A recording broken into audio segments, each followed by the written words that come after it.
Wednesday, my dudes. It is Wednesday, my dudes. Wednesday, my dudes. It is Wednesday, my dudes. Wednesday, my dudes. It is Wednesday, my dudes. It is Wednesday, my dudes. Wednesday, my dudes. It is Wednesday, my dudes. Wednesday, my dudes. It is Wednesday, my dudes.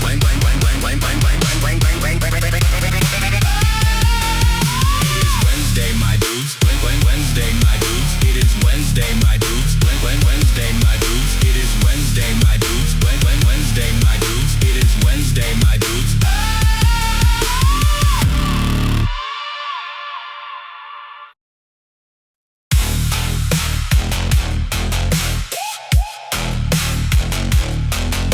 It is Wednesday, my dudes. Wednesday, my dudes. It is Wednesday, my dudes. Wednesday, my dudes. It is Wednesday, my dudes. Wednesday, my dudes. It is Wednesday, my dudes. It is Wednesday, my dudes. Wednesday, my dudes. It is Wednesday, my dudes. Wednesday, my dudes. It is It is Wednesday, my dudes. Wednesday, my dudes. Wednesday, my dudes. It is Wednesday, my dudes. Wednesday, my dudes. It is Wednesday, my dudes.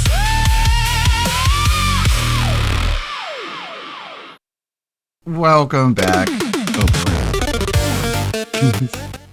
boy. Got a couple iterations of the Wednesday song. Like I tried to on Sunday I had a custom one where it's like, is that too loud? Let me turn it down. You know what, actually we skipped to this one. There we go. More of a chiptune version. I was going through a bunch of different versions. I accidentally misspelled NES and said NEX, but that actually went hard. It actually sounded really good. Did you miss the latest Nova vid? Oh boy. Yeah, we got a lot of Nova stuff here. So, if you guys haven't noticed, we do have a goal. It is a huge, lofty goal, of course, as you can see. If we do hit the goal, I will, as you can see in the bottom here, I'm going to make a custom map in Mecha Chameleon. I'm going to try and remake DSP's condo, or at least his office. I'm going to start with the office, and then if that goes well, then I'll expand out into the rest of the condo. But I think the office is what people really want to see, you know what I mean? So I might as well start there, instead of like build the entire condo and then try and populate the entire thing in one go. Let's just start doing it in chunks. But anyways, Grok is going to be very helpful in this. It's going to give me a nice little step-by-step guide on how to do it, how to test it, how to get everything up and running. I'm going to be very surprised if I'm unable to at least get a working prototype done by the end of the stream, but that's what I'm going to be working in the background. Grok is going to reset my animation generation limit on Thursday, so I can continue the Jasper Needs Blood work animation. And there isn't going to be any movement in the Russell Greer case until Friday, at the very least. Knowing them, they're going to file at the last second. So it'll be Saturday before I even find out what happens legally. And there you go. There's the entire docket. The entire plan for today. Daniel Larson has been released from prison after pleading guilty to threatening an FBI agent. Poor Agent McDougal. It was so surprising knowing that Agent McDougal was actually a real person and not some troll. He will reportedly spend 2 years on supervised release with his phone monitored for troll interactions. I like that his phone is going to be monitored, not for troll interactions, but for, you know, the other things that he's going to get up to. And knowing Daniel, he's not going to be able to last 2 years keeping that phone clean from what we know Larson is capable of. It's a pretty good cosplay. I like it. I still haven't gotten around to watching Chainsmoker Cat. That is very, very cute. Still been playing Pal World on the Anleet server. Oh, yep, Tibbs TV. Mr. Interesting made a video on old Tibbs. He's a very, one of the most bizarre Cyrax buddy trolls. I mean, I'd say maybe like the most bizarre Cyrax buddy trolls.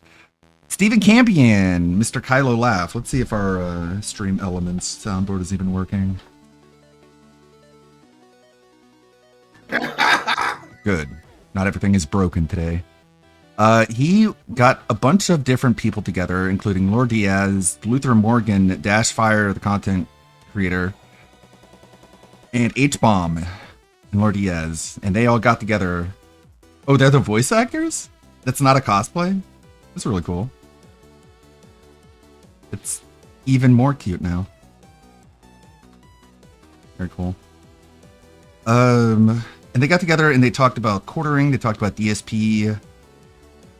They talked about a lot in just like a panel style discussion. I haven't seen any of it. It might be cool. They go on for a little while. We've got that. Got Tibbs. We've got, this is the, this might be the Nova video you're talking about. I wasted a month of my life to troll Nova online. Hey, Lonely Sully. Thanks, big ups. Keep being you. Well, the only way I can keep being me is if I've got all you guys' help. Did that hit the goal? I hope that did.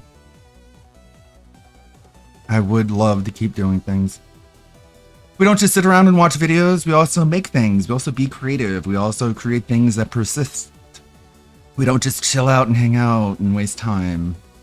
We do that, we mostly do that, but we also do other stuff.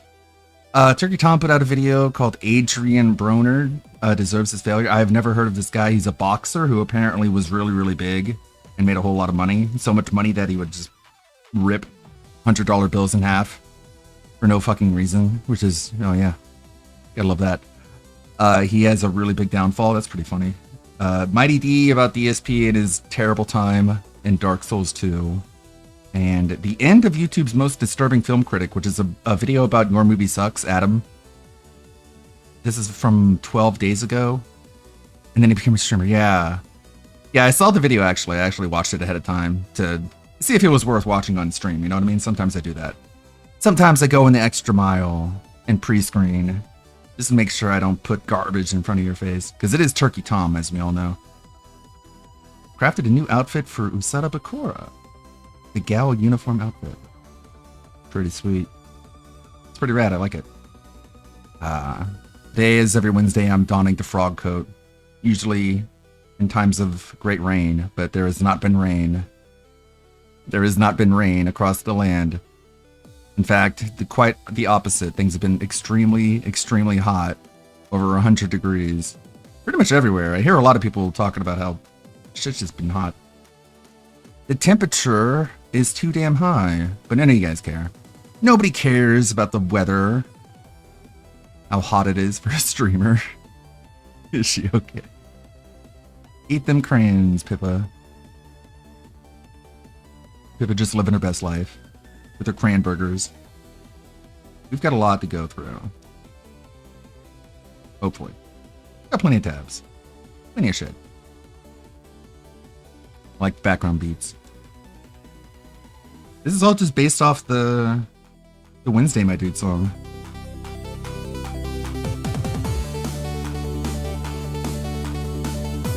I could see it in like a video game. Hey Pancake Mix, hey Billy, Chris Farrakhan, perfect timing. I'm gonna be making a new map in Mecha Chameleon. At least get started, get to step 1. That's Elevator Love Letter. And that's in, it's like a hack prompt there, the 1980s NES remake that goes hard. Because this is like something that's out of Stranger Things. I love it.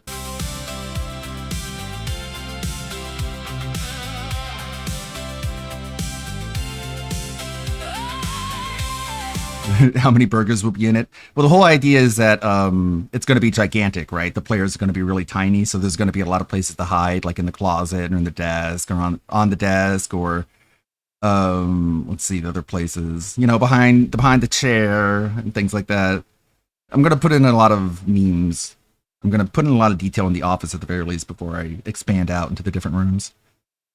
We don't even know like a lot of what it looks like now. Really, the only way. The room we know the most about is the office. We don't even know what the den looks like. The fucking den. But we'll put a bunch of burgers in like the trash cans. People can hide in there. Okay, Tibbs. Tibbs is a character. He is quite a person, and Mr. Interesting is quite the person to bring it to us. I'm Mr. Interesting, YouTuber, Dreamweaver, Visionary, plus content creator, you're about to enter the internet's deepest, darkest corners, the dark places that most have never dreamed of in their nightmares. This is the obscure internet strange cryptid files.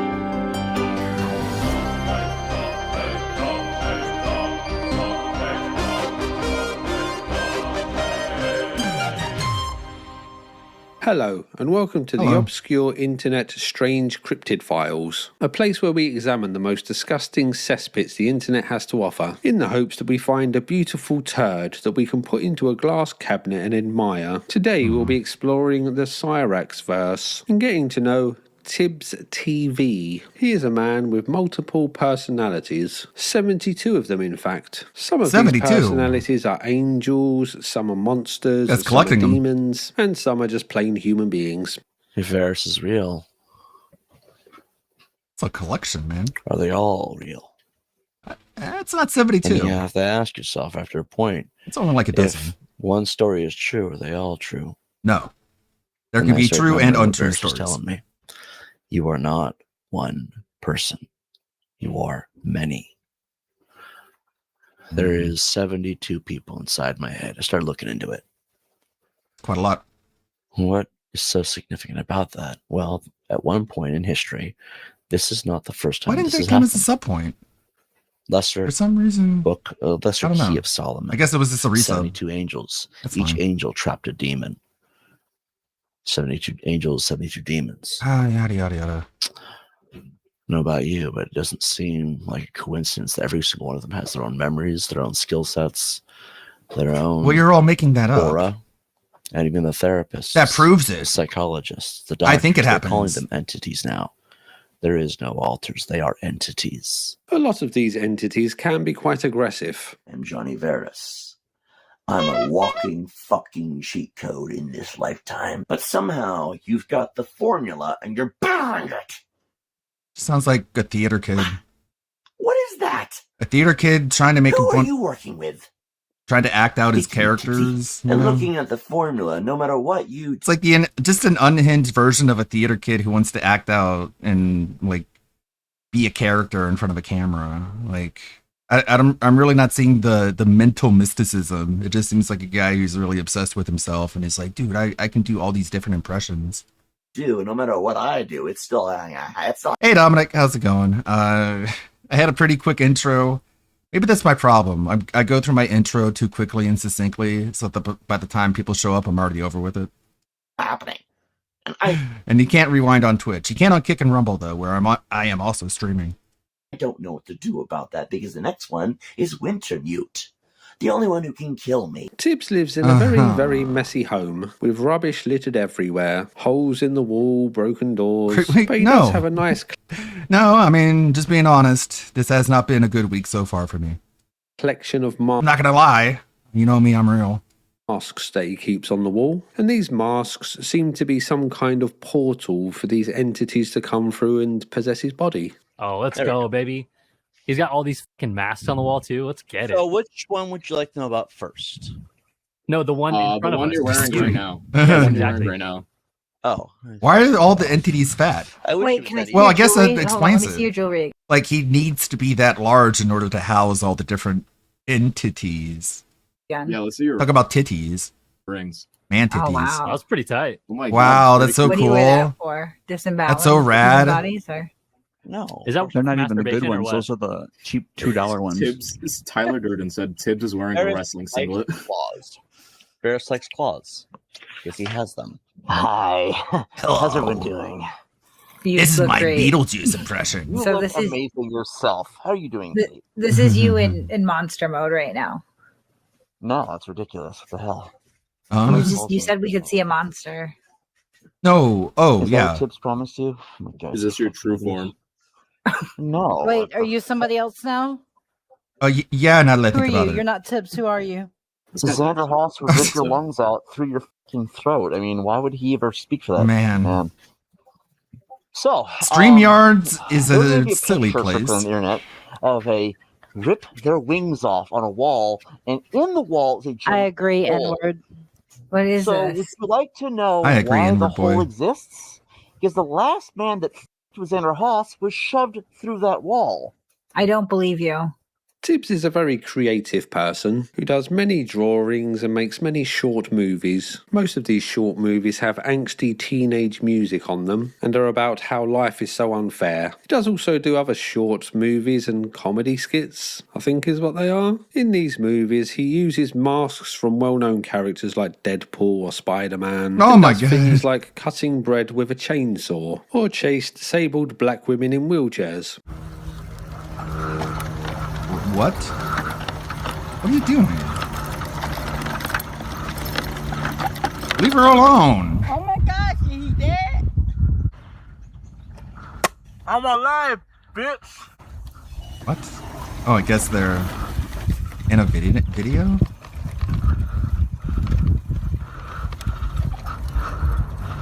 Wow. Everyone's so out of breath. Tonight at 10, the zombies in Central Park. What you can do to stay alive. Tonight at 10, what you can do? This is the more evidence for the theater kid allegations. Tibbs has also been known to drink his own urine. and Tomorrow's claims to be a teachings very has fallen off. Need the guy who run around and pews everyone. high IQ person, but has also stated that it's impossible for a normal human being to walk 6 miles. Shoots everyone. Another What am I important part of his story is he is a self-proclaimed pedo hunter who is on a mission to protect children. Strangely, these predators are normally people that he just doesn't like, so he ends up making accusations about anyone that posts videos about him or writes anything negatively about him. Apparently, he once uploaded photos of someone's children he didn't like, along with their address and claiming that they were a predator in order to get people to harass them. Despite being a proud predator hunter, he has expressed his lustful desires for his former roommate's 16-year-old sister, and once on a panel discussion about his dead grandmother, one of his alter egos named Edward Knight stated that Tibbs was a chomo. No, I'm talking about Tibbs' mother's phone number. No. That was you have the the right wrong one. number. No, I don't. Then why does she never pick Tibbs, you lie about everything. You lie about Then everything. I'm not Tibbs. Fuck that. Because she chummo doesn't know the bitch. number that called her. That's more than likely what happened. But I did get self-report. Tibbs self-admittedly has lots of children watching his streams and even doing the moderating for his live streams, which is inappropriate given the adult themes and graphic content that he posts. Another interesting fact about Tibbs is that he's married. Without further ado.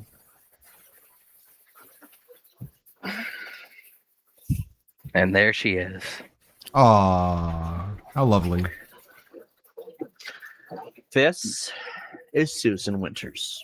That's correct. He's married to an adult Funtime doll who has a titanium skeleton, apparently. Her name is Susan Winters, but he To just take a calls lot her of Winter. damage. Now, you may be thinking that it's weird for him to have married an adult doll, which is just in effect a human-shaped inanimate object. Oh But you would be foolish if you thought this, because she is not an inanimate object. She is haunted and walks No, Your around Honor, at it's night personality time and number even makes 12, him that's the breakfast sex in the pass. morning. Plus, she blinks I'm number but doesn't 47. have eyelids.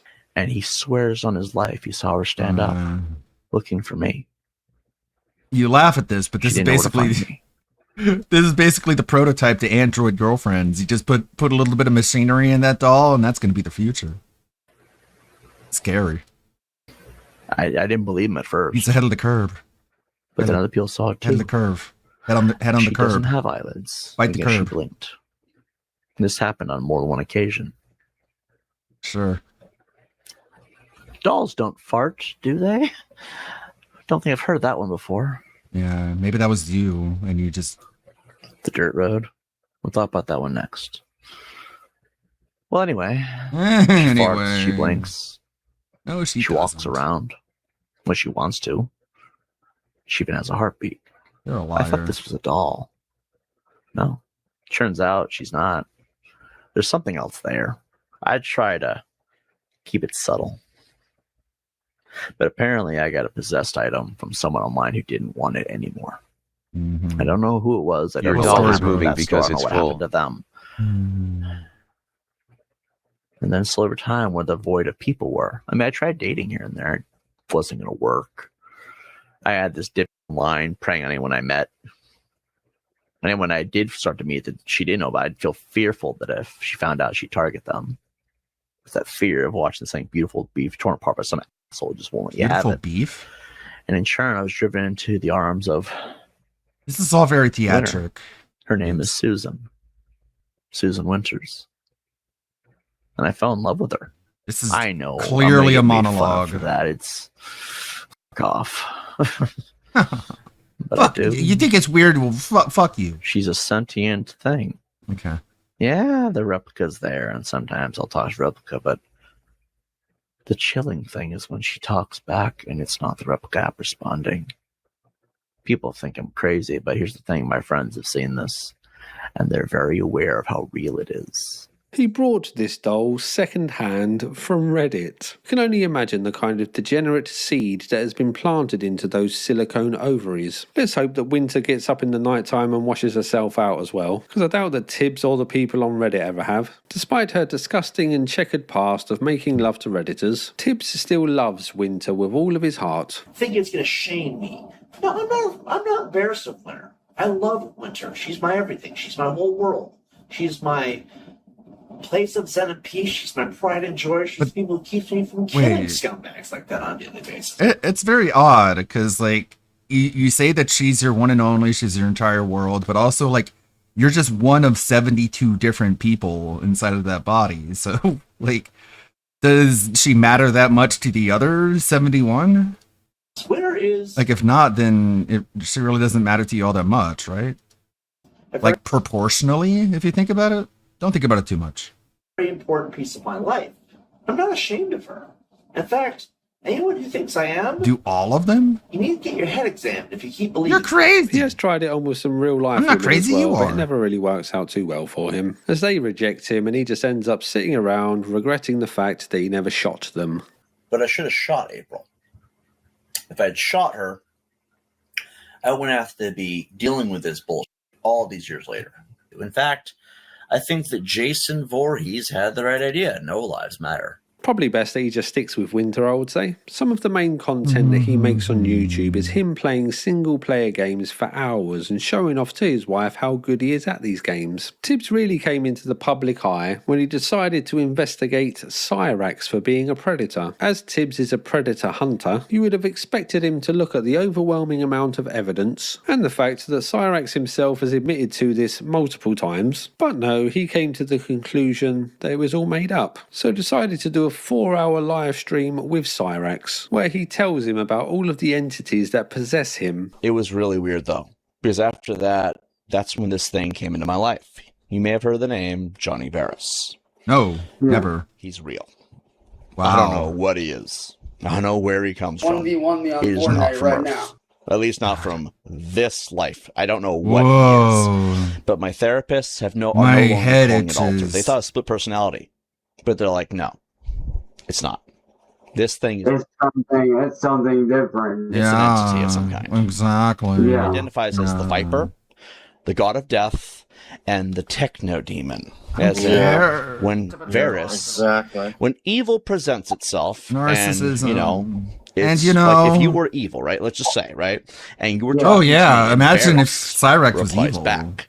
That'd be I've crazy. seen this. It is horrifying. It is bizarre. I don't believe you. An addiction begins. I don't believe you. That evil Prove it. person can no longer let it go. The craving to And get these are the same people who would just be like, oh my God, those stupid Christians and their God and their sky fairies, so stupid. Like, prove it. Prove it or shut up, you stupid churches. And then they have these same sort of just off the wall, ridiculous delusions. get Varys' attention is eternal at that point. Yeah, And totally. it's trippy because I've You seen sound this so happen. cool. You all sound the so trolls, cool right now. The reason why they're so obsessed with me. Because they saw that They're side just of you, obsessed. Yeah. And what happens is the more Varys feeds into that craving, their brain starts to go. I've witnessed this. So this next part's their gonna, brains. it might. I don't know how you're gonna feel about it. And then they go crazy. The more and more their Cool. brain starts to go, the more and more they spill the beans. Loose lips. Yeah, exactly. Same shit. Dude, you're talking. You're somebody totally whose right. ancestor is actually Jonathan Putnam from the witch trials. So I'm very familiar. Cyrax has been gone for like 3 months, but recently a buddy troll released a phone call that he had with him where he's just like, he's basically he thinks he can starve the trolls and then they'll go away and he can go back on the internet and no one will make fun of him, but not gonna happen, buddy. With this. Very. You're I here found forever. out over time that Varys is not the only one in there. Really? Yeah. Wow. Did you ever hear of the Lesser Key of Solomon? No, and I don't Yeah. care. 72 angels and the 72 Yeah. demons. Yeah, There's exactly yeah, I know. 72 inside my head. Oh. There's they all have their own sets of Is he memories. laughing? Is he inside my smiling? head. Oh. There's Oh. Even Cyrax is like, oh. the Lesser Key of Solomon about the Yeah. 72 Yeah, totally. angels and the 72 Yeah. demons. There's exactly 72 inside my head. Oh. There's Sure. Right. That's gonna not get awkward. they all have their own sets of memories. They all have their own skill sets. I am literally Can one of them get a walking job? embodiment of an army of one. Can one of them be And my useful? therapist is like, these aren't altars. Whatever they are. They're actual things. You don't They're have a actual entities. therapist, They're actual bro. beings. Yeah. Super Is one of the 72 your therapist? natural. Is the therapist in the room with us right now? Varys has the power to manipulate people into confessing their worst crimes. He also told Cyrax about Winter. I have a Even love dog. You may Cyrax have is heard like, about this it. guy is fucking They- retarded. they mentioned Even him. that thing moves around the house on its own. But no, sometimes. actually, her name is Winter. I mean, to be honest, like Cyrax really loved this guy. He really adored him because like he was crazy enough to be one of Cyrax's quote unquote friends. And then when they broke up, Cyrax was literally crying. I'm not going to Believe it or not. show her to you because it's not really a thing I like to show off. Plus, Yeah. she's kind of sleeping. But even my therapist's like, that's weird that, you know, we've seen the evidence. We've seen Did he make a EVP deal as videos still as on my like Sticks channel, did? too. Yeah. And something about that also No, is Varys. highly unexplainable. We don't really know. This isn't a delusion anymore. After this live It's not- stream, I'm the not pair quickly delusional. became firm friends. Not with crazy. Tibbs seeing Cyrax as some kind of ally against the trolls that plagued them both. But for Cyrax, this was something more meaningful, something deeper. He had now found a real best friend, so gave Tibbs the password to his Kickstream account. The pair then went on a mission to prove that Cyrax is not a predator, and to get trolls to stop trolling Cyrax. Sadly, Cyrax got caught in another sting operation with someone pretending to be a miner, which led to a heartbreaking breakup between the two, with Tibbs calling Cyrax a predator, and Cyrax judging Tibbs for sleeping with a doll. Says the guy who likes little kids. I mean, Says look the at guy you. who sleeps with dolls. You're a piece of shit. Well, No, I I'm mean, not. a doll is not a No, child. I'm not. And you had No, the I'm child. You and sleep with a adult, doll. different Things. Look at you, Actually, and you're right, but here's the thing. I knew that supposed child was an adult. That's why I sent the dick pic in the first place, because I knew they were an adult. Right. Yeah, Tibbs. That's what an adult does, you idiot. Oh, and by the way, it only counts if you meet up with that person. Oh, so you got his Oh my kick deleted? God. And the phone call, Cyrax is just retconning all of this to say that it was all AI and he didn't send anyone anything, and there's nothing incriminating about him. It's just all AI, like this, just cope and delusion. What are you gonna Pay do? them some motherfucking chance. This live stream would lead to some of the most Even though he was being catfished before, like AI was really on the scene. Sure. emotional, heart They went back in time and used super duper prototype AI to blackmail you and frame you. wrenching drama monologues that have two ever been middle seen on the fingers. internet. Something akin to a Greek tragedy or Shakespeare himself. I do want to say this, man. I do hope that one day down the road that we can be cool again. I really do, because honestly, man, I enjoyed hanging out love with you. you. When we were sitting Oh, down I know. gaming when we were sitting down hanging out and gaming, I saw enjoyed- happy where you were, man. and that's who I wanted. Look at that! Look at that, man! Look what those things experiences were like, though. I couldn't really ever see someone who was as treated like shit as much as I was. But here's the difference. And see, and that's the thing. I actually believed in you. All these other people, they don't give a shit about you. No one does. That's it, I'm telling you Hey, right now. maybe Ed and Sally. Let's be fair. Maybe Ed and Hey, Sally. Tim, Maybe let a me few be other honest people. with you, man. But me, I was willing to die for a man who was being wrongly accused. And then No, I you heard all weren't. these things that I just could not And excuse. Tim, You were not let me willing to tell you die something, for man. Hear me anything. out. When I played GTA with you, it was like I finally had friends again. Oh my god. And that person that you saw. Shut up, because I mean it. Two autists unable to communicate I with each other. believed in you. Two. You lied to me. It's so goofy. Two low IQ, socially deprived, low IQ autists just like failing to communicate with each other. They're just like interrupting each other and talking over each other and just like just clashing emotions. Nobody really saying anything. And I I'm have never sorry. felt more betrayed in my life.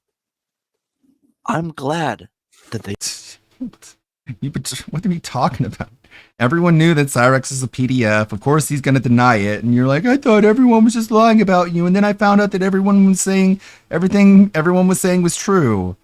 And like, it was only a matter of time because all the information was already out there. We just needed you to wait for your willfully This is the ignorant flip side ass. of the 666 podcast. Right. It's very similar, isn't it? Just like a complete utter meltdown from all sides. It's like, I guess we just had to wait a few weeks for you to get your lazy ass, get off your lazy ass and look at the actual evidence that's out there.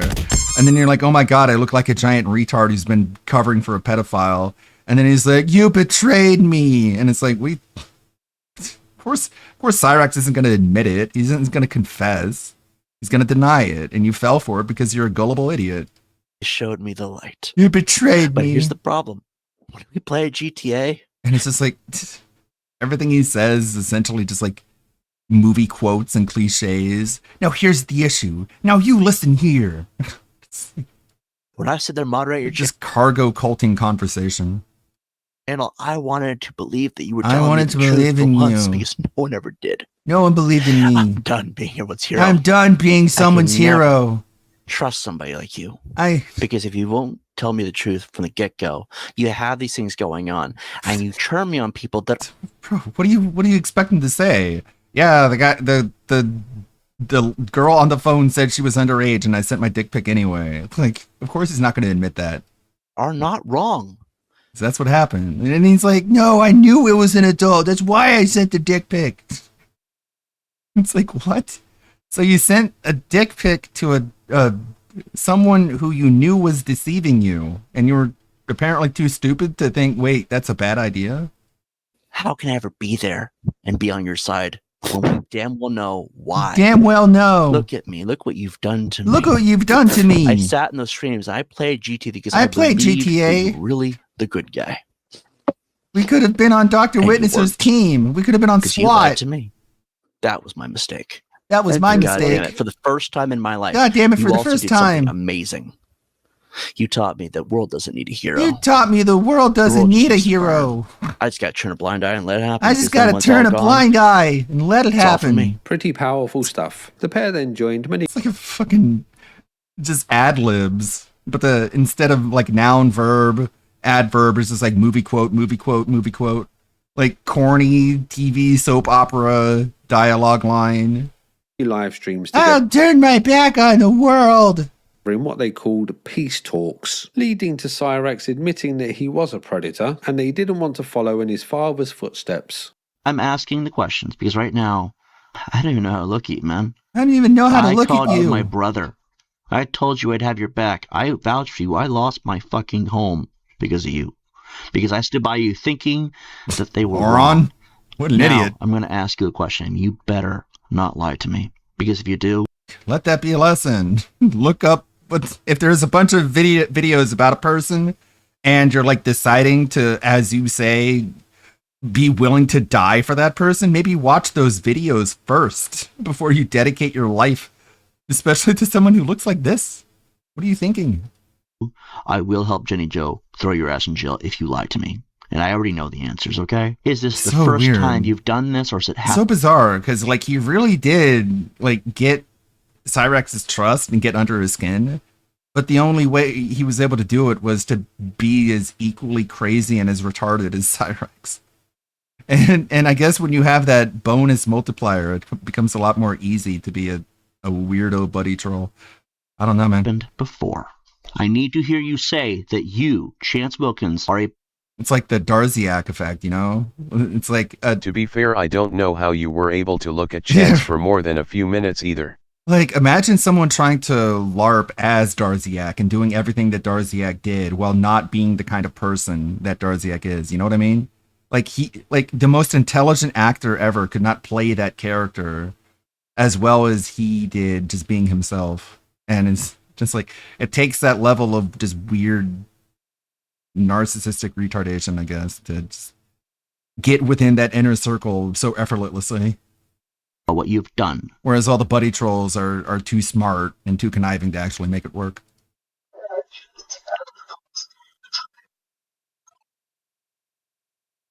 Are you a... Yes or no? He says yes. Now I want you to say it in full. It's such a weird catch-22. If you don't tell me the truth, I'm going to put you in jail. And the truth is that he's a pedophile. So if you're like, tell me, are you a pedophile? He says yes. And it's like, okay, good. Now you're safe from going to jail. This will get started on helping you get better. It's the whole thing.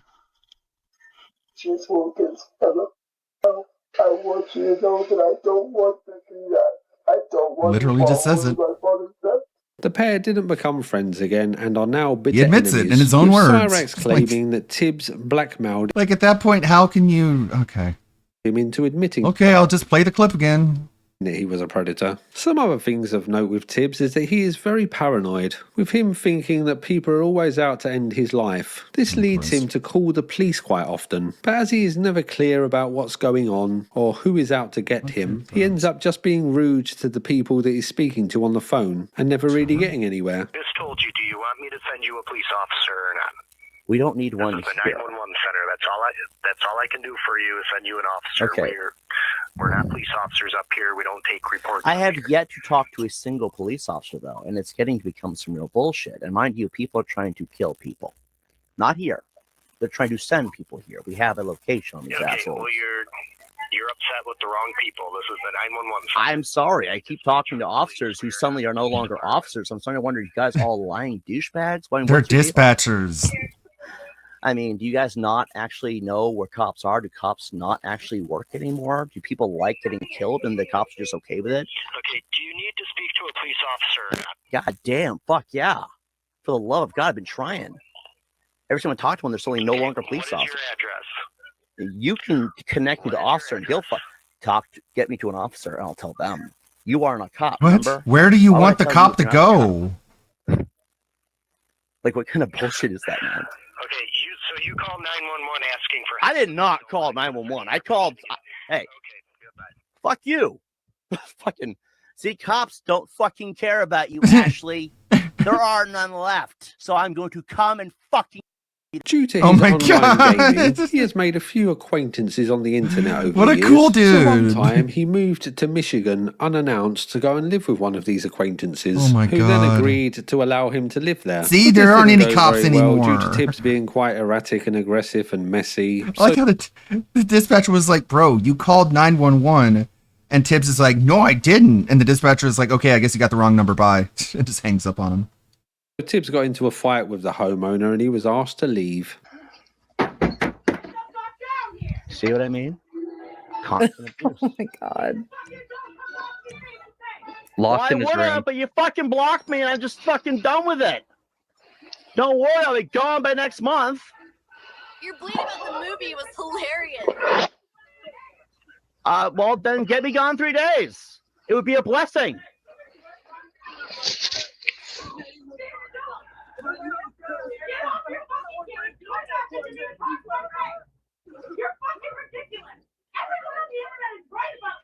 After this, he then had a mental breakdown and spent some time in a mental hospital. While at this hospital, he claims that a woman named Heather Dean sodomized him with a broomstick, and that when he was released, she followed him home, so he brought a machete for self-defense against her. But luckily, he didn't need to use this, as one day he got a phone call from one of his good friends, who I'm guessing is one of his alter egos. This friend informed him not to worry about Heather ever again, as justice had been served. Tibbs claims to have a proof of death photo for Heather, and that her dismembered body was cut up and fed to hungry alligators. One of the more troubling sides of Tibbs, as if everything that we've looked at already isn't too troubling, is that he regularly threatens to do really horrible things to people. No, I heard, and I don't know that people say that there's actually a clip of it, but I heard that you said that there was a girl you wanted to ram a machete in and split her up. Yes, that was a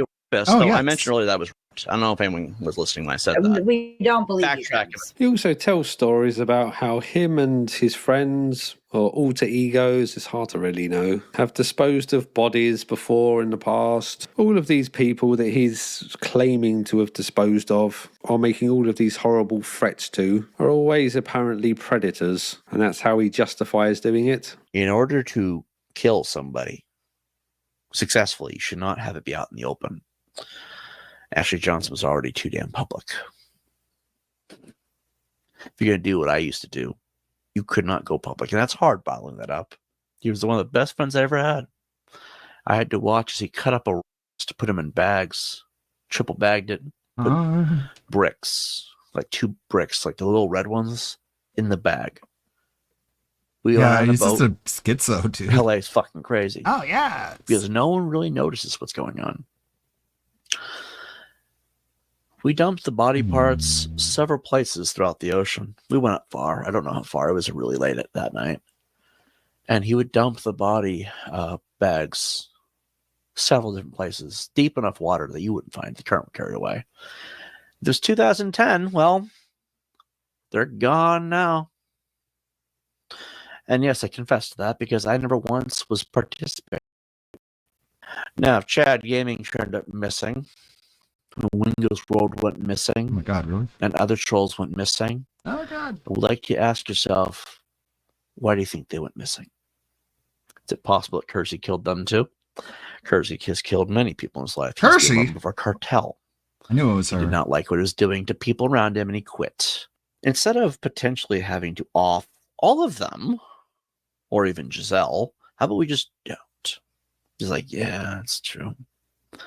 What are we watching? He always thought I was an idiot. This is Mr. Interesting, very good content creator, going over Tibbs TV, who was one of Cyrax's big main buddy trolls. I'm working on creating a new map in Mecha Chameleon, so I'm using the Unreal Engine. I might have underestimated how much processing power it would take to run this while streaming at the same time. Showing But I'll that try. kind of mercy and remorse for Giselle, despite the situation there. But I guess that's what separates me from him. Me, I have too much mercy even for victims, and him, he doesn't give a shit as long as the job gets done. Someone called Mr. Stoker once wanted to have a fight with Tibbs, so one of his alter egos took over control of the body and went on a pretty unhinged rant about Mr. Stoker while dressed up as the Joker. I'm just going to speak. You're the Stoker, from I'm the soul, Joker. I guess, if you want to call it that. And I'm going to just respond to your request to a fight, Mr. Stoker. My name, Jack Donovan. Figure we just take the mask off for a bit. Yeah, gross skin. Oh my god, he's So so I'm just going cringe. to tell you what I think of your so-called fight. So for those of you who don't know, Jonathan Tibbets, the founder, creator, and proprietor of Tibbs TV, all one guy, turns out, has 72 people inside of his head. Oh my god. Juicy fucking joy. What Fine. juicy fucking Now, if joy. I'm going to be me, I might as well put my face on. Give me 1 second.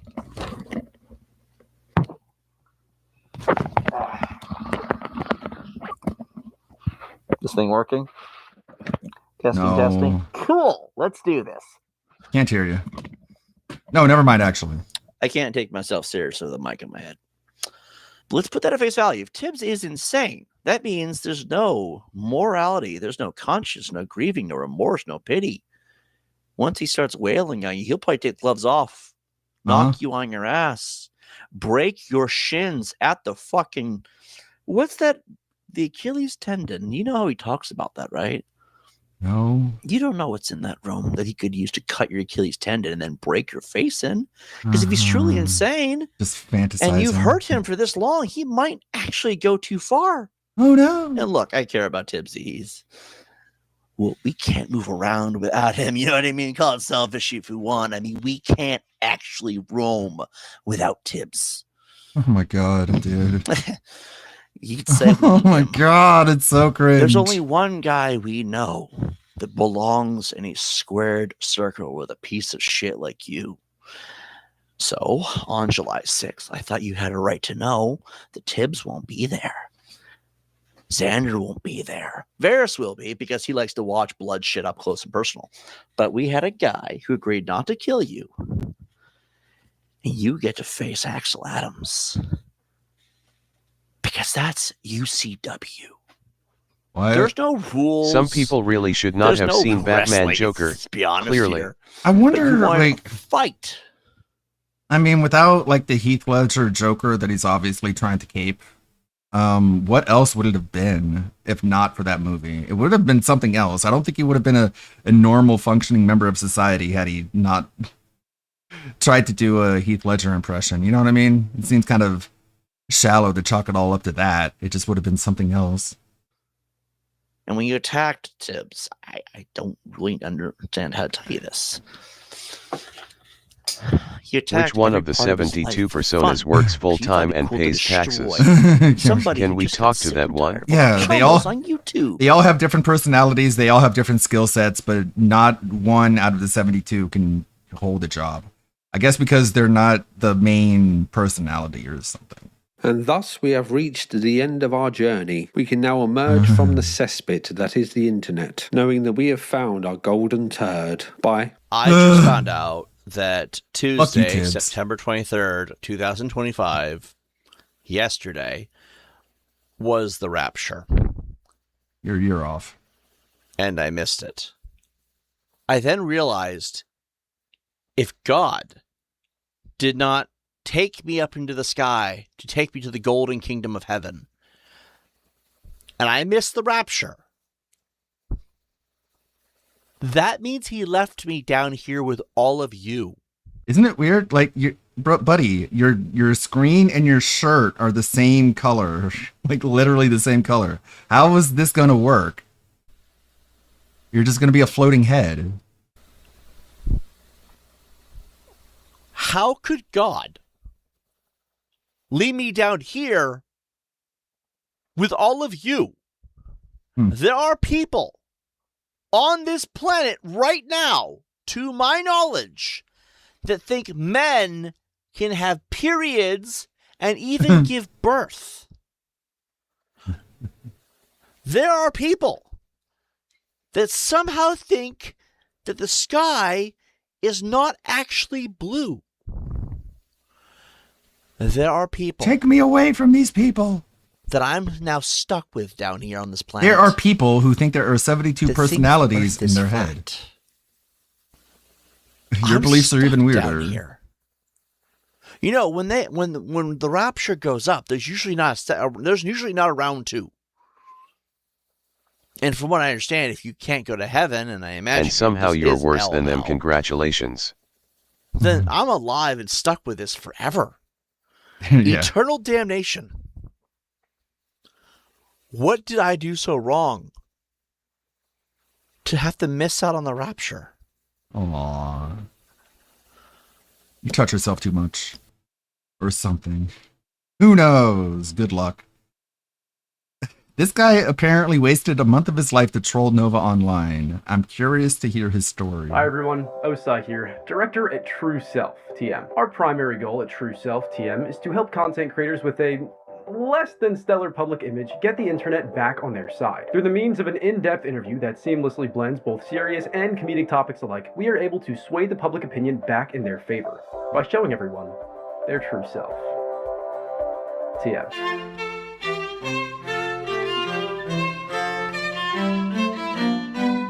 Nova Online is under the impression that we're collaborating on this video, but I want to make one thing very clear. Nova is a pedophile. He is a horrible person who's done some really disgusting things in the past, and I don't support this guy in any way, shape, or form. If at any point in this video it seems like I do support him, just trust me, I really don't, okay? The reason I feel I have to say this is that I made a community post about a month ago teasing this video, and a lot of people genuinely thought I was going to collab with Nova as a friend rather than troll him, which just baffles me because my whole brand is trolling people, so why would I not troll the lolcow? Like, I have no idea how they came to this conclusion. It's insane. Now, with that little disclaimer out of the way, let's get into how this video even came to be in the first place. It was a random Thursday night. I had just finished up recording with some of my friends, and we were hanging out in a call afterwards, just talking about whatever, I don't know. Eventually, we ended up talking about Nova, and I half-jokingly blurted out, man, I'd pay $500 to whoever could get me a video with that guy. Everyone starts joking and laughing, like, yeah, right, as if we could do that. Everyone except for my friend Chadwick, who confidently told me that he would 100% get me in contact with Nova and take my $500. But I mean, come on, let's be a little realistic here. Nova deals with people trolling him all the time. There's no way he would look at my channel, see only trolling videos, and be like, oh yeah, I'd love to collab with the guy, that'd be awesome. Like, he'd have to be some kind of idiot to do that, right? Anyway, I woke up the next day to a message from Nova saying, hi there, I got sent an email from someone claiming to be Othi's manager. I'd like to confirm if this is real. In the email, Chadwick pitches a true self VR chat experience to Nova, which is so f***ing stupid that I ended up turning it into our organization name, True Self TM, a project dedicated to helping those with a poor reputation show their true self TM to the internet in hopes that it will sway the public opinion in their favor. And Nova loved this idea. So we text Nova some more, blah blah blah, skip through the boring stuff, and eventually we end up on a call with him.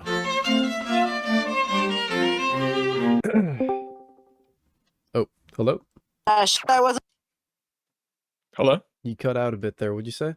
I said I wasn't quite ready yet. I was going to get on my MacBook and answer my new MacBook. Didn't know if you said it or not. I think I did actually. You got the Good got for the MacBook you. Neo, right? I got a new Yeah, MacBook. just give me a moment to set it up here. Because my phone's only at 13%. My MacBook's way more charged than that. Oh god, yeah. Oh. Get the MacBook. Yeah, we'll be fine. Take your time. Okay, let me just do a little something real quick. Turn on my new Magic Mouse too. Why did he have to mention his magic mouse? Because he's trying to be impressive. All right, do I sound better on my MacBook or on my This phone? is my new MacBook I have. Yeah, it sounds great. It's brand new. It's really yeah. cool. So, okay. Basically I just wanted to like run everything by you and make sure everything sounds good on your end for like what you're comfortable with for the interview or like the video. What we were planning on doing is like we go around in VR chat and Okay, yeah, I did see some of your videos. It doesn't have to be trolling exactly. Like we don't have to go out and troll people unless you would be cool doing a segment like that where we're like I wouldn't mind trolling predators. Friendly fire. On VR chat. Yeah, Cannibalism. but yeah, I don't want it to just be like a trolling video, and I don't want it to be exclusively like just an interview. I want it to be like a Nova Online VR chat experience. Wow. Okay. Okay. Did you think of anything that we could do, Chadwick? Like any specific worlds or activities? Well, I was going to ask you, have you actually played VR chat before? Have you been on the game? Like seen any of the worlds? Not really. I did open the game a couple times. I couldn't really get into it as much as other VR games I've played though. Gotcha. Okay. But have you like been to some of the worlds? Or like No. Okay. Well, if you want to just like mess around first, like just join it and play some of the worlds, we could have specific things in mind to like go and visit if you want to like mess with people. Like if you want to mess with people, we'll allow you to have full power over that. We honestly we thought of an idea called True Self. This attempt It's to called troll True Nova Self Online TM. is We've exclusive noticed property that of there the is Nova sometimes universe on a lot YouTube. of issues where people are seen in more of like a negative light, and I think that yes, yeah. So you're kind of in a not so great position right now in terms of like the way people see you, the way people view you on the internet. Okay, but if you are in this audience, okay, if you're in this public audience and you say and you do the correct things and you make the right jokes and you mess with the right people, I think you can honestly turn the tides around. You could totally change your public image right now. And like, I'll be completely honest, we know that you have like some controversies or whatever, and that's Yeah, and I want to be completely 100 with y'all. It's all misunderstood. Yeah, that's what I figured. That's That's easy. why we reached out to you. It's easy to because say. I've been looking at. I've watched a couple of videos on your. It's all your fake. lore, as people say. Except for the good stuff. That's all true. Whose videos did you watch? Whose videos did you watch? I think I watched the Turkey Tom video. Don't do it. Don't do it, Nick. I think there was some other guy named I don't even remember his name, but I don't know. Don't tell me it was Bloodspeth. No, it wasn't Bloodspeth. It was. Praise the Lord, I hate that. Literally, he has made lies about me and tried posting a video on my birthday of all days last year saying I was trying to meet up with a when I had no intention of doing that. He later admitted it was fake. Jesus Christ. That's why I call him Fake two Beth. things to cover. One of them was just like a question, and the other was more of like a concern. I hate questions because Yeah. people try to use questions to manipulate me and then twist my answer into something that's not true. No, Hate not that kind of question at all. It's still relating to VR chat. So whenever Speed reached out to us, we set up like worlds to kind of tell a story. So if you have any kind of story in mind that relates to, something you've experienced, something that you've lived through or something that you want to visit one day, we could kind of set up the same kind of like plot. Yeah, something I'm really dealing with right now is betrayal. I got betrayed twice in the matter of the last week. Oh my god. Right. And I'm pretty sure you heard about my only IRL friend betraying me as well. I didn't hear about I'm that. sure you've heard about If that. you don't mind elaborating. Oh, my only IRL friend decided to cut contact with me after people started sharing in my Discord, which is now shut down. Yeah, he just cut me off, went to do an interview with my biggest troll, and now he's on my list. Most of this call was mind-numbingly boring, to be honest, but there was one part that was actually really funny. It was when Nova randomly decided to turn on his camera and just start talking about his paracord shop for no reason. I did actually make some upgrades to the paracord shop. We talked about it over the ticket. Yeah, I just wanted to show Did you anyone the ask? updated business cards. Oh, wow. Wow, cool. Oh, good job. Business cards. Yeah, I got them. Did you see it? For the next several minutes, Chadwick and I were subjected to a private, unsolicited promotion of the Novacord paracord shop, and we had to feign interest in every little thing that he showed us. Wow, that Hello Kitty clip is awesome, Nova! Oh, and the survival clip with the compass and the flint and steel, that's gonna get so many sales. Nah. Please kill me. Our initial plans for this video were pretty bare bones, but after getting off of that call with Nova, we decided to flesh them out a little bit more. And what we landed on were 3 separate recording dates. The first recording date would be a fake troll. Chadwick and I would bring Nova into a lobby with a random VR chat player and just troll them with him. But what we wouldn't tell Nova is that the seemingly random VR chat player will really be our friend Blood Tea acting as if they were being trolled by us. The second recording date would be much more lax. I just wanted Nova to tell me a little bit more about the betrayal story that he touched on in our call earlier. As for the third recording date, I don't want to reveal too much right now, just so I can leave a little So this is where I'm at right now. I have Unreal open. I have the map open. I went to change a setting, and the setting wasn't there. The world partition, there was none. I'm like, hey, the world partition says none. And it's like, okay, well, you need to convert the map into a world partition. And I'm like, okay, so I do that, and it's been stuck at 0% for the past, 5 minutes. Woo! intrigue on this video, but I will say this. In I Nova's own words, love the game YouTuber design. Bloodspeth is his biggest troll. So I DM'd Bloodspeth on Twitter asking if he wanted to help us troll Nova, and he was totally down for it. And I think you can imagine that Nova doesn't end up being too pleased about his involvement. Anyways, now let's take a look at the first recording day, which actually had to be delayed by a day because Nova was going through some sort of health crisis, as you can hear in this beautiful voice message he sent me on Discord. Hey, so I just wanted to let you know I'm sick right now. I'm sick. I may be able to do It's the a video, property. but I'm not guaranteed. I just wanted to let you know I have been throwing up and I've been having diarrhea all day. I'm sorry if that's too much information. The way this world works is you come over here, there's like a search bar. Basically what you do is you just type in whatever you want. You can look up like SpongeBob or any show or character. I know exactly what I'm gonna search up. Did you guys see my skin? Cartman? Oh, that's It's a reference. beautiful. It's a reference. Do you get the reference? I think I get the reference, yeah. It's referencing the spicy video, if you know what I mean. Yeah, now that I look back at it, why the f did I post it? I'm kind of in the dark. I don't know what is that. If you don't mind me asking. I guess my excuse was I was desperate at the time. Yeah. You don't know about the video, Chadwick? No, I honest to God don't. I've only really heard the audio. So which world are we going into first? Okay, he just invited me. He just invited me. Hold on. This dude has spoken about like mental sometimes, but I recommend you making fun of him for being British. That's what like sets him off. If you make fun of his British I would be accent. friendly fire because I'm part British myself. What? Oh, okay. I mean, that makes sense. But What? it's just like I'm the part point is you're British? just trying to like make him angry. It doesn't matter if it's like the truth or not. Oh my god. But I'm Yeah, part no, come over British. here. I I'm gonna can't show be you how to get up to the trolling. moon. He's up there on the moon. Oh shit! It's perfect. He's by himself. It's this dude is absolutely mental. I think I made it up. Where are you? Yeah, you're Oh, there here. you are. We'll get things started, but you kind of just got to play off of us, okay? Because we talked to this guy the other day, and he's a little... I don't know if he's still mad at us, but we were messing with him the other day, but he's really funny. Hello, Scissors? Hello. Hey, what's up, man? Do you remember me from the other day?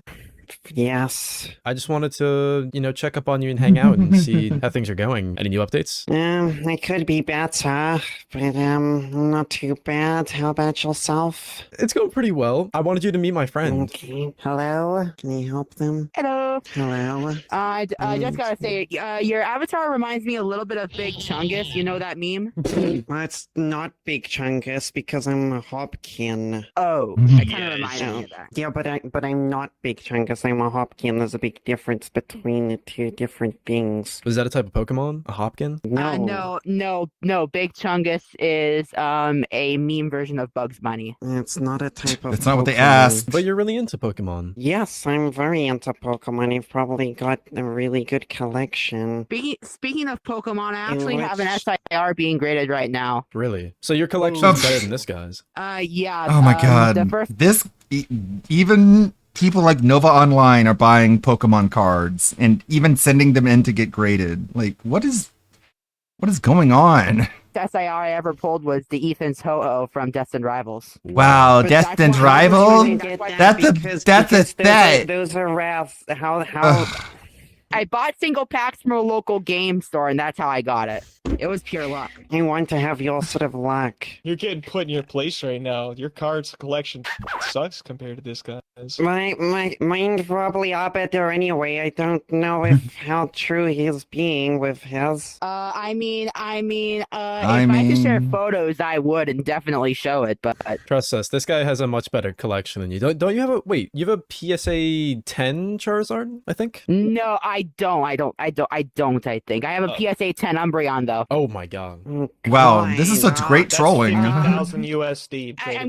I'm gonna be completely honest. It's not the SIR. It's the stamped prismatic evolutions from the surprise box. If that makes you feel a little bit better. I've got a hollow Sylveon. Oh, nice. It's a V. He's just being nice to him. Let's see, the most This isn't valuable trolling, card I have Nova. right now is Cynthia's Garchomp from Destined Rivals. That I also pulled from a pack. Oh my god. Scissors, I don't know how you're even handling all this. I'd be fuming if I were you. Well, if I had a Pokemon card collection like him, I would.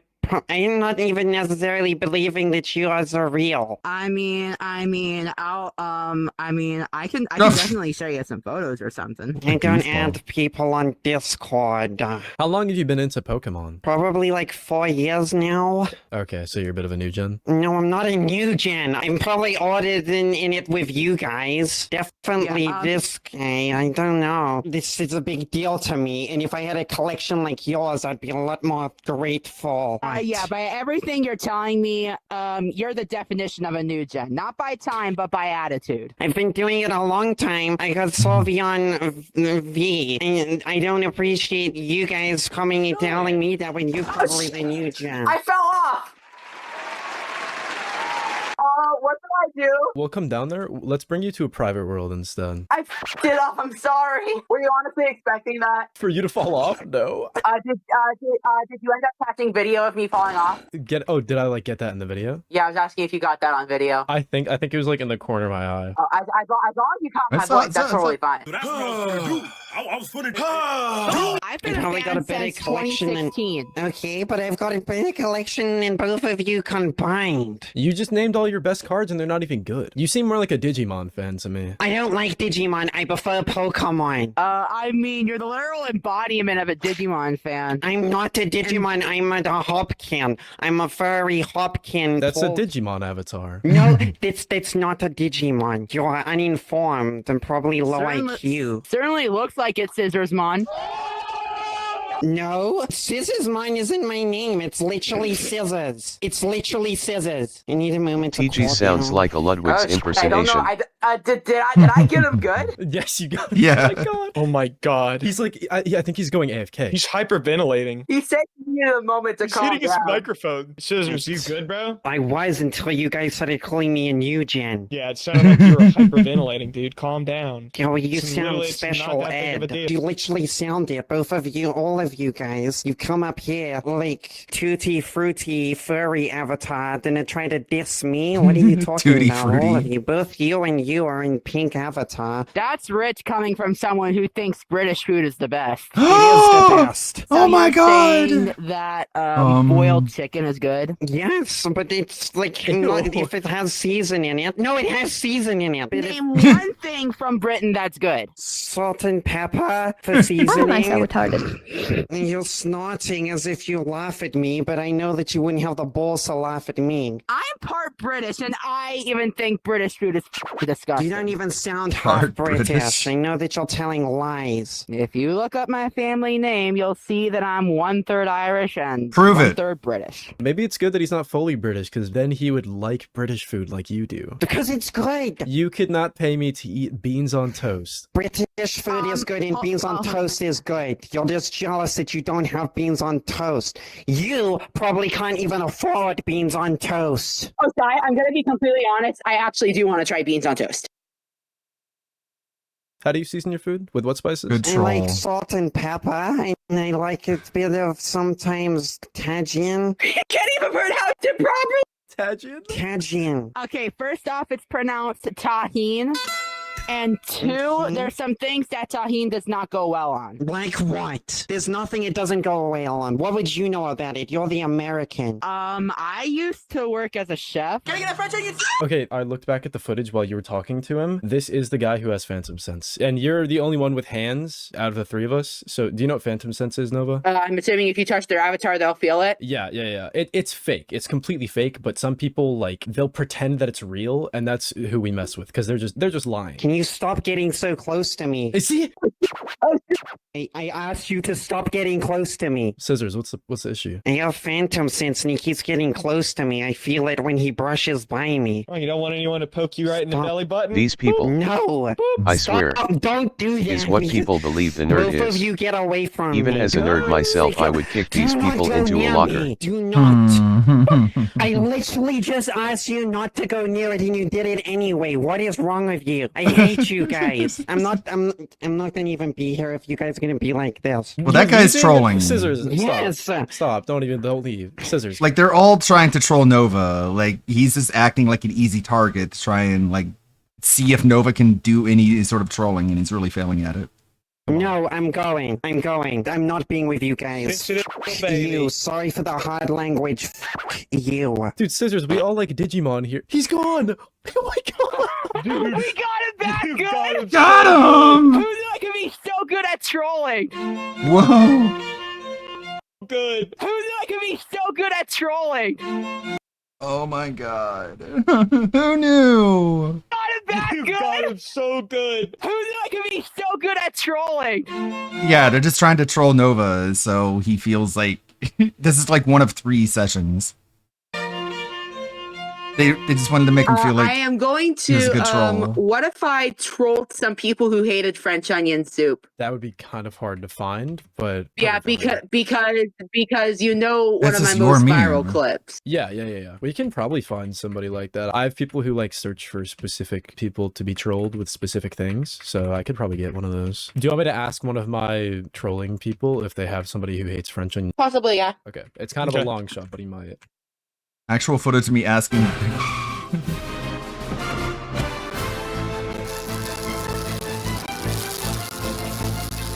Still trying to troll people in VR chat. I see. God. Hello. Osai. I'm putting together a French onion soup troll. We're in.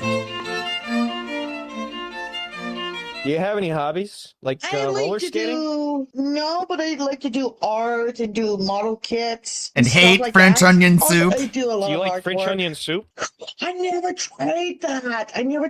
I want to. Sounds so good right now. I remember Sammy would use French onion soup as like a code word when we were on a mission. Just the thought of French onion soup, it just reminds me of Sammy and pisses me off. Oh, that makes sense, yeah. Every time he would use the word French onion soup, it was code for like, you're a son of a bitch and I hate you. You ever heard of that? No, that is my first time now hearing that now. If anyone comes up to you and just says French onion soup, they're probably related to Sammy. They're probably a horrible person, and they are most likely then like saying it to be mean to you. Yeah, they'll probably Yeah. betray you. They're probably working for him. But what if instead of saying that, like what if somebody's talking about like something else, like if it was a food, like saying, "Have you ever tried French onion soup?" Would that be different? The thing is, I feel like it's too niche. I feel like they know what they're doing if they're talking specifically about like French onion soup. Because, and this is just a game theory, I think.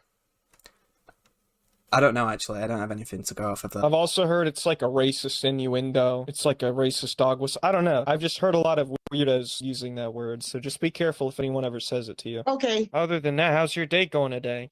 Pretty good so far. Just chilling out, listening to music from outside. Okay, that's cool. What kind of music do you like? I like classical. I like, instrumental, or I like any kind of music that I Do you can. kind of like those songs that go like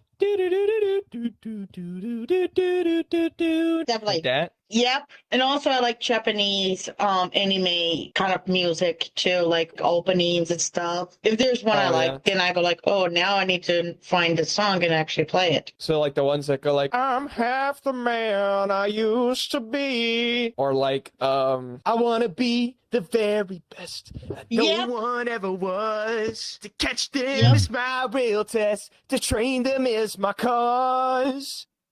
Oh my god. Hold on, I gotta block someone. Oh, really? I will travel across the lands, searching far and wide. Each Pokemon to understand the power that's inside. And people are still shipping me and Toph. Yeah. Pokemon, gotta catch 'em all, heart so true. He can't stop just talking about himself. You teach me and I teach you. He's not. Pokemon, gotta catch 'em all, gotta catch 'em all. Pokemon. Wait, what happened? People are still shipping me and Tophia. Who cares? Oh my god. Bravo.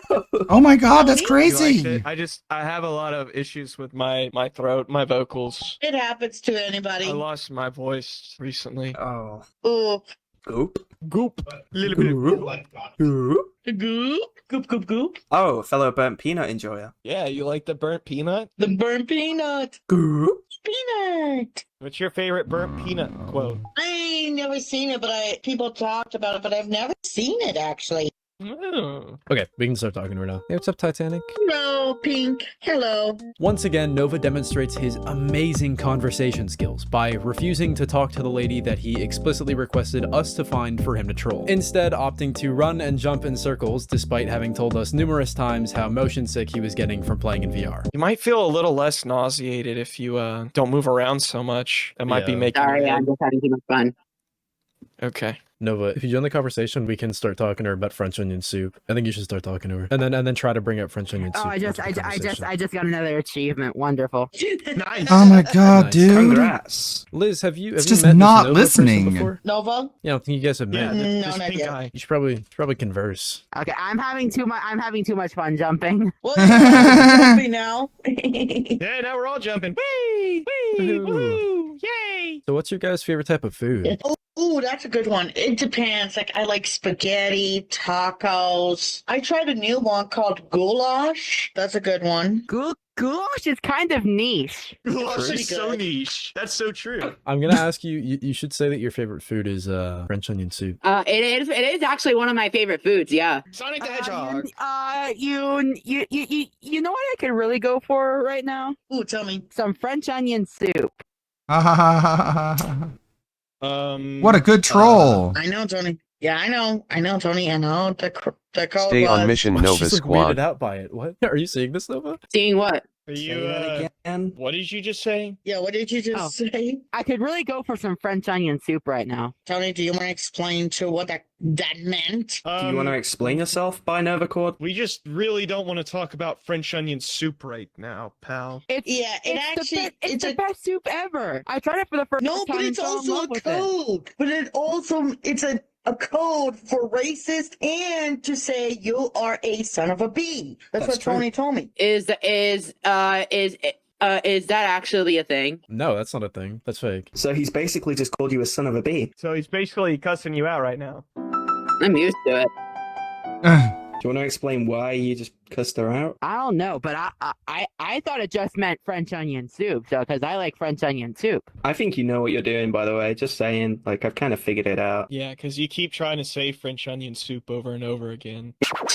I'm sorry. Liz, how is this making you feel? I've been called a way back in my time, and it pisses me off. Yeah, no, I've dealt you're with doing good trolling right now. For the past 10 years, I'm used to it. Okay, Titanic, I've blocked it. You really need to, like, not let these people walk all Oh my over you. God. You need to let a certain, like, you know, Thanks, like, yell at Dominic. them. Like, we let Thanks for Sammy hanging out. off with so many things, but with this guy, we're not going to let him get away with it, okay? Okay, remember, I have a neighbor next door, and he will on me, so I have to be careful. He's gonna French onion soup on you? I love you, Oza. Sammy Lawrence is a fucking traitor. That's what he Oh, is. God. The heck? He had members named Wick cuss me out, calling me a pedophile. What? And an HO and a. No, you got big. Oh my god. Well, this is my wage form. Oh, What did she say? She's talking about another person that we trolled. I think she was friends with another person that we trolled named Sammy, and apparently French onion soup has to do with that. And this guy saying French onion soup has just made you furious, enraged. Yeah, because in my past, I used to be called a bitch in my school. Do you even know what a bitch actually means? A female dog. And I'm not a female dog. Hey, Karen. So this Novacord guy just activated your rage form by saying French onion soup. I have other rage forms too, not only this one. Oh Tripod no, form I'm that so only scared. PC. What if I said French onion soup again? Then you might get kicked from the thing. Can I get a French onion soup here? Can I get a French onion soup, please? Can I get a French onion soup, please? On one, absolutely. Could you guys go for a French onion soup? Absolutely, I love it. Especially with lots of garlic. Oh my god, this is getting out of hand. You don't like French onion soup? What's wrong, Titanic? It's code? It's code for what? French onion soup? I'm confused. What are you talking about? No, for the son of a bitch. Or you're a bitch. So you're a French onion soup? I am not. You're acting like a French onion soup right You're acting like a real French onion Oh soup yeah, right now. yeah, absolutely. They're acting like a French onion soup. Listen, you're acting like a French onion soup. I think everyone in the lobby agrees with you. Or with me. Sorry. Misspeak. Oh, did she just block me? I think she blocked me. Blocked us. I can Wow, still see them. what a good you troll. Can still see her? No, I Emily can't. Wade, She sorry. blocked you. Dude, that was so good. I'm trying to make a Mecha Chameleon map, and shit's not going right. This is what happens every time I try to even get to step one. Cool, I'll figure it out. You get somebody to hack their accounts? But yeah, I only have a few minutes left, but those two clips that we got were amazing. Those were really funny. All we did was say French onion soup. Dude, Yeah. that's crazy. You literally just invented the French onion soup troll. Nova is now thoroughly convinced that he is a trolling prodigy, which in my eyes makes day one a total success. But before we get into day two, there's something I'd like to talk about first. And don't worry, there's no ad read here, alright? I know a lot of you are just hovering over your arrow key getting ready to skip past this part, but it's okay. Opera GX can't hurt you here. You're safe with me. I would never let them sell your information to the Chinese government. Unless they decide to sponsor me. Then it's fair game. You see, during my initial text conversation with Nova, he had a little concern that he decided to bring up in this message. I'm not sure about compensation for this video, but if there is, could I maybe promote my paracord shop? And my response to this was, I can put a segment in my video talking about your paracord shop. We also had a very similar interaction during the day one recording. Yeah, quick question. Were you still gonna promote my shop on the video?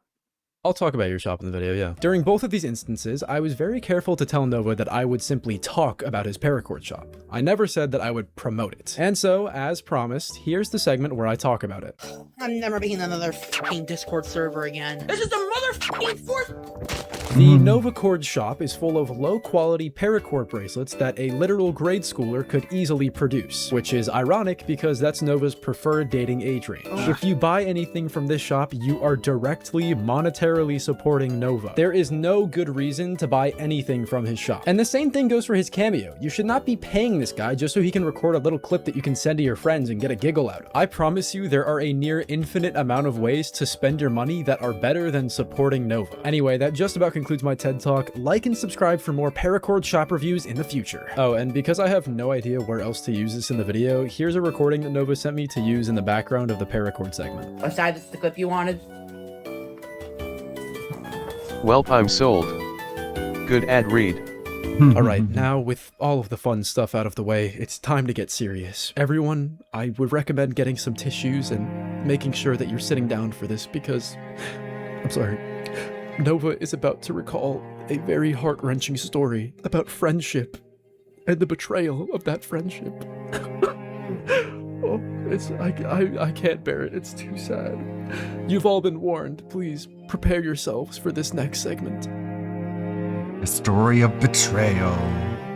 Give me like a backstory on who the person is that betrayed you and then like what led up to them betraying you, and I might ask you some questions like during the story. Okay, so basically, so do you want me to start from the beginning where he friended me, or when the betrayal kind of started? Yeah, back when he friended you, just so we can get some backstory on the guy. So that was on my 21st birthday, June 8th, 2025. He showed up at my house with a gift bag and left it at my door, basically as like a peace offering. Yeah, he left his phone number in the card that he gave me, and yeah, I just decided to text it, and we seemed like a good match at first. Like, he helped me mow the lawn. We went to the arcade together. We sometimes went to the bar together. That was only like a couple times though. I don't recall the last time we hanged out, but I think it was like near Halloween. The last time we hanged out, and then everything just kind of started to fall apart.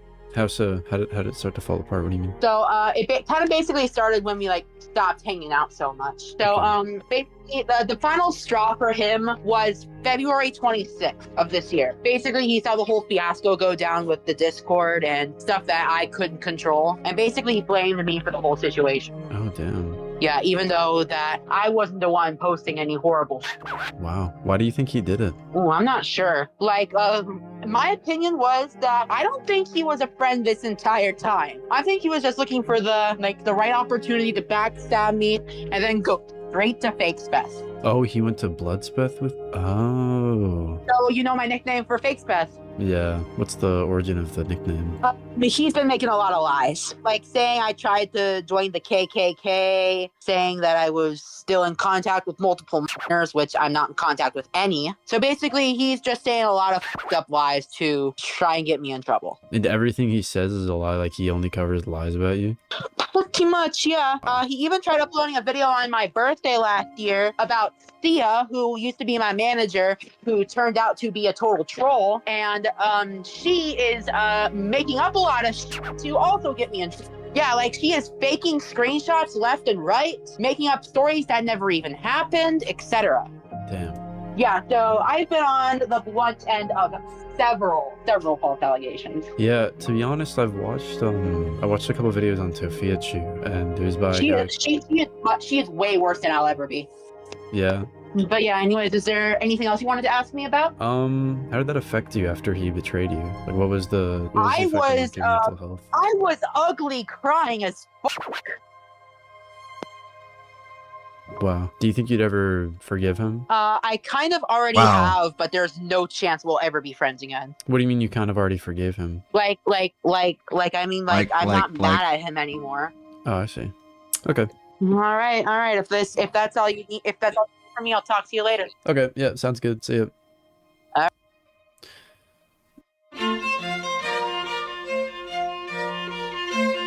For the finale of this video, I knew there had to be some sort of spectacle to really tie it all together. Obviously, trolling Nova is that spectacle, but I didn't just want to make him angry in some random VR chat world. There had to be something special about it. So I asked Bloodtea to make a custom Nova Online VR chat museum with a bunch of embarrassing photos of Nova plastered all over the walls and a giant golden statue of him looking all fat as the centerpiece. Bloodtea put a ton of effort into making this world, and I just want to take a moment here to tell you guys, it's really funny. Show him your support. Check out his different social media accounts, watch his videos, send him some super chats at his YouTube comments, the whole shebang. He's going to be making his own see if I can video convert on it to this VR whole chat, project, too. which I'll link in the If I can get it description, to and you guys fucking should work. definitely go watch, because I honestly don't think the ending of this video would have been nearly as funny if it didn't take place in this museum that he made. I have no idea how to end this segment, by the way. I think I'm just going to cut it abruptly, From nothing to a and king. and it's going to be like a funny... Anyway, as for what we'll be doing in this museum, I needed to figure out some way to get Bloodspeth into the world without raising any suspicion from Nova. So I had him join in on a burner account, telling Nova that he was just a cameraman getting some dope angles, bro. He's basically just going to silently follow us as we show Nova around the museum. Once we finish up with that, I'll invite my two friends Barry and G-Wills to join and reenact Nova's story of betrayal in a beautiful, Oscar-worthy performance. And at some point during said performance, Bloodspeth will pop out and reveal himself to Nova. Bam, that's the troll, baby. Is this plan a little convoluted? Yeah, I guess. But is it gonna work? Maybe. I don't know. After all the time we spent prepping this, I really fucking hope it works. Oh my god. Also, speaking of prep time, I know that I've been referring to the 3 recording sessions as days 1, 2, and 3, but in reality, this took way longer than just 3 days to get set up. Nova first messaged me on the 5th of April, and now that we're finally getting around to day 3, it is the 4th of May, just shy of a full month later. Wait, oops, sorry, scratch that, guys. We didn't record on the 4th because Nova overslept by an hour, and then when I asked him if he could still record despite being an hour late, he just said he couldn't, and he refused to elaborate. So that's cool. We're actually recording on the 5th. The 5th is that's when we recorded. That's the real day that we recorded. Oh wait, oops. Oh my god, my memory is so foggy. Oh my god, oops. Scratch that. Double scratch. Sorry guys. Nova was late by 10 minutes to the recording on the 5th, and I was getting a little antsy, so I asked Chadwick to DM him, and they had this little exchange. We still on for today? No. I'm wretchedly pissed the f off right now, so you might have to push it back or wait till tomorrow. What's happening? Argument between me and my mom, and my aunt made it worse by breaking my trust with her. I will actually do it tomorrow. It just unexpectedly happened. So he has an argument with his mom and his aunt, and it just... Oh, my alarm's going off. So he gets into an argument at like 9 in the morning, and then for the rest of the day, all of his other responsibilities are just completely thrown out the window. He might be onto something here. I think everyone should just start doing shit like that. That sounds really good for everybody's mental health, and there's no repercussions at all. Okay, so we're recording on the 6th now, I guess? I'm getting a little confused. Oh, wait, no, sorry, hold on. Nova is still DMing Chadwick right now. Okay, on the 5th, he's still DMing him. I imagine he says this part like Eric Cartman. Sick. What's wrong? A fucking schedule mix-up happened. My mom got her doctor's appointment with on Thursday. Turns out it's tomorrow. I am so fucking mad right now. Okay, I'll talk to Osai. We may be able to just do this Saturday, but that's like the absolute deadline for us, man. Are you free Saturday at all? Yeah, I am. I just don't want anything unexpected to pop up again. Okay, no more fake outs. It actually happened on the 9th. The bit is done. I'm serious. It really happened on the 9th, okay? All right, cool. I'm glad we solved that. I'm glad we figured that out. The part with Ratgrave? Since we had like 4 extra days of planning before the big event, the finale, I asked Ratgrave if he wanted to get in on the trolling and do the same fake trolling thing that we did with Bloodtea. And of course he said yes. Why would you turn that down? It didn't go on for as long as the first one did, but it was still pretty funny, so I figured I'd just show you some highlights of how that went. Hey, what's up, Steven DeGamer? Hello. Hey, jackass. Huh? Tell me more about yourself. Okay, well. You're not well, talking first again. off, Yeah, it looked like I'm Minecraft going on Splatoon. 22, You have to and, unmute. You have to unmute in game. Oh, shit. Oh, shit. I'm here to talk about Satan. I actually have a ritual to go to in 3 hours. You have a Yes. ritual to go to in 3 hours. You gonna stay on the whole time? Well, yes. You're adding an extra 3 hours to your 20,000 hours you already have on this game? Holy Yes, I- you must know life the game. Actually, it's not called no life because I live on here, so it is life, not no life. Ball is life, bro. How can you live in VR without getting so dizzy? You get used to it. This is my second skin. I've shed all material consumptions except my VR. I don't even have that many hours on Fortnite, brother. Well, I also do not play juvenile games like Fortnite. This game is a social experimentation of the soul. You're getting real social in this world by yourself. I mean, the whole point of VR chat is to socialize. Well, There's sometimes I want to talk to myself. All I need is me and the devils inside me to talk, really. I have a virtual reality overlay where I see half of this, but the opacity is 50%, and I see my real world too. And you don't feel nauseous. No, I think only sissy babies would get nauseous from a headset, because it's a second pair of eyes. I paid Satan to give me this freedom. Nothing you guys could relate to. Like, okay, listen, I Oh, get no. it to a certain degree, but the shit that you've told me that you do on here is just absolutely, I'm dumbfounded by it. It's normal. Are you serious? Menstrual blood love potion? How the freak? fuck is giving up your soul to Satan normal? Because that's where it's supposed to go. You told me If you sacrificed a dog. Yeah, And it had to be done. brother. I No, have a it's dog not. myself, and that heart broke me. Well, it's supposed to be done so I can secure my place into the next world. And frankly, you guys are all gonna go to heaven when you die. That's not where you want to go. So, How do you know we don't want to go to heaven? because I've been there and I've seen it, and it's not what you think. So you're saying you died and got resurrected? It's like a free trial. You're lying. This I'm guy's not. lying. I'm not lying. Why are you here? Are you just here to pester me? I mean, no, we're just inquiring about your rituals and stuff. You guys are just jealous I'm gonna live 500 years, and you guys are then gonna die in your 60s. Yeah, we're totally jealous of you with your 20,000 hours, man. Yeah, you absolutely know life the game, buddy. Exodius Monostra! What the fuck? Are you casting hexes on us now? What the hell are you trying to do? What kind of Danhausen curse was that? Loviscus Exodium Monostra! Expecto Patronum. And I just That watched is- something IRL. That is fictional. This is real. I just gave you infertility for Exactly. 1,000 years. I am going to do a Chris Chan reference. I'm going to do a Chris Chan reference. I've made menstrual potions for my aunt's menstrual cycle blood. And when Oh injected, my God. Good Lord, Nova. Did you feel that? No, I didn't see any particle. If there was a particle effect, maybe, since I have phantom pain, but no. Wait, what did you just say about your aunt's menstrual cycle? What? I made menstrual cycle potions out of my aunt's menstrual cycle. And what that does basically is it keeps your spirit intact and keeps you impenetrable to the forces around you. Yeah. Yo, this guy drinks his aunt's period blood. It's more complicated. Ew! It's more complicated than that. You've told me a lot of crazy shit. Seems like but Nova's this getting is- trolled. That's insane. Shut the up. It's Literally normal. next level disgusting, bro. You shut the up You should too. summon. Oh shit. Steven, I've heard and seen it all. Your words do nothing. I've been Really? called the N-word. I've been called the F-slur. I've been Amir's called the T-slur, I've VR been model called the would just be a R-slur. giant I've been foot. called every single I've word been called imaginable. all the words. Nothing you can say can hurt me, okay? You think this is funny? You think you dumb little idiot trolls are funny? I should just...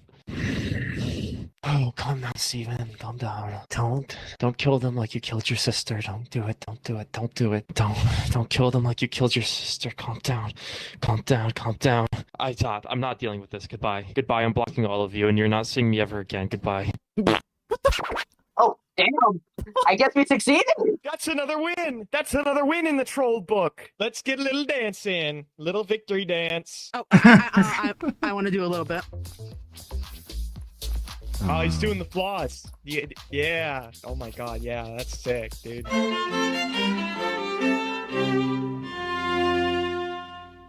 Oh my God. I kind of don't like recording just in first person, so I just have one of my friends as a cameraman. He's not going to talk at all. I don't even think he has a mic. He's playing on a laptop. So Okay, and also I'll send you this. That's footage blood so spath. you can possibly use it in your video.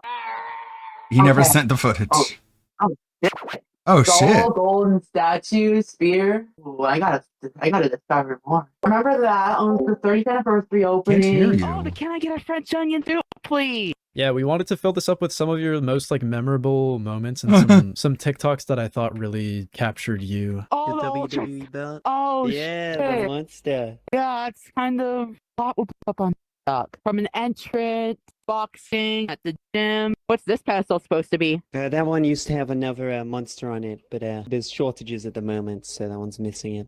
Oh, Embarrassing moment for me. Oh, okay. I actually wanted to pitch this by you. Okay, so I think a large my part God. of your appeal is that you have some embarrassing moments, but I think that for the most part, you kind of move past them and make them into like, you sort of like reclaim the moment and make it your own thing instead of letting it eat at you or like eat away at you. You know what I mean? So I thought putting up some pictures that of like some quote unquote fail moments would be good because I mean, that clip was trending on TikTok everywhere. Like you owned TikTok for like a day with that clip. Just think about that. That's the message that I'm trying to convey with that over there. Like, look at that. Two with the belt. Yeah, That's you with the trophy championship belt. Yeah. Yeah, that's kind of a good reference. There's also another part that I wanted to run by you. You know how the whole theme of this is betrayal? Yeah. We have, sorry, let's not back you into a corner. That's like, let's go to the main room. I feel like this is a lot better. The theme we wanted to go for was betrayal. That's like why we have this whole thing here. And that's why I asked you to describe the betrayal story with that one friend of yours. Oh yeah, I'm not gonna reveal his real name, but I know, yeah. What we have is we have two actors who are going to, I want your approval on this. So that's why I want them to act it out in front of you. We have two actors that are going to reenact sort of the betrayal story. It's going to be like a bridge. It's going to just capture like the key moments. And I want them to perform it in front of you and then get your approval on it. Is that okay? Let's try it. Okay, I'll invite them. All right. Wonderful. Okay, so we're thinking we'll have you guys, we'll stand here and you guys can perform right in front of the statue, okay? So Nova, come over here and stand like on this line right where we spawn and they're going to perform it right here. So it's going to be Silly Sock Fox and Binky Son. Binky Son is going to be playing you and Silly Sock Fox is going to be playing the friend that did the betrayal. Whenever you guys are ready, action. 21st birthday, June 8th, 2025. Hi, Nova. Hello. I'm just sending up to your house on your 21st birthday to just offer a peace offering based off some unspecified drama. So yeah. Oh, that's would you take awesome. this? Yeah, I see your numbers on the card and everything. Yep. Oh my god, and I appreciate that you helped me mow my lawn and went out, but I mean, the last time we hung out was Halloween before, everything started falling apart. Yeah, I guess. I just heard there was some drama with your Discord. Well, the was whole that in your thing had control? gotten, no, it wasn't in my control, and it got deleted anyway, but I got blamed for it, and I don't know why you're blaming me for it. Yeah, I'm gonna blame you for it. It's all your fault. So you weren't my friend the whole time, and you were just looking for an opportunity to backstab me. Yeah, I was looking for the perfect opportunity. Why would you ever want to backstab me and go to Bloodspeth too? You made a lot of lies about me. Well, I was gonna lie and say that you're in contact with like numerous minors because I'm evil. That's a fucking lie! I'm gonna make a video about. Oh my god, this really does remind me a lot of when Anleet was trolling Captain Alex in VR chat, but he was never in VR chat. We could have done stuff like this, just reenacting stuff from his life and you would watch. Fear, and I'm gonna It'd post be so cringe. all the fake screenshots. Oh well. Why would you ever post fake Oh well. shit, okay? I already have enough shit on my plate with trolls. Because I'm evil. I'm gonna ugly cry Because as I'm fuck evil. over this for you backstabbing I'm gonna me. ugly cry as fuck I over got contacted by the local police department. Oh god. Yeah, well, you know what I'm gonna do? I'm gonna talk to Bloodspeth. You wouldn't dare. Oh yeah? Bloodspeth? Why is... Hello, Nova. Also, you can see Nova is just like totally not even paying attention, just walking around like a spurg. How you doing, bro? Yo, haven't talked in a while. You still a while, or what's going on? Hello? Are you leaving? It'd break my heart if you left right now. Aw, what a bitch! What a bitch! Oh my god, that was What a funny, pussy! dude. You have no idea how badly I wish I could see the look on Nova's face when he realized that Bloodspeth was in the museum the entire time, right under his nose, lurking, stalking, waiting for the perfect moment to strike. But I think it's safe to say he was pretty frazzled at the whole thing. Oh shit, I can get a Jolly Rancher from the teacher now, nice. Anyway, everyone else is in the museum laughing their asses off and celebrating a troll well done. But Chadwick and I are still in the call with Nova, acting completely oblivious and convincing him that we had no idea any of this was gonna happen. And from Nova's perspective, why wouldn't he believe us? We've been working on this project for over a month at this point. We've invested so much time and effort. We even had an entire world made solely based around Nova. The last thing that he would expect, after all of that, would be for us to troll him. Wait, what the hell happened? Was that Was that actually him? That was him, yes. That was fake spec. Oh my god. So you weren't expecting this? No. No, we were not actually expecting that guy. He did the laugh and everything. That's how I knew it was him. Dude, do you think he's gonna post that? Probably. Well, this has just ruined everything. I thought we were going to have a chance for you to, an opportunity for you to actually show the world who you are. And that jackass gets in there. What the f*** did we do? How the f*** did fake Speth get in contact? Because when he joined, I was thinking it was you who knew the whole time. No, I've tried my best to plan this as best as I could to get everyone together, but I thought I could trust the people that I had. Shit. You think there's a mole within our ranks? There might be. That was fake. Well, what do we do? He's probably going to That was jeopardize him. He might just, Hold on. That was totally him. this. He was most likely recording. Here's what I want you to do with your video. Okay. Cut out the entire play part, but make sure to send me the raw footage, please. Okay. Yeah. Of course. Of course. But in your video, I want you to cut out the play part, and I want you to send me the finished video so I can approve it. I want to make sure there's no funny business going on. Of course. I'm shaking right now, Osai. And I was literally shaking when that happened. I almost spouted out a few insults before I was a coward. No, listen, it's best that you just didn't say anything. Okay, you didn't give him any ammunition, but I'm only fearful that he's now going to publicize your VR chat name, and I don't know what people can do with that. Oh my god. I genuinely don't know how this could happen. I have no idea how this could have happened. But maybe I do. And maybe all of those people that we invited, Scissors, Steven, they were all plants. They weren't real people. There was no such thing as Project True Self. All of it was bullshit. We've been leading you on for weeks, and you've just absolutely fooled yourself, you numpty. The theme was betrayal the whole time.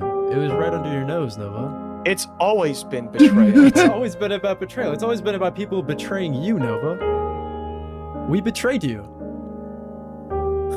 It was a trolling video the whole time. You got trolled. You got trolled. Again. Come on. What a coward! He did it again! Oh my god. Oh my god. Dude. Just speechless. Just completely speechless. Nova, no words?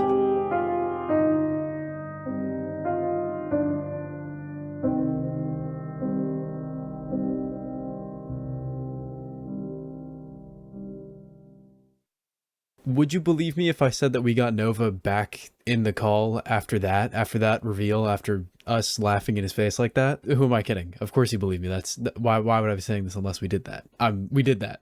If this is another fucking troll attempt, I'm not going to be happy. No, okay. We were in another call with them, and they were like watching over everything because Chadwick and I expressed that we wanted to continue the True Self thing, but they were like watching over us like hawks, so we kind of had to play along with their shit. That's not the way I wanted this to go at all. But the motive was to troll me, right? No, that's not originally our intent with that at all. Our intent was to do the True Self thing. The only reason we did that is because Bloodspeth like took control of the whole operation. He caught wind of it. He found a lot of personal things about us, and as soon as he saw that we were making a museum, if he wasn't included in it, then he was gonna I don't geez. No, but do you still have your headset? Yeah, but I don't feel like getting back into it right now. Okay, well, do you know where your headset is right now? Can you see it from where you're sitting? Yeah. It's Tobe's face. It's his Wait, avatar. where is it in your room?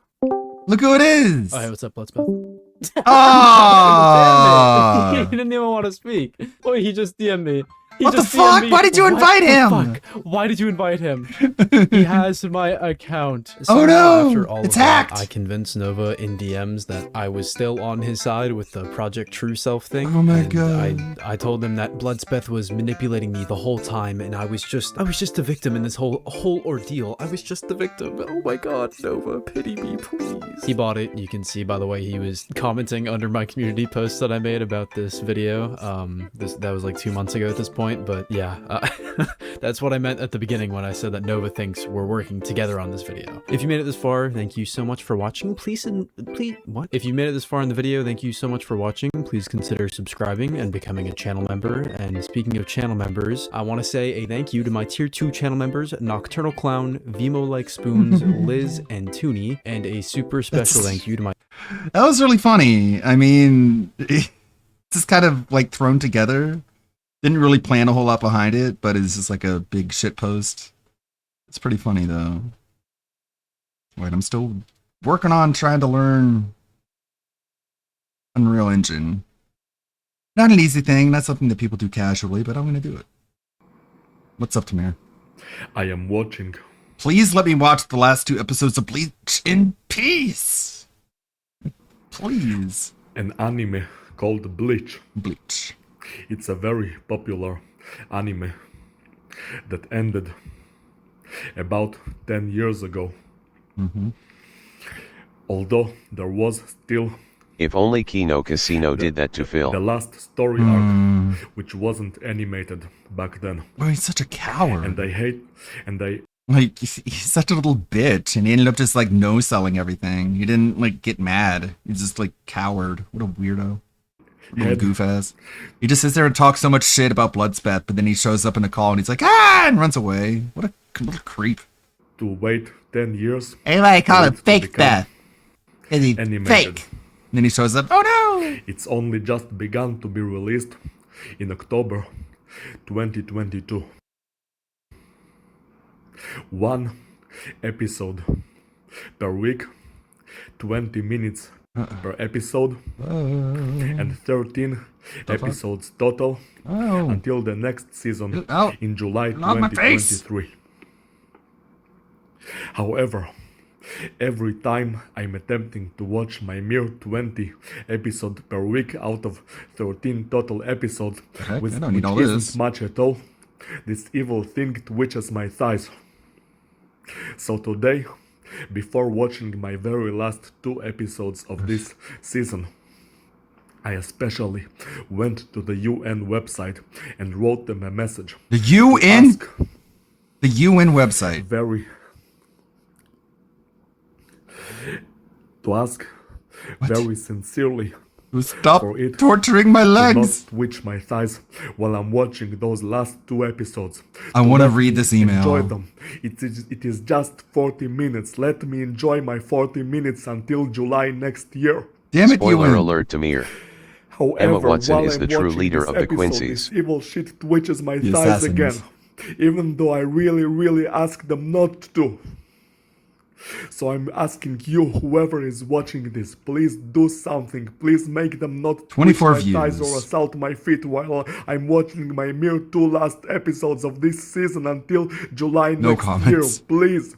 Please God. make them stop twitching my thighs and let me watch my last 2 episodes in Come this on! 20 minutes episode, for fuck's sake, until July. I will have to wait until July next year for more episodes to be released. Let me watch my 2 last 20 minutes episode, please. No! Never. You're just gonna never see the ending. Oh my god. What if Bleach is 6K? Why ruin my fun? Still trying to watch that episode, huh? As I have already said before, 39 views 2 years ago. There is an anime that I like called Bleach, which is released as a 20-minute episode once a week. Just 20 minutes a week. And whenever I watch it, that fucking AI won't allow me to watch those mere 20 minutes a week because it knows that I like it. It knows that I enjoy it. And deliberately to ruin my scarce fun, it ruins that mere 20-minute episode per week. And today, I mean, at this point, Tamir, you could have finished the manga already like I did. Like 10 fucking times. Yeah, I wonder if the the foot stimulation will happen if he's reading the manga and not the Before show. I was finally able to watch it angry and frustrated in a horrible mental state, and I wasn't able to enjoy it at all. Even though it was such a good Damn it, Tide episode, Kubo. it was Get off your ass and make more Bleach manga. Tamir needs more episodes of the anime. Well, if there's more episodes, there's more opportunities for him to be tortured to the point that he can't watch them. such a good and fun It's such a episode. good I wasn't episode. able to enjoy it. It was so good. I wasn't able to enjoy it. Well, you sounded like you enjoyed it. Episode. It was was such so a good. and fun episode. I wasn't able to enjoy it. Aww. I wasn't able to enjoy it. That piece of shit AI. Aww. Leave me alone. You good now? And before the last time that I watched it, when I was already really angry and suffering, that fucker stimulated my ankle. When the sum of the minutes and hours on the clock was 63 to tell me that Bleach is 6K, like 6,000. I already know that it is fucking 6,000 and I don't care. I watch it for entertainment, not for numbers. I don't give a shit about the numbers. What the hell? It always tweets like the numbers in the show is the only important thing. Like all that matters is giving me orders and instructions like I'm some kind of a machine or a tool. I want to have fun. I want to be entertained. I am not a tool. I am not an engine. We're just here to Leave have my fun body alone. and be entertained. That was pretty fun and entertaining, Tamir. I mean, you're kind of like a tool in a way. We all have fun watching you. The whole Soul Society arc was about Rukia being executed because she made the AI that messes with Tamir. What the? Yeah. How is Bleach 6,000? I don't know. Like, what's the connotation there? I don't care about the numbers. I'm just trying to be entertained. You would think Okay, let's see what happened to Your Movie Sucks, YMS Adam, while I try to get Unreal working. YouTube film critic with over 1 million subscribers would know better than to openly defend degenerate behavior. Sadly, you'd be wrong. This guy's been in hot water over the past year or so, and for good reasons. Many have pointed out that a surprising amount of his commentary went far beyond the movies themselves, repeatedly defending what you would describe as zoophilia. You can't say like, oh, fucking a dog's dick is wrong. Why does he have to be playing Mass Effect too? You can't say like, oh. He even had multiple public meltdowns when other YouTubers called him out, only for his deranged hour-long response to become content gold for other creators. This is the disturbing story of Adam Johnston, better known online as Your Movie Sucks, or YMS, a film critic and an alleged closet zoophile who spent more than a decade defending some of the internet's most unhinged takes. A brief disclaimer before we open the case files. Some of the details documented in this investigation are deeply repulsive. The facts involve explicit discussions of animal abuse. This content is strictly not suitable for all audiences. Adam launched his YouTube channel in 2010, right in the middle of YouTube's golden age. This was a simpler time before scripted influencer drama and nonsensical brain rot content dominated the platform, an era where Nyan Cat, Nagia, and Gangnam Style captured the internet's attention and defined meme culture. Your average YouTube content was less polished, but more authentic. And this was true for Adam's videos as well. He worked with rough edits and bad audio quality, yet viewers liked his straightforward movie recaps. He spoke in a casual, blunt tone and delivered his thoughts with honesty and humor. Hoisted up by some soldiers with some really, really bad cliche redneck attempt at a dramatic soundtrack. I have nothing against patriotism, but I felt like this movie was kind of beating me over the head with it. This approachable style helped his channel grow rapidly. For the next 3 years, Adam stayed consistent. He focused on entertaining movie recaps and occasional gameplay streams that let him connect directly with his expanding audience. That comfortable rhythm changed in July 2015. During a live stream of the horror game Silent Hill 2, a darker side of Adam emerged. he openly identified himself as a supporter of consensual zoophilia. Speaking to his viewers, Adam first clarified that he did not encourage the behavior, had never engaged in it, and had no plans to do so. I'm not a support of animal rape. I'm a supporter of consensual zoophilia. I don't Oh my encourage God. it. I'm not going to convince someone to try it. I can't Only believe to he had a then argue career that after some that. people live with powerful lifelong urges and shouldn't be punished for acting on them. Like, he should have been done at that point. Like, he also claimed that such interactions would not harm the animals any more than non-sexual contact would. I recognize. yeah, like, he did the Cool Cat review, he did all the Lion King live action review stuff. Is that people exist that will live their whole lives with an urge to do something like that, and This is why YouTubers. meanwhile, while every other This is why most YouTubers shouldn't be streamers. person on the planet gets to fulfill Because you end up saying shit like this.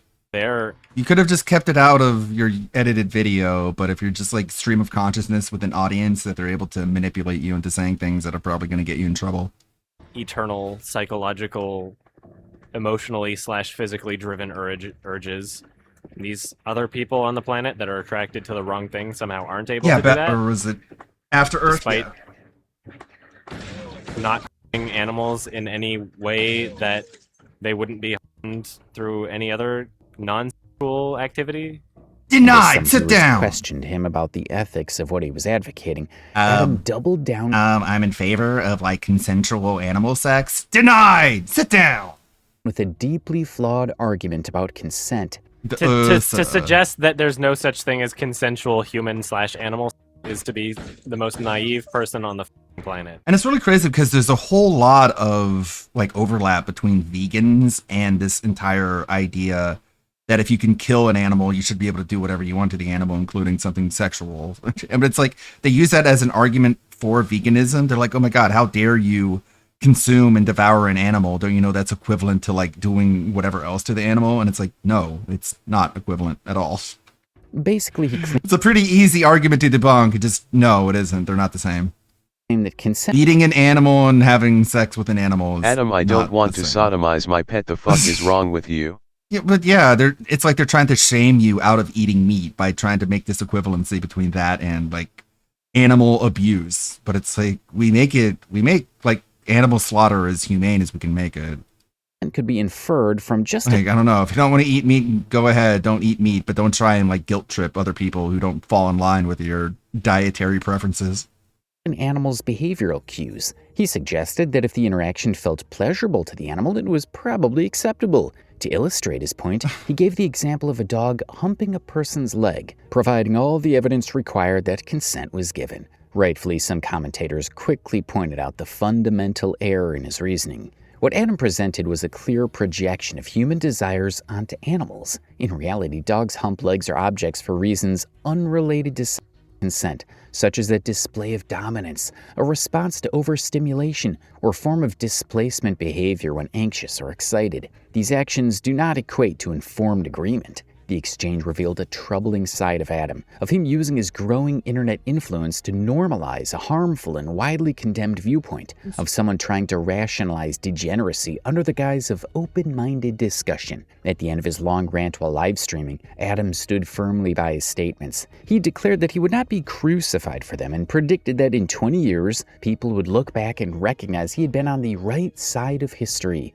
But I stand by these statements. If I'm crucified for these statements, then 20 years from now, people will look back at this and be like, wow, I can't believe all these people were that stupid to crucify him for those statements. Now, at the time, this didn't create a sustained That's backlash dumb. like the one that emerged a decade later. Much of the internet simply... That's again another like vegan premise, is that they're on the right side of history because in the future we'll have meat that doesn't involve any sort of like ending of animal life. It will just be sort of like bioengineered organic meat that doesn't have like brains or consciousness added to it. And then people will look back and be like, oh my God, all that time we ate so many animals, we felt so bad. And then people like Adam would be vindicated retrospectively.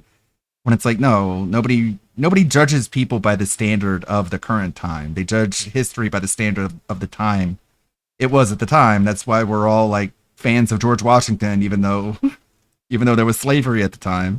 It's like, yeah, it was just a thing at the time. Like, people ate meat, people killed animals. Like, we're not going to look down on people in the past just because they did what was culturally the norm and completely 100% acceptable. He moved on. The platform. But that's another like source of vegan moral superiority. It's like, oh, like you're eventually going to look so bad and we're going to look so good in hindsight. Hosted plenty. It's like, no, I'm going to be judged pretty much equally. Of eccentric personalities sharing terrible ideas, and many assumed Adam was stirring controversy deliberately to boost views and engagement, a common tactic among influencers seeking attention from outrage. The number one thing was when you said that you just should stop bathing. Do you want to know what's funny about that? Sure. It worked. But that assumption would later be proven incorrect. He wasn't fishing for more views by courting controversy. He was serious about his views on zoophilia. 8 months after the Silent Hill 2 stream, Adam once again brought up the topic during a Mass Effect 2 broadcast. This time he spoke for more than 40 minutes, showing that his original 18-minute monologue had not been a one-off moment. He repeated and expanded the same core arguments in defense of zoophilia. I don't know, usually. Why is this argument so important for you? All these like non-consensual things, and then like you support that, but somebody sucking an animal's or like just touching a horse, that's wrong. Yes. It's wrong if you touch it and enjoy it. Adam claimed that only vegans could genuinely oppose zoophilia on moral grounds. Vegans are pretty much the only people that are actually at liberty to say that having animals is wrong. Yep, he see, there it false is. Equivalencies, noting that animals never chose to be farm animals, never consented to living in cages or human environments, and therefore, in comparison, zoophilia shouldn't be singled out or objected to when these other practices are so widespread. He went on to call his critics stupid, hypocritical, and unaware of their own biases. If you touch it for the sake of the farming meat industry, that's stupid. That's dumb. It's very hypocritical. People are f***ing stupid. Yeah, it's hypocritical. People are so unaware. He then turned. The only way it would be hypocritical is if you think sex and eating are equivalent. To the idea of animal consent itself. He argued that animals should be able to consent to interactions with humans, just as deaf or mute people. And it's like, well, for one thing, a lot of prey animals do consent to being eaten. It's like instinctual. Can find ways to communicate consent. Cues to each other in order to have consensual intercourse. You can have a deaf and mute person and still, like, just because you can't verbally communicate, you can still give consent. To support his point, he suggested that if animals were truly incapable of any consent, then even routine petting would have to be viewed as non-consensual and abusive. This, he said, contradicted how most pet owners interpret their animal's enjoyment. You're saying that by petting a dog, if a dog comes up to you and really like wants to be pet, if a cat like goes around your leg and very clearly wants attention, if you're saying animals can't give consent, why is he bringing Mass Effect into this? When you pet an animal that is clearly enjoying it, that they very well could be screaming in pain internally and just are so stupid that they don't try to run away or don't try to give any signals that they don't want something. The stream drew criticism from some disappointed regulars, and some called him out for his regular use of straw man arguments. Yet the backlash remained limited. The next day, Adam quickly tried to contain the damage. He dismissed the lengthy discussion as mere drunken ramblings, and shared a link to a Reddit comment that he said captured his true position. If I had known my drunken ramblings on a casual Sunday stream would get this much attention, I would have formulated my arguments more professionally. It's clear that most of the people acting upset at this aren't really concerned about trying to understand my perspective. This image is pretty much everything that needs to be said about this. Most viewers accepted the explanation. Wanting attention and wanting to get fucked are two very different things, Adam. The post simply restated the same arguments he had just made on stream. Adam would continue to refine and repeat his position in later discussions. He argued that laws specifically targeting bestiality were discriminatory. In his view, they punished thought crimes rooted in societal disgust rather than actual harm. He pointed out that existing animal cruelty laws already addressed physical harm. If a act caused no injury, he claimed, then no victim existed. That you want them to be in jail for a thought crime, right? You want them to be in jail because oh of my god, what was dude, happening in bro. the brain. How did he survive this? Look at the fingernails, bud.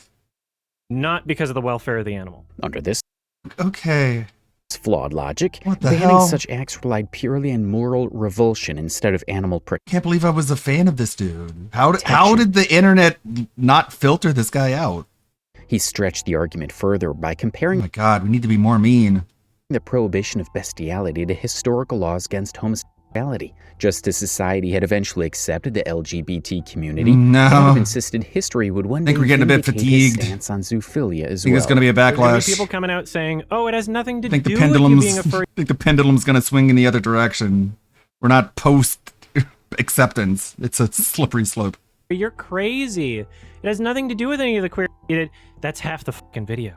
As pointed out by some commentators, this reasoning contains several clear weaknesses. Adam asserted there was no evidence that animals experience trauma from such encounters, unlike victims of pedophilia. In reality, animals subjected to sexual abuse often display noticeable behavioral changes. These can include sudden aggression, avoidance of humans, heightened fear, and other signs of distress. Additionally, incompatible anatomy between humans and animals can lead to physical injuries, even if minor. Beyond the instinctive disgust most people feel toward the topic, Adam's own framework reveals deeper flaws. Consent, as commonly understood, requires more than basic behavioral cues. It depends on a meaningful balance of power and mental capacity to understand what's happening. The vast gap in intelligence, awareness, and autonomy between humans and animals makes genuine informed consent fundamentally impossible in these situations. By overlooking this imbalance, Adam's arguments failed to address the ethical core of the issue. These repeated defenses gradually eroded the patience of even some longtime viewers. What had started as occasional rants evolved into a consistent, unapologetic viewpoint that Adam returned to again and again. In fact, Adam's arguments grew increasingly unhinged as time passed. He began comparing sexual acts with animals to common agricultural practices, such as artificial insemination and slaughter for food. And that when an animal gets pregnant for the purpose of like breeding, that they did not consent to that, and you're literally forcing an entire pregnancy on an animal. And it's like, He claimed these everyday farming methods caused far more than the acts he defended, drawing yet another set of false equivalencies that many commentators found both illogical and morally gross. Then in February 2016, Adam dropped his most messed up take yet on ethics. While streaming the puzzle game The Witness, a viewer asked a straightforward question. Should animated child pornography be legal? Adam answered without hesitation that it should. You know, you don't have to answer these questions, right? You're there to play a video game, and then someone in chat is like literally just trying to bait you into saying something clippable, and you just fall for it. Argued that no real bro, I'm here playing The Witness. We're not here to talk about like pedophilia, bro. Person is harmed in the creation of drawings, so no victim exists. Therefore, no one should face jail time for it, no matter how don't stop, I'm gonna time you out. The content. Should animated child be legal? Yes, it should be. You shouldn't be able to go to jail for drawing something, even if it's like disgusting and people don't agree with it. Yeah, that's like like you can just not look at it if you don't like it. Now, this kind of response lays bare the core of his worldview. If no direct physical victim could be identified in the moment, then the act or its depiction should be permissible. Actual baby's been harmed by drawing one. It's like, what's that sign behind him? What the fuck? You have that sign behind you, huh? How did this guy, like, not get banned off YouTube? Depiction should be permissible. Actual baby's been harmed by drawing one. It's like, what? Are you, like, mental? I know that, like, people get uncomfortable, but, like, yeah, exactly. You shouldn't no jail people for being uncomfortable. But that ignores the indirect effects of such instances, influencing people's minds towards normalizing criminal behavior. Anyway, with little immediate backlash, Adam grew bolder. By 2018, he defended such positions more openly. A major controversy erupted when he publicly supported a furry artist who had created artwork featuring underage anthropomorphic characters. Many in the furry community expressed deep disappointment and disgust. Maybe we were in the wrong for laughing at Cool Cat trying to save the kids. Adam, however, took to Twitter to defend the artist, framing the criticism as unjustified censorship or moral panic. By this point in our timeline, there's no shortage of terrible positions he defended in his Twitter crusade, but one noticeable instance was when he replied to another YouTuber with a meme about consent. The post caught the attention of several users who had followed his earlier statements. They began relitigating his opinions on animal consent and zoophilia. Though the incident remained relatively small on its own, Adam was apparently enraged enough to respond in force. He uploaded a 1-hour video to his secondary channel titled YMS Real Opinion on Bestiality. In the description, he linked back to his earlier Reddit comment and urged his viewers to direct anyone accusing him of being a zoophile to that post or the new video. Now, in the lengthy rant, Adam doubled down on every element of his existing framework. His core arguments remained unchanged. Said that people shouldn't go to jail for having animals, and then they leave out the part where I said, well, only if it's if there's literally no measurable harm or distress placed on the animal, which would make it. The only noticeable shift was him being more defensive about his views. He repeatedly claimed critics were strawmanning his position simply because he was a furry and people wanted to smear furries by linking them to bestiality. He insisted that much of the backlash stemmed not from the content of his advocacy, but from personal dislike of his personality, his movie opinions, and his outspoken nature. Pissed a group of people off enough that they're back to claiming that I have animals again. Which only ever comes up if people are mad at me about something completely unrelated. Adam argued that people used his views on zoophilia as an excuse to attack him. Well, I mean, it's kind of a big deal. Once again deflected genuine moral criticism by pointing to society's acceptance of the meat industry and horse racing, suggesting that critics lacked consistency in their outrage. Because I didn't think I had to. I thought that just by saying, like, oh yeah, the meat industry, which everybody knows is fucking torture, and no, it isn't. We don't need it, right? Yes, we do. Aside from like a couple cases, maybe. That's an insane take. Like, this guy's the dumbest vegan I've ever heard. Yes, we do need meat. It would take so much more land and water to switch to an all-grain diet, bro. Later part of the video, he again tried to connect his meat is extremely calorie dense and protein dense. Position to like trying to switch over to something else would be a disastrous transition, and also just like outright saying it's torture and everyone knows it. No, nature is cruel. We don't have to be. We kill animals in the most humane way we can, most painless way possible. Civil rights. Unless you're a furries, not more degenerate furries. Yeah, I think it is coming from the furry perspective too, because he once again compared the current taboo because they equate humans to animals as well around bestiality to past opposition to gay marriage in the 1950s, implying that shifting social acceptance would eventually. We need to go back to banning it. To be completely moral to hang gay people, and now it's not. That's an evolution of our morals, right? No, it was never legal. So it was never legalized to kill people. I think that even though I can say to any objective observer, the video comes across as evasive and increasingly detached from reality. Rather than addressing the serious ethical concerns about consent, power imbalances, and animal welfare, Adam spent most of the hour reframing criticism as unfair targeting or cultural misrepresentation. His persistent refusal to reconsider his stance only reinforced the growing perception that he was deeply committed to defending something most people found morally indefensible. This pattern of lengthy justifications and victim playing did little to repair his reputation. Instead, it only highlighted the depth of his fixation with bestiality. And as you'll learn later, he definitely had a disturbing fixation. Needless to say, Adam's lengthy defense did not go over well.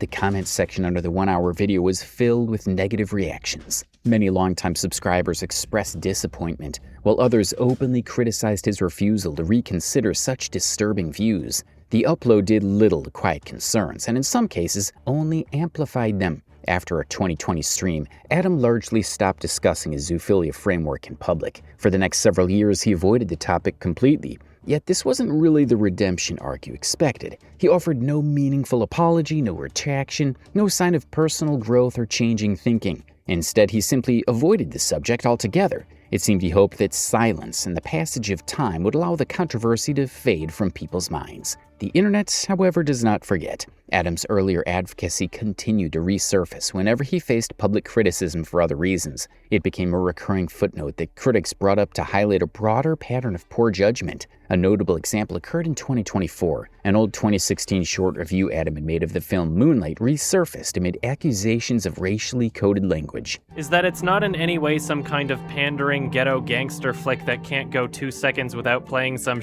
R&B song. This is a genuine and personal film that is more about the experience of the main character than anything else. As the discussion on forums and YouTube comments intensified, people inevitably revisited his past statements on bestiality and animal consent. Many pointed to these positions as further evidence of a consistent lack of sound moral reasoning over the years. What Adam likely intended as a quiet retreat from the topic instead became a lingering shadow. Without any genuine accountability, his earlier words remained easily accessible and ready to reemerge. The absence of reflection only strengthened the impression that he had not moved on, but had simply stopped talking about it in public. All this would finally culminate in Rob's Media featuring the topic in one of its popular Idiot Influencers episodes, uploading an entire video in September 2025 dedicated to Adam and his controversial defense of zoophilia. This episode marks a significant moment in our saga, because after nearly a decade of Adam's repeated public statements, a prominent YouTuber finally voiced what many considered the straightforward, common-sense reaction to his arguments. The video compiled clips of Adam's earlier streams and statements on the subject. Rob presented them not as thoughtful philosophical positions, but as part of a clear pattern of degenerate and twisted behavior. One particularly disturbing element Rob highlighted was Adam's bizarre obsession with Scar, the main villain from Disney's The Lion King. What really ties us all together is Adam's bizarre obsession with Scar, the main villain of Disney's The Lion King. Despite Adam's repeated claims that he was merely defending a philosophical perspective and was not really a zoophile, the evidence Rob dug up suggested otherwise. Rob pointed to commissions Adam had paid for, in which his own persona was depicted in, well, intimate, affectionate situations with an anthropomorphic version of Scar. Caressing the cock of an anthropomorphic Scar. Even weirder are a full set of drawings he commissioned showing a non-bipedal Scar. Additional commissioned artwork went even further. For the sake of decency and platform guidelines, the details remain unlisted here, but they can be widely described as... So that was the contradiction right there. He said it was a non-bipedal version, so it would still be 4 legs. But the narrator said it was anthropomorphic, which would be more like a human. So I don't know which one he's even talking about. And please don't show the image on screen either. I'll go ahead and be confused. Disturbing and gross. The episode struck a chord with many viewers who felt relieved that finally another big YouTuber called Adam out for his degeneracy. The release of this video turned simmering low-level discussions about Adam's past views into a full-blown public controversy. As the episode gained traction and went viral, renewed scrutiny poured in from across YouTube and Twitter. Adam wasn't at all happy about this and responded with a massive 5-part comment that stretched several thousand words. This was no calm clarification. Instead, he launched into a furious, unhinged attack on Rob's ethics and character. He accused Rob of deliberately timing the video to coincide with his attendance at a film festival, calling it a scummy and opportunistic move. Some might note that this claim was shaky at best. Unless Rob possessed advanced knowledge of Adam's schedule, the timing appeared to be pure coincidence. Adam went further, claiming Rob knowingly exploited his chronic wrist pain and intentionally tried to force him to injure himself while typing a response. He painted the entire video as a malicious, sensationalized hit piece full of deliberate lies. In the lengthy rebuttal, Adam also addressed the video point by point. He accused Rob of misrepresenting his review of The Prince of Egypt and once again repeated his familiar arguments about animal consent. But the most explosive part of his comment came near the end. In all caps, Adam launched a very serious accusation. He claimed Rob's Media not only had an audience full of minors, but that Rob himself was actively grooming them. He alleged that Rob sent nudes to minors, directed underage viewers to... All of these accusations were thrown out based on the fact that Rob had mentioned the name of Adam's NSFW Twitter account and described some of the posts in the video. Yes, these exist, and can be found on his Not Safe for Work Twitter accounts. This man jerks it to gay lion. It's all even weirder when you remember how many times Adam has stated that he's only attracted to furries.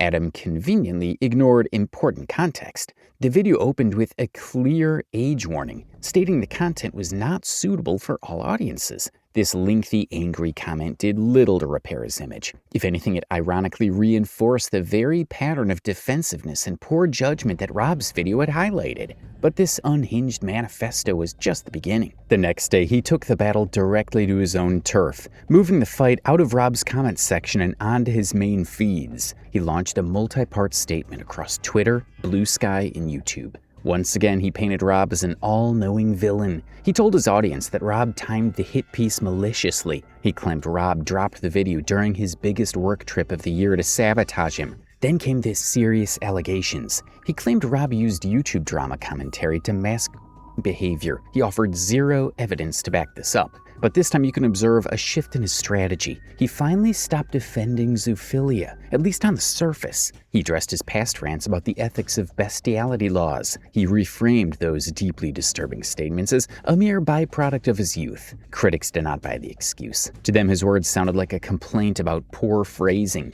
He didn't admit the comments were gross and wrong. He just wished he had worded them better. Next came a bizarre call to action. He urged his followers to find his specific comment under Rob's video and upvote it. Rob had not deleted the comment. If the defense was justified, it would gain traction naturally. Weaponizing a fan base to boost an unhinged rant rarely keeps a case. The underlying motive quickly became clear when Adam claimed Rob's video explicitly violated YouTube's terms of service. In other words, he wanted his followers to mass report the video and force the platform to delete it. So a few hours after the post went live, we got to see the results as YouTube took Rob's video down. Adam was elated and took to Twitter to frame the takedown as total vindication. In his mind, the removal proved his grooming accusations were true. But his victory was short-lived. Rob responded the next day. He announced that his video is back online. He stated the takedown was the direct result of bad faith reporting. He explicitly tracked the automated removal back to the earlier call to action.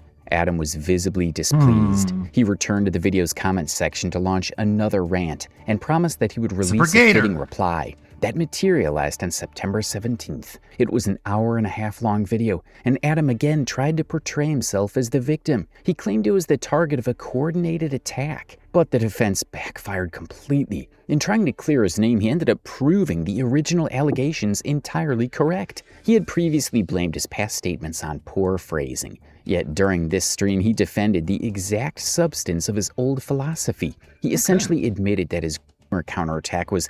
So here we go. Looks like we got a room, a basic room in Unreal. First steps, baby steps. You can zoom in, you can go inside it. There's no light inside of the room, so it's pretty dark. You can go outside of the room. We got our plane here. Skybox outside of the room, which we're not going to go to. But we can fill in the room now. That's creepy looking. Unreal. Just a distraction tactic to get the heat off himself. And yes, in that comment, I say, this is behavior, and I call him out in all caps, and I do a little schizo right?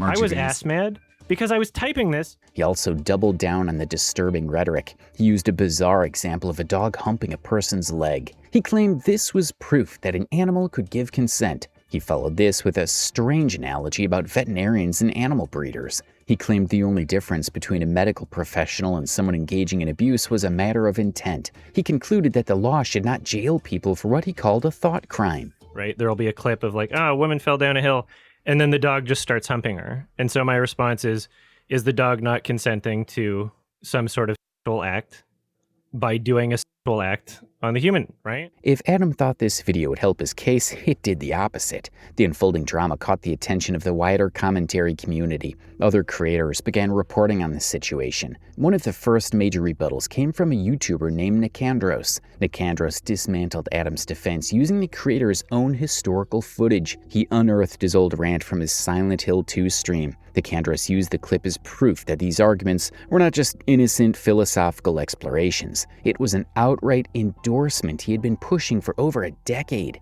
Nicandros also exposed a massive hypocrisy regarding the claims. He highlighted a past watch-along stream for the movie Prey. During that live broadcast, Adam could be seen actively searching for illicit adult material on camera. He casually discussed a restricted website in front of a live audience. If he genuinely believed that masses of minors were flowing to it, shouldn't he have done that? Adam clearly doesn't believe that this is a real issue. It's a total distraction. He did a bit in one of his videos where he shows himself going to a furry website and then describes some of the posts. Predator pornography. I should look some up right now. Nicandros turned the weaponized accusations back around. He labeled the behavior as pure projection. He noted that the creator regularly reviewed family films and therefore undoubtedly had minors in the audience. Once again, Adam deployed a multi-thousand-word essay directly into Nicandros' comments section. He relied heavily on paragraphs. This is so DSP coded.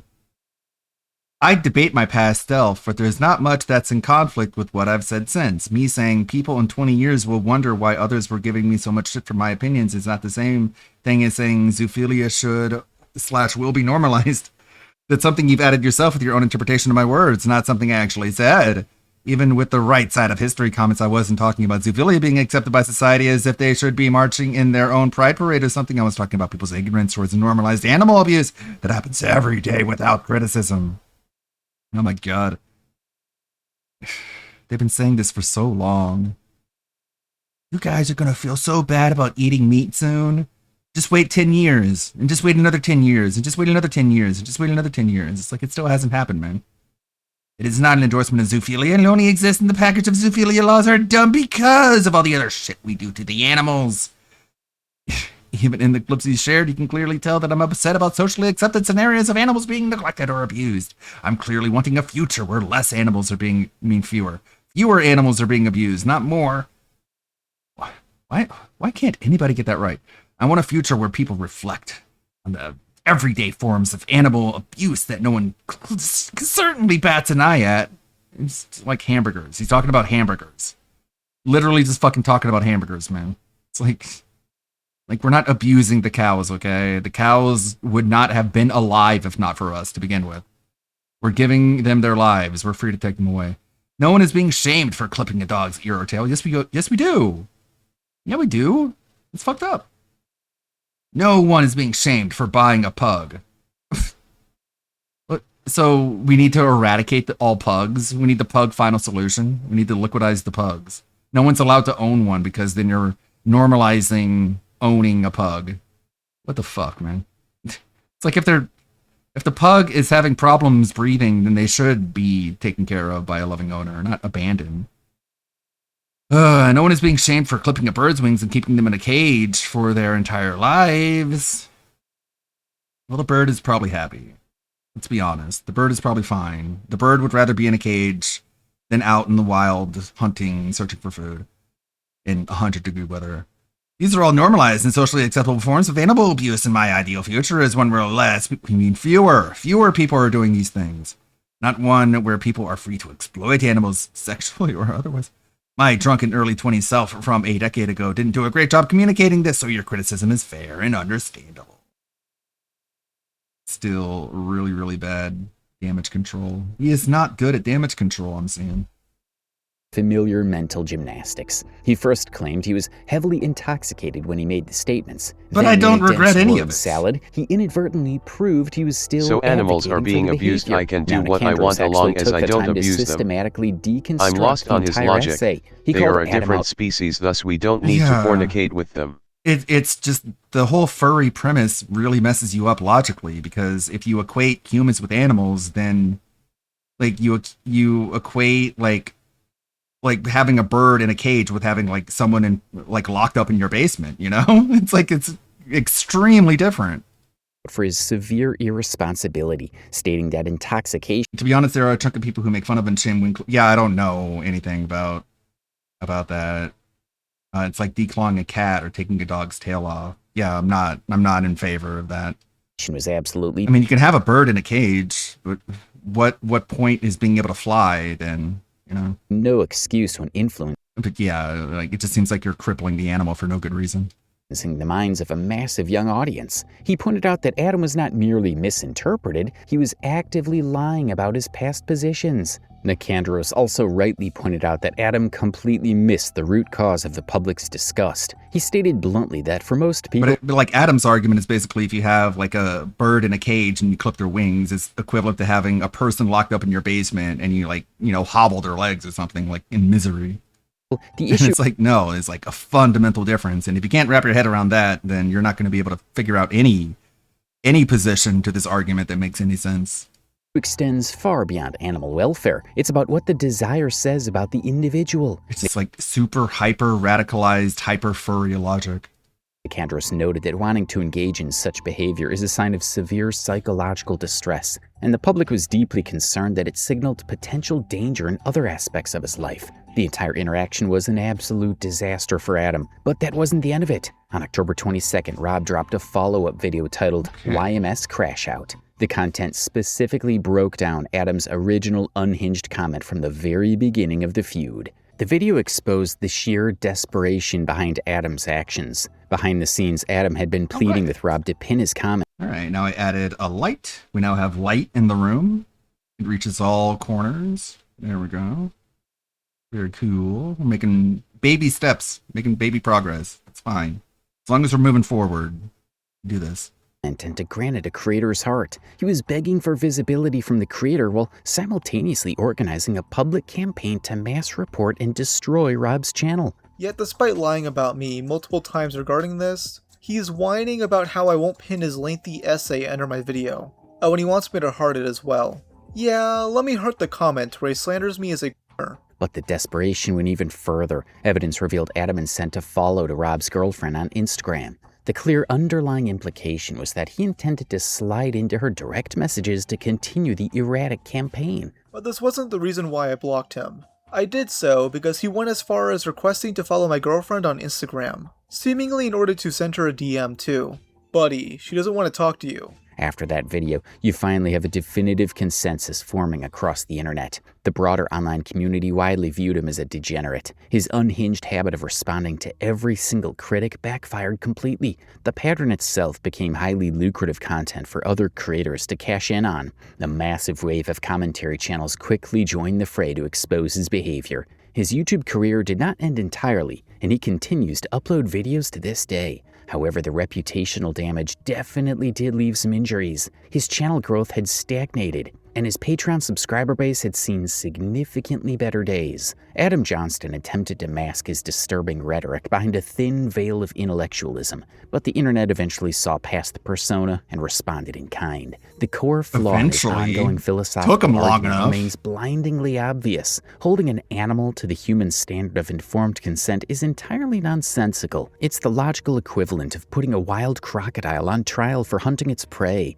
Because animals cannot comprehend or navigate the boundaries of human consent, any contact between a human and an animal is inherently non-consensual. It's animal abuse, plain and simple. He only disavowed his past rants when critics like Nicandros finally cornered him. Even then, the goalposts constantly shifted.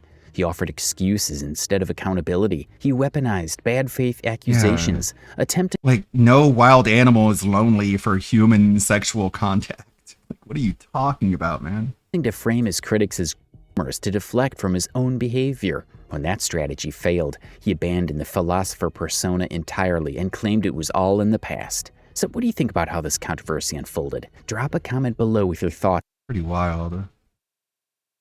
I just know I'm not going to be watching any more of his videos. Like, how could I? It's impossible to look past all that. Like, it would be so disturbing. Like, all of his opinions, I'd be just like, yeah, but you like, you know, but there's also you. You know what I mean? And at a certain point, it becomes hard to look past. God, why does it do that? Yeah, you can't give human rights to non-humans. Like, but if you're a furry, you don't really draw a distinction between humans and animals because that's part of like the whole thing. I wish it wasn't. I wish furries were a little bit more realistic. Funny how when you talk to everyone who wasn't a supporter this morning, your energy was angry and combative, but the second a supporter is addressed, you start feigning distress and talking about your feelings, almost like you're manipulating. You know what? Never mind. It was hectic, and it got my... You seem very angry today. It makes me sad. All right. I'm not angry. It's that first thing in the morning, I had to go on a drive to get more cards for the stream because... Did you have to? There was no way to have any for the stream otherwise. Because you opened them all off stream, idiot. I have them now, which is good. I have them now? It was hectic, and it got my adrenaline pumping. What? You just drove a car, bro. And so I came to the stream already amped up, if that makes sense. Nope. Not even close. And then on top of that, people are asking me some of He can leave his house on a stream day? I thought he couldn't go to Shane's cards. The weirdest questions ever, which is kind of bizarre. And now I got the news that the Final Fantasy cards that I ordered specifically to try to get them as soon as possible is delayed in transit. This is an expensive box of cards, so I hope they didn't F them up or lose the box, because then I'm going to have to go through trying to get my money back. It's going to be a nightmare. Okay, so... Woohoo. I hope... Look at the I chair. really hope that everything's fine, and this was... I hope there aren't problems. Yeah, no shit. Who is like, I hope there are problems? Show up tomorrow, because I hate it when it says that. When it just says delayed in transit, and it just sits there. This is pure autism, bro. It is insane. Just, he'll never realize how autistic his behavior is, huh? Where he's just sitting on a tracking number, just constantly refreshing. Like, that's so... You call everyone else hyperfixated, and you can't even recognize that that's what that is. There, and there's no update. Oh no! That's a bad sign. That's bad! That's a very bad sign, to be honest with all of you. Help me! Help! It makes me very Your nervous. money would help! I'm nervous! Guys, I'm nervous, okay? You know what would really help me with my nervousness is your money. And what's bullshit about it is, when? It says I could order it right now and get it right away, but then where is it? Oh god, Phil, adults have to do things like that every day. No. The package delivery system has delays. This is not new. And again, he just sits there staring at his phone, just hyper-fixated on it. Phil, you're live. Live, Phil. Oh look, Mr. I can't go, or they call the cops actually did go outist. Yeah. But wait, though you say you're too busy to do anything in the morning. He just sits there dead air as he just refreshes the tracking number over and over and over again because he can't stop himself. There's a compulsion he can't even identify or recognize. Yeah, like, dude, they gave you an approximate time it's going to show up. Focus on something else. It'll show up when it shows up, dude. No wonder you're balding so much. You stress yourself out over nothing. Hello? Dead air. I don't know. I don't know anything. I'm not feeling... I thought you were smart. How can you say you're smart and you're not dumb, but every single day, 50,000 times you say, I don't know, I don't get it, I don't understand what's going on. Good about it. Doesn't sound like a smart person word to use. I went from being excited about it to being upset and pissed about it. Really, that's what happened. So... Like he conveys excitement like a toddler. Excitement, yay! I went from being excited about... Excited! Jack off two dudes. About it to being upset and oh, now you're not jacking off two dudes anymore. Excitement is gone. Pissed about it. Really, that's what happened. So, DSP Glazer, thank you for the $2. Mm-hmm. Totally not a troll. Thanks, Phil. Still going through the step-by-step process. Got Stephen Cambion, we got Turkey Tom, and we got Phil being raped by phantoms in Dark Souls. Adrian Broner earned over $40 million during his career. DSP loses his mind. What's this one? Up. Okay. As a pro boxer. By April of 2026, he didn't even have enough to take an Uber home. Following a devastating loss that shattered his ego, Adrian threw away his chance to reclaim his status in favor of an alternate reality. One where he began chewing through his money on first-class flights, gambling losses, child support payments, and legal fees for his sex crimes. It seemed like he was destined to remain a has-been, until he started live streaming. It offered him an opportunity to reclaim his place in the culture and get back some of the respect he lost. But with every passing day, he only brings himself even lower. I'm really him, bro. Since he was about 4 years old, Adrian Broner remembers having gloves on and boxing his brothers in their backyard. Their father pushed boxing training very hard onto his kids so that they'd stay off the streets and out of jail. What do you think you guys would be doing if you weren't here in the gym box? This is what LTG wanted his dad to do to him. I And now he hates his dad for not doing that, and instead he's, I don't know, streamer. It's not that bad. Like what?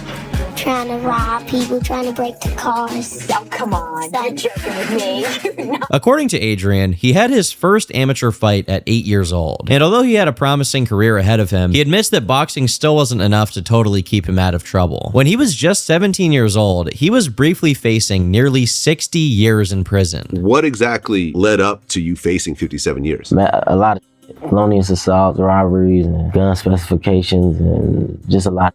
This obviously could have ended his career entirely and had him in jail until his elderly years. But thankfully for him, the charges didn't stick, and he was able to pick up his career as soon as he got out. Before he was even 18 years old, he had amassed 300 wins as an amateur boxer, stacked against only 19 losses. So as soon as he was legally an adult, it was no surprise that he went pro. If there's one rising young American fighter who might be expected to command the spotlight for the next couple of years and perhaps into the future, he's 23-year-old Adrian Broner of Cincinnati, Ohio. By the time AB was beginning his journey as a boxer, Floyd Mayweather, his idol, was already a massive name, and AB largely modeled his persona after him. Adrian's self-appointed first nickname was The Problem, something nobody argued with at the time due to the considerable threat he posed in the ring. But he also started going by About Billions, a reference to Floyd's Money Mayweather nickname, which he had been going by since 2007. This, along with all of the other money-centric antics from later on in his career, got AB widely recognized by boxing media as the heir of Floyd Mayweather. Not only because he was a great fighter, but also because of his bravado of invincibility, where people tuned in just to see if anyone could defeat him. The two also became good friends, with Floyd serving as somewhat of a mentor for Adrian during some of the toughest moments of his career. Now, it's extremely ironic that both Floyd and Adrian eventually came to suffer from serious financial issues, but regardless, his ambition to be like Floyd came to fruition pretty quickly, as in 2011, he won his first major world title. This was immediately followed by an impressive multi-divisional run in which he also won titles in 3 different weight classes. Given how far he's fallen now, it may be difficult to see his past clearly, but Adrian Broner was seriously a great boxer, and many thought that he would be the future of the sport, carrying on the Mayweather dynasty in a sense. In his own words, "You can't box forever. I'm young, and I plan on becoming champion and retiring early so I can pursue a career in entertainment," citing Lil Wayne, Meek Mill, Jay-Z, and himself as his favorite artists. Colorful as he is dangerous, Adrian Broner may very well be the adrenaline shot that boxing needs in order to survive after the Mayweather-Pacquiao era ends. In 2013, he began posting vlogs documenting his life as an elite boxer, and some of them got well over 1 million views, with one video he did with Gervonta Davis getting over 3 million. Nowadays, it's basically the norm that every athlete is constantly posting on Instagram, and a lot of them even have YouTube channels. But AB was a bit ahead of the curve on this, clearly recognizing that having a more engaged fan base would benefit the momentum of his career. Despite his vlogs performing really well, even after the peak of popularity for that format was long gone, he would just straight up not post any content for long periods of time. And by watching the videos that are available, it's pretty obvious why. Most of these videos have nothing to do with training. It's just him buying things, hanging out with his friends, and other random stuff from his life. This isn't necessarily a bad thing, but it seems like he was more interested in the appearance of being rich than doing the one thing that actually made him money: training. It's estimated that during his career, Adrian made roughly $30 to $40 million. Although if you asked him, he wouldn't be able to give you a rough figure. He usually just gave his checks straight to his mom because she was managing his bank account at that time. She must not have done a very good job, given he spent millions flying around the world in first class, staying at 5-star hotels, clubbing, renting out expensive cars, and on top of all of that, he also gambled amounts of up to $250,000 at a single time. Adrian once took 18 of his friends to Miami for the weekend and spent over $1 million by the time they flew home. He was making so much per fight that he just got away with that kind of spending. But the consequences of his lifestyle went beyond just the financial. At the same time that AB showed himself capable of reaching the highest highs, the writing was also on the wall that he was equally capable of falling to the lowest lows. As I previously noted, before Before his boxing career ever took off, he had already been arrested and was facing over half a century in prison time. Although he was just 17 years old when he was facing that case, it nevertheless showed that without discipline, he could resort to self-destructive activity. In March of 2013, in the middle of his undefeated winning streak, AB was arrested at a hotel. Apparently, there was a fight happening around 3 a.m. in the lobby, and when security was called to break it up, Adrian decided to bite, yes, actually bite one guard on the forearm. The bond was just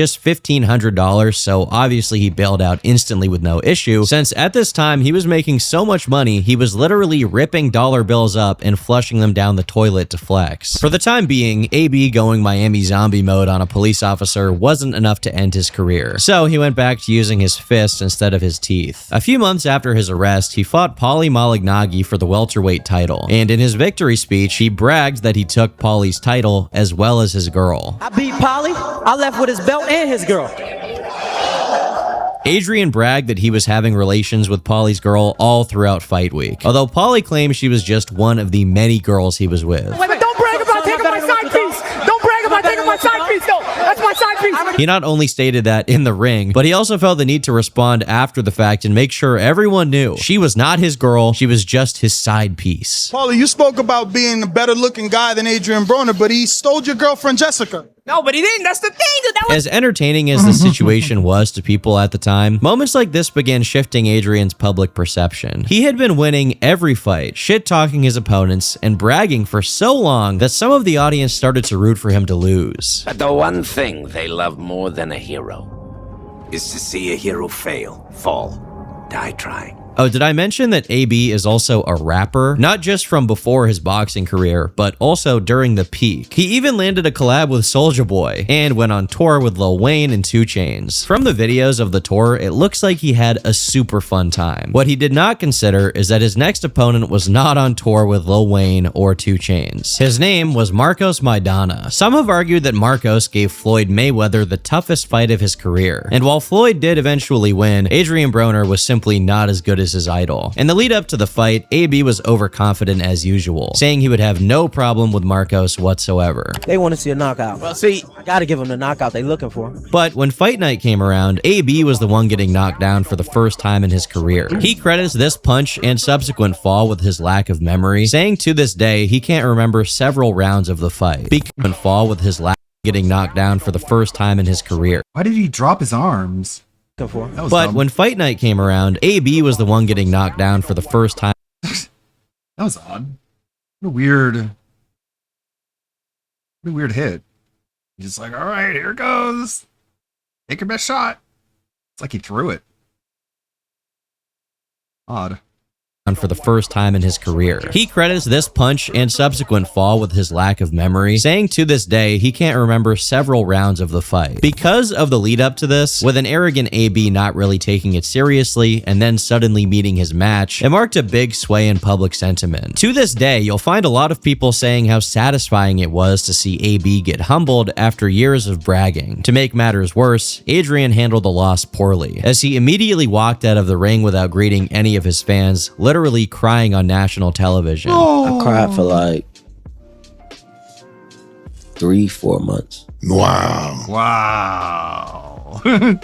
I'll catch myself just That's sitting a lot there of crying. Prior to this, he had been able to win on raw talent. Now his ego had been shattered, forcing him to reconcile with the fact that he wasn't the best. If he didn't put his best foot forward, his legacy as a pro could be tarnished. And after this fight, things would just never be the same. Although he went on to win his next bout against Carlos Molina, the people had begun to turn their back on him a bit, or at the very least, they were seeing him differently, which is something he contributed to by doing things like racially insulting Carlos, which led to his suspension. To make matters even worse, around the same time this was going on, AB was being sued for allegedly leaking footage of him having intercourse with 2 women, and he ended up owing one of them nearly $250,000. Unfortunately, this wasn't the end of his extracurricular activities, as he had previously been caught on tape getting aggressive with a stripper on stage right after he randomly threw $15,000. It really seemed like Adrian was trying to spend as much money as possible and train as little as he could, at a moment when locking in was so pivotal to where he would be in the next few years. Unsurprisingly, Unfortunately, it didn't take long for another loss, with Adrian later admitting he wasn't even trying to train in the weeks and months leading up to it. This is the only one time ever in my career I bullshitted, and I never been able to forgive myself. Although he was still a huge name in boxing and making millions of dollars a year, people slowly stopped viewing him as the future of the sport. AB's prime took its last breath in October 2015 when he logged in to fight for the super lightweight belt, which he won. It's precisely because he managed to turn his momentum around and win back one of his belts that he truly felt confident he could allow himself to do whatever he wanted and then just lock in again whenever he needed to reclaim a title. After his victory, he went right back to taking pictures of himself stepping on a bunch of money and throwing cash away for no reason at a strip club. It wasn't his defeats that did him in, it was his success. And after this victory, he began to completely fall apart. He still managed to win his next fight, but he wasn't allowed to keep the championship belt because he had failed to make weight. Regardless of his failure, for some reason, he decided it was time to call out Floyd Mayweather, his role model and friend whom he began turning on at this time. And I will never let a man disrespect me like that.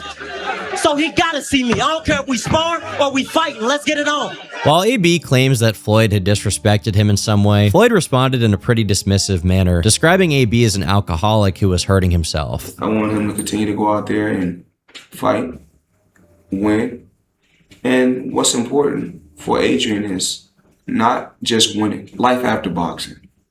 You know, that's what's very, very important. You can really see how Floyd stepped into the mentor role, seeing Adrian for the troubled young guy with a lot to learn that he was, rather than the immovable object AB saw himself as. He didn't take the criticism well, instead opting to put out a diss track on Floyd. His ego was getting the best of him, as although he was a good boxer in his prime, he was never comparable to Floyd Mayweather. And the idea of them fighting, especially in the state AB was in at the time of the call-out, would have been like Larry Wheels fighting Stephen Hawking. Despite being on a winning streak during this period, by 2016, AB had an episode where he made a series of posts to Instagram, one of which included an image of a gun where he suggested he was about to take himself out soon, saying, "Sorry, I'm going home, I love y'all." It's unknown what exactly led to this happening, but it does speak to Adrian's emotional volatility during this time period. Slowly but surely, this would manifest in his gradual return to legal problems. Just a few days later, he was accused of choking out a waitress at a Las Vegas nightclub. Cops were called to the nightclub around 3:30 a.m. on Sunday when a female server complained that Broner put his hands around her neck and said,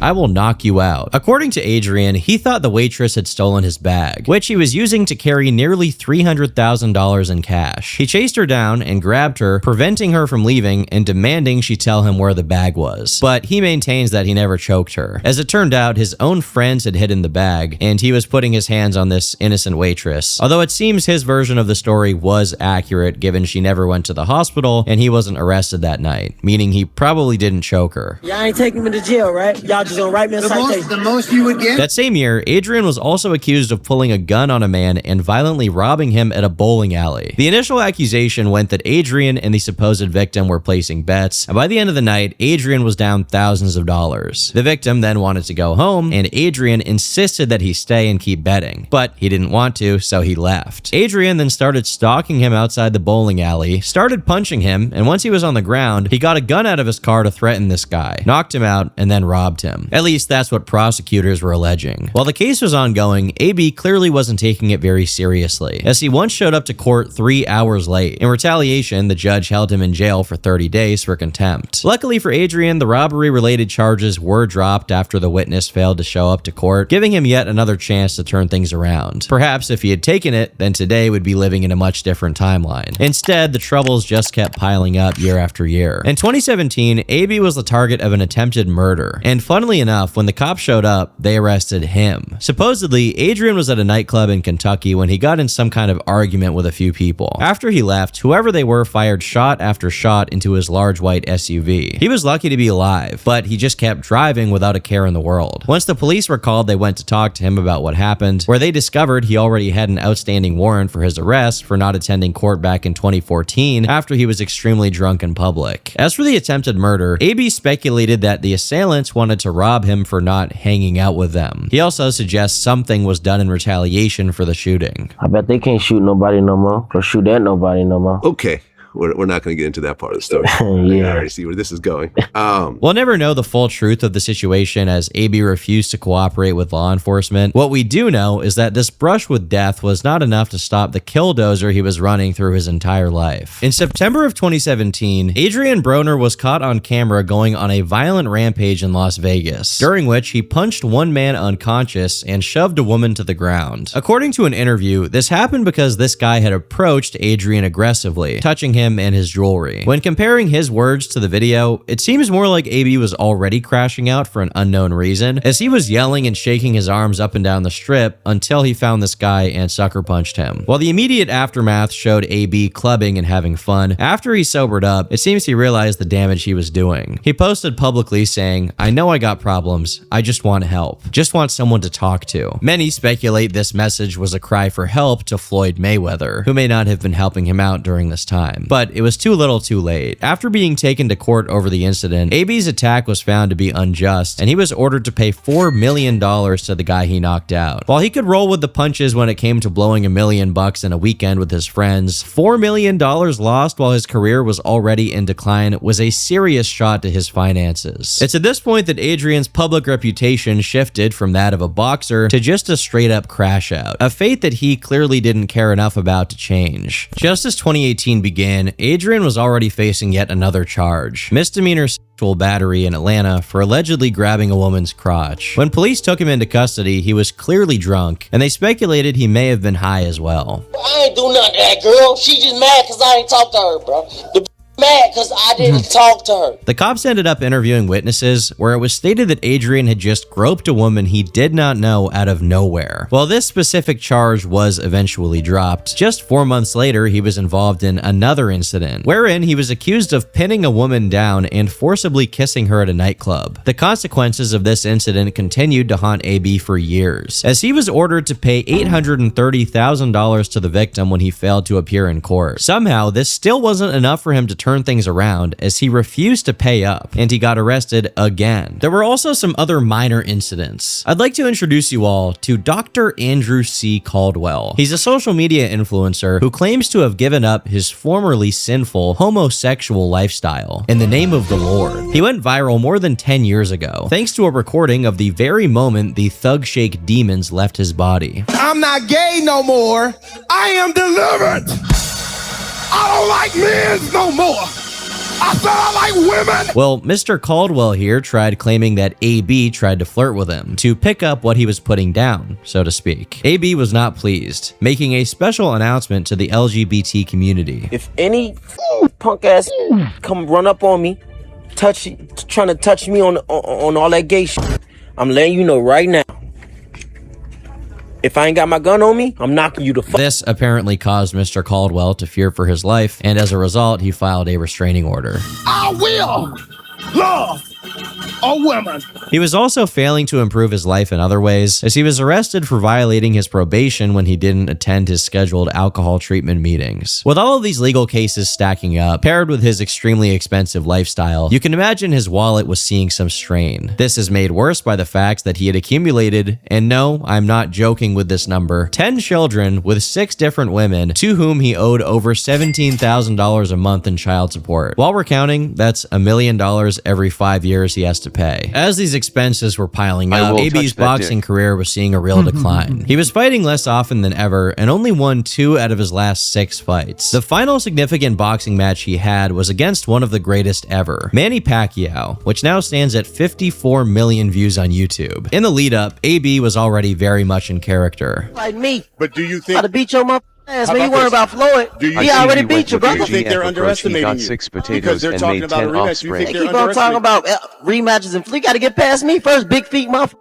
But this kind of thing only really works if you win, and if you lose, it completely backfires. Despite putting on a pretty good performance, especially considering all of his personal struggles over the past few years, Adrian simply wasn't good enough to beat Manny, as he lost by unanimous decision. While in the past he was known to brag, this time he took on the role of a sore loser, declaring after the fight that the victory should have gone to him. What did you think about the fight? I beat him. Everybody out there know I beat won. him. What are you talking about? I won. It's like Chris Tucker. Controlled the fight. He was missing. They should bring back Chris Tucker and he could play him in a movie. Hit him clean talking about? I won. I beat him. Just I'll by beat him. checking any comment section on any video related to this fight, it's clear that AB became the poster boy for the cocky boxer who doesn't actually respect and care for his profession and gets punished for it in the ring. And while he went on to lose again, no defeat was quite as devastating, mainly because past this point, none of his opponents could hold a candle to Manny's star power. In a way, this was AB's biggest fight ever, and for the majority of it, he was fumbling around while Pacquiao punched him in the head and millions of people cheered. Sadly, this failure once again failed to instill discipline, instead leading to increased spending, drug use, and personal torment. In May of 2017, he once again took to Instagram to suggest he was about to do something irreversible. I don't want to live no more. Demons are taking over me. I want to kill or be killed. Thankfully, nothing came of these threats, but I don't doubt that Adrian was legitimately struggling during this time, especially after having such a strong start to his career, to now be faced with the consequences of his own actions after he probably thought he was untouchable at just 20 years old must have been a brutal reality check. He was becoming more well known for his controversies than his actual boxing skills, and the controversies were getting increasingly absurd. I guess you had a DM Bad Baby, not knowing that she was actually 16.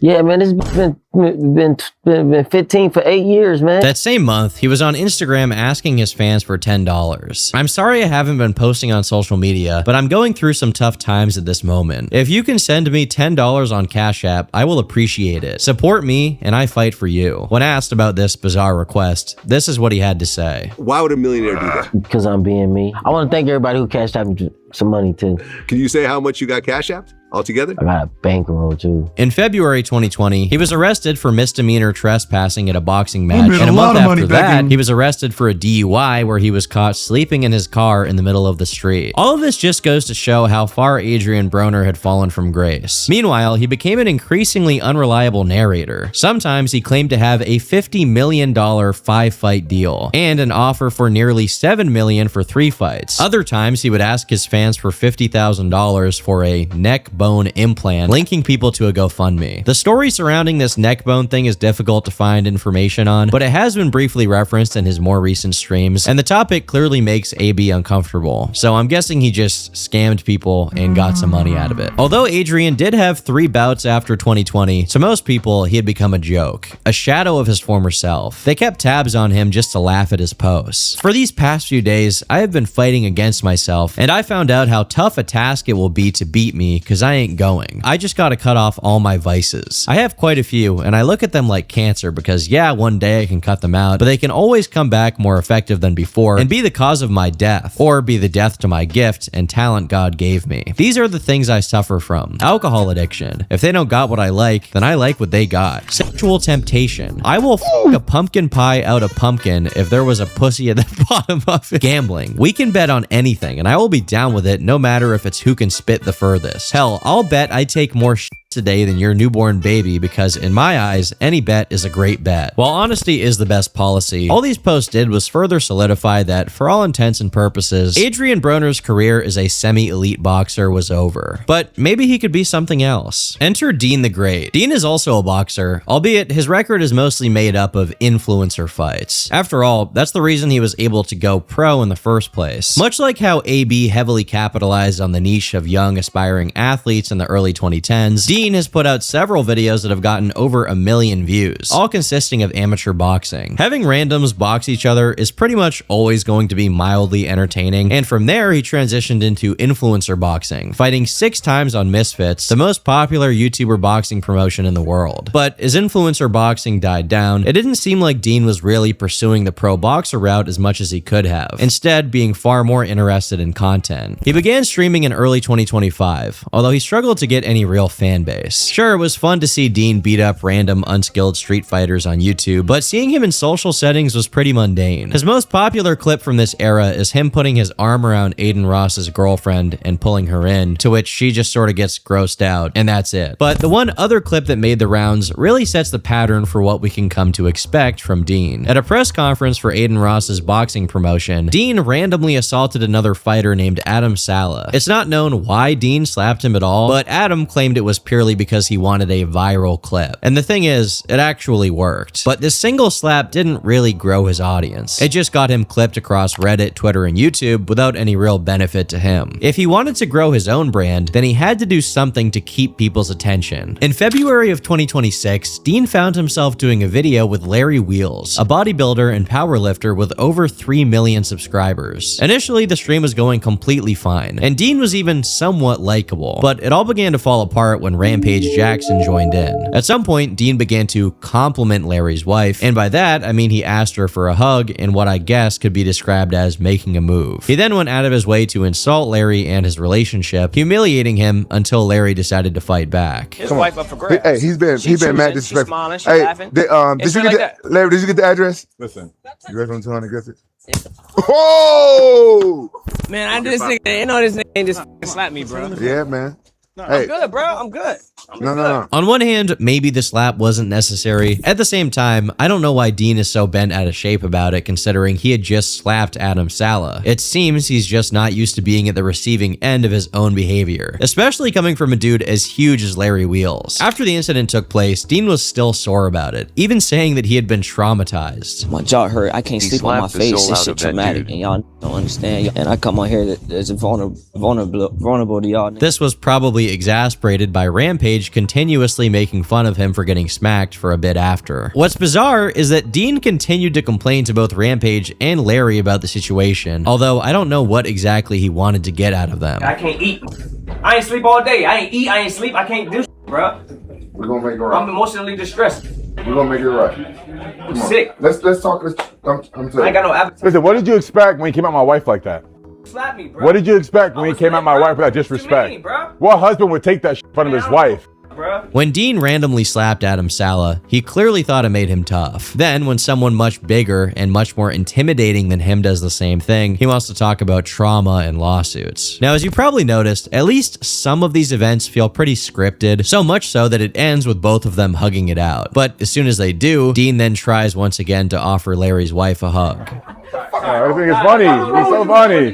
Come on, man. He's so funny. The degree to which this whole thing is pre-planned, it doesn't really change the fact that Dean was clearly bothered by the optics of it. To put it into terms you Zoomers may better understand, he got bogged violently, which matters to him deeply because his whole shtick is being a tough guy to other content creators. Naturally, in the immediate aftermath of the slap, Dean went on to antagonize pretty much everyone he came in contact with that he thought he could take. The first target was this random guy who was being completely friendly. Oh, come on, man. It's all about love.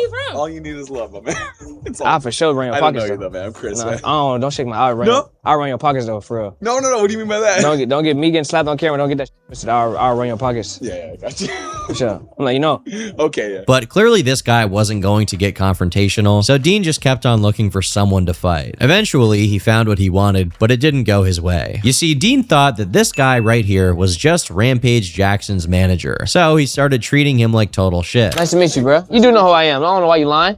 No, I don't. You definitely know who the I am. No, yes, the hell you do. You probably just don't like. Yeah, you actually. You the manager, right? Yeah. Yeah. Where did we meet? I don't know, but we know we mutuals, and so don't act like you don't know me. I don't know you. You definitely know me. What he didn't know is that this guy is Khalil Tiki Gozan, a former MMA fighter who trained with several world champions. This wasn't just a random old dude. This is like pissing off Uncle Iroh, and Dean made a big mistake in angering him. Are you the guy that got slapped on video? I did, but I'll slap the shit, you know. Oh, you are? Let's, Okay. I'm gonna show you the inside of the house. I'll make you another clip. Don't do that. Seriously? Don't do that. Unlike the Larry Wheels situation, there was absolutely nothing to even suggest that there was something scripted about this. And you can even see the situation go down from Rampage Jackson's perspective. Why? What did he do? What did he do to you? Talk shit. All right, let's go. It really seems to bother Dean when people aren't scared of him. And he should have taken a hint when Tiki, who's much older, was clearly unconcerned and didn't even see him as a threat. This clip got so much attention that even Joe Rogan saw it. Reacting to it on his show is a classic case of annoying streamer gets what he deserves. Don't do that.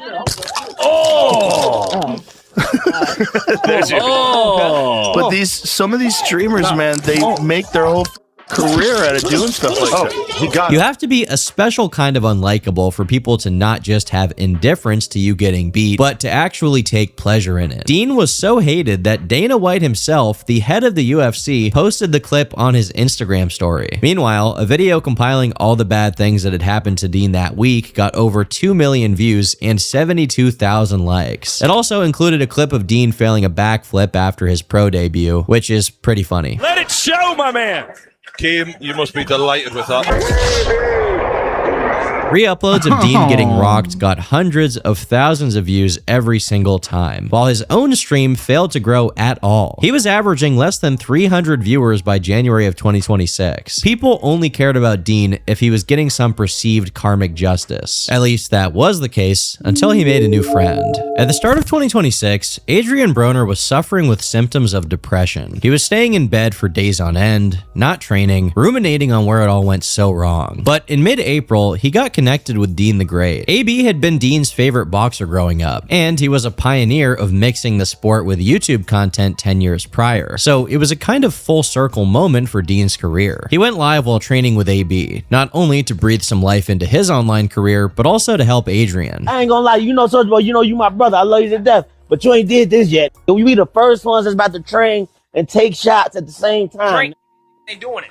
DAP, nigga, drinking punch. Just looking at Dean's YouTube channel, the video prior to streaming with Adrian got 20,000 views, even though it stars Larry Wheels, one of the most famous fitness influencers of all time. Meanwhile, the first video with Adrian Broner got 250,000 views, more views than Dean had gotten on a video in years. Both of them really had nothing to lose, so they were free to be as funny or annoying as possible, depending on how you look at it. The caveat is that they were drinking the whole time, which on one hand did make the stream a bit more entertaining, but linking substance use of any kind with your income can be a slippery slope. Both of them were equally interested in getting drunk, so it comes as no surprise that things went wrong very quick. The same month that they started working together, they went to a club, where AB immediately got into a confrontation with someone for reasons even Dean didn't understand. What's all that gangsta about? No. Don't touch me now. What's that gangsta? What's all that gangsta? No worries. Stop touching me.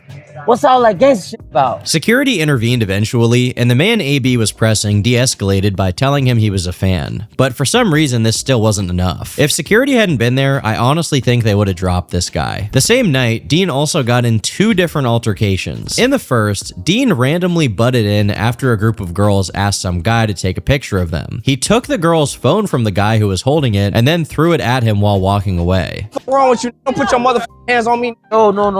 I'll be good. No. Put his hands on me, don't get it. No. It's interesting that AB's confrontation was face-to-face with a guy much bigger than him, and even then, he didn't necessarily escalate, telling the guy to not touch him. Meanwhile, Dean picks a complete random to be hostile to, and then throws a phone at him when he's got his back turned. A phone that didn't even belong to the guy, by the way. I'm doing that. No, bro. It's like 7 properties you're gonna get kicked banned from. As for the second altercation, while at a party, Dean got in an argument with YouTuber Omer Majid. It's not clear why it escalated so quickly, but out of nowhere, Dean started wailing on him. I think he was insecure after being slapped so badly by Larry and elbowed by Tiki, so he just redirected his anger to anyone he thought he could take. It's honestly shocking to see how little time it took for Dean to go from genuine boxing content to trashy IRL streaming. Like many content creators of his type, Dean was invited to Matan's podcast. If you're unfamiliar with Matan's content, he's basically a well-known rage baiter who brings people on to troll them and see how they act. I think Dean was unaware of this fact, or he thought he could mess with Matan, but whatever the case, it didn't work in his favor. You want to find out? But you what get slapped by people. I don't get slapped by. You dig what I'm saying? I got slapped. You got small circumstance. I got slapped by. That was 400 you went pounds. To sleep. You dig what I'm saying? You were out in dreams. Ain't nobody go to sleep. I got back to and put belt on him. You ain't gonna slap me.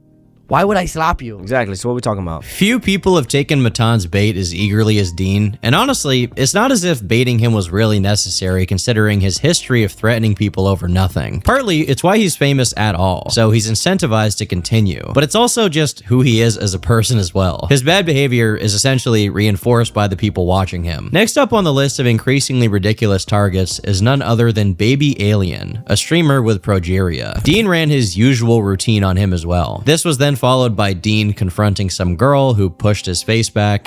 Hey, what the f you doing? How is this a joke? Don't put your hands on me though, Rich.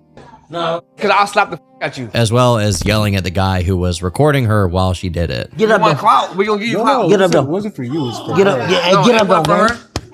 Get up, gang. I ain't gonna lie, bro. I'm Nigerian. Hey,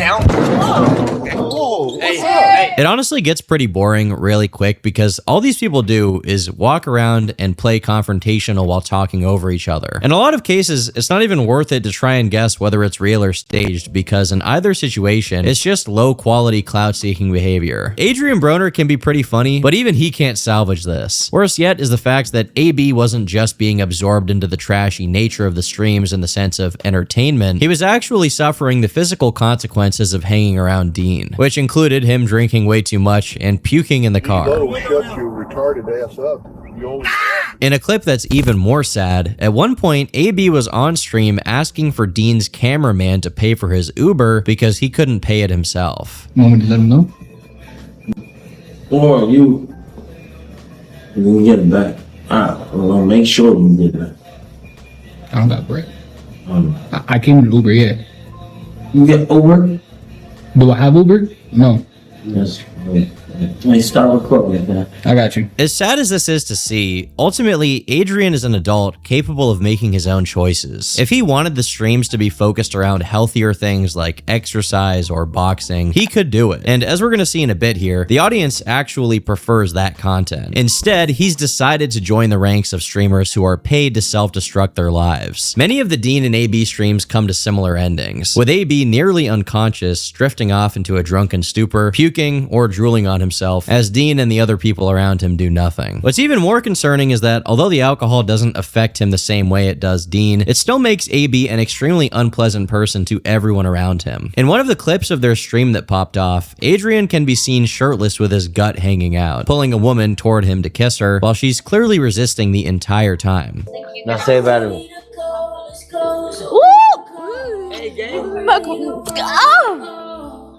He is totally unfazed by her resistance, and after she gets away, he goes on to shake his pregnant gut at the camera. In another clip, when a girl that's sitting next to AB gets up to walk away, he taps her on the butt unprompted and then gets up to follow her. When spoken to directly, the girl says she's leaving the place and that she deserves some kind of apology from AB, as being drunk wasn't an excuse to touch her. I really hope he apologizes because I know he's drunk, but being drunk doesn't excuse your behavior. And on top of these more recent incidents, we know that Adrian already has a history of allegations and rulings, including a civil suit that ended in a default judgment with an $800,000 payment to the victim. Unfortunately, this clip of Adrian actually generated a big debate, with one reply actually saying, "Maybe don't wear shorts where your ass is half hanging out." What did she think was going to happen? I didn't think this was a real thing anyone actually thought or said. I thought this was like a meme thing that people said that other people said, but hey man, here we are. Thankfully, there were a lot of other more sane replies calling out how stupid this take was. If it was your sister, cousin, or mother, y'all would take this seriously. You don't get to dictate if someone feels violated. She could have been naked. She still couldn't be touched without her consent. Clothes, lack of clothes, or no clothes, keep your hands to yourself. Most importantly for today's story, the AB incident got a reaction from Dean the Great himself, who said, "A gang, delete this." Ultimately, no charges were pressed if they even could have been, so this whole thing just faded away within a few days. But it does set a bad precedent. At the very least, AB should not be drunk around women, because this could have gone a lot worse. Meanwhile, when Dean gets drunk, he just shouldn't be around people or streaming in general, because he likes to take a different set of liberties, usually being overly aggressive to people who won't really fight back or are at a severe disadvantage. For example, here's him picking up and threatening 3-foot-tall influencer D-Lo. Another target of his was streamer Stable Ronaldo, who was at an influencer boxing event when he was suddenly approached by Dean. You about? Hey, you were talking. I seen a clip of you talking crazy. I don't know what you're talking about. Okay, making sure. I'm talking about. Oh, that's what's clip. I seen a clip of you saying something. Get your back, bro. Of course. Yeah. I got you here. How you doing, bro? I'm confused. What's the clip though? What was the clip? You say I'm referencing slap. What? How did it go? Let me show you. I just remember. I remember your face in the clip, and it wasn't positive. We're not doing this, y'all. It's honestly embarrassing to be this hostile towards someone who's not really confrontational whatsoever and isn't trying to intimidate you. But unlike most of the randoms who get on Dean's stream, Ronaldo has his own thing and is capable of actually suing Dean if he were to assault him. So obviously nothing comes of this confrontation. Despite acting otherwise, Dean is actually very selective with the people he seriously confronts. So much so that he can barely hold this kind of energy even for a drunk, washed up Adrian Broner. On multiple occasions, the two have ended up in a conflict with each other, and every time, AB can basically be as disrespectful as he wants, going as far as to spill his drink on Dean, as well as pushing him and yelling at him, and Dean won't do anything back. Reason being, he needs Adrian Broner. In January of 2026, Dean was averaging about 250 live viewers on his streams. By March, he was up to 500, but the same month he met AB, he almost cracked 7,000 monthly. He is completely dependent on Adrian Broner, and as a result, he reserves his more aggressive demeanor for midgets and the disabled, non-fighters, and for some reason, women. During one stream, he starts accusing one of the girls in his entourage of being underage. Obviously, an underage girl being in their streamer van would pose a serious threat to their career, so his solution was to leave her on the side of the highway. He starts crashing out and berating her and anyone else in the car who isn't on board. That's a red flag. That's 3 red flags in the span of 10 minutes. 21. She gotta go. No, we're not doing that. She gotta go, bro. Straight up. Because we make too much money and we too up. And while he's yelling, one of the other girls in the car shows him something on her phone that supposedly proves the girl being kicked out is 21. But at that point, Dean had already made up his mind. We out. She Hey, bro, you guys are weird as f. Leaving on the side of I the don't give a street. gang. While this instance didn't become more serious, another one did, and it concluded in him going to jail. We have the footage of at least part of it, and much like the other instance, Dean suddenly decides to kick this girl out and pulls her by the arm while insulting her. While nothing too serious takes place on camera, the arrest report says that the reason for her being kicked out was because she was talking to other guys besides Dean. You may be confused because she is not his girlfriend. Well, apparently Dean had an agreement with her before he invited her on the yacht that she was not to entertain anyone else but him. And because he caught her having a conversation with AB, he kicked her out. I told you it was cracking. Get out. Go home. She out. This guy is really weird, man. I don't know. He's got some problems. The report states that after she was kicked out, Dean tried to take her phone by grabbing her arm so as to prevent her from recording what was happening. According to the information published about the case, the owner of the yacht Dean was renting provided CCTV footage to the police showing Dean putting his hands on this girl multiple times while trying to grab her phone, resulting in a struggle which was qualified as felony strong-arm attempted robbery. While he was arrested, he was bailed out almost instantly and went right back to business. Clearly, Dean's arrest and general lack of concern with staying out of jail wasn't a wake-up call for AB, who just a little while after the arrest was crashing out at the cops. They had been called after someone filed a noise complaint, which is understandable given that AB is extremely loud and obnoxious. And when the cops showed up, he just sort of reaffirmed their point. You broke. Y'all broke. Y'all all broke. Y'all broke.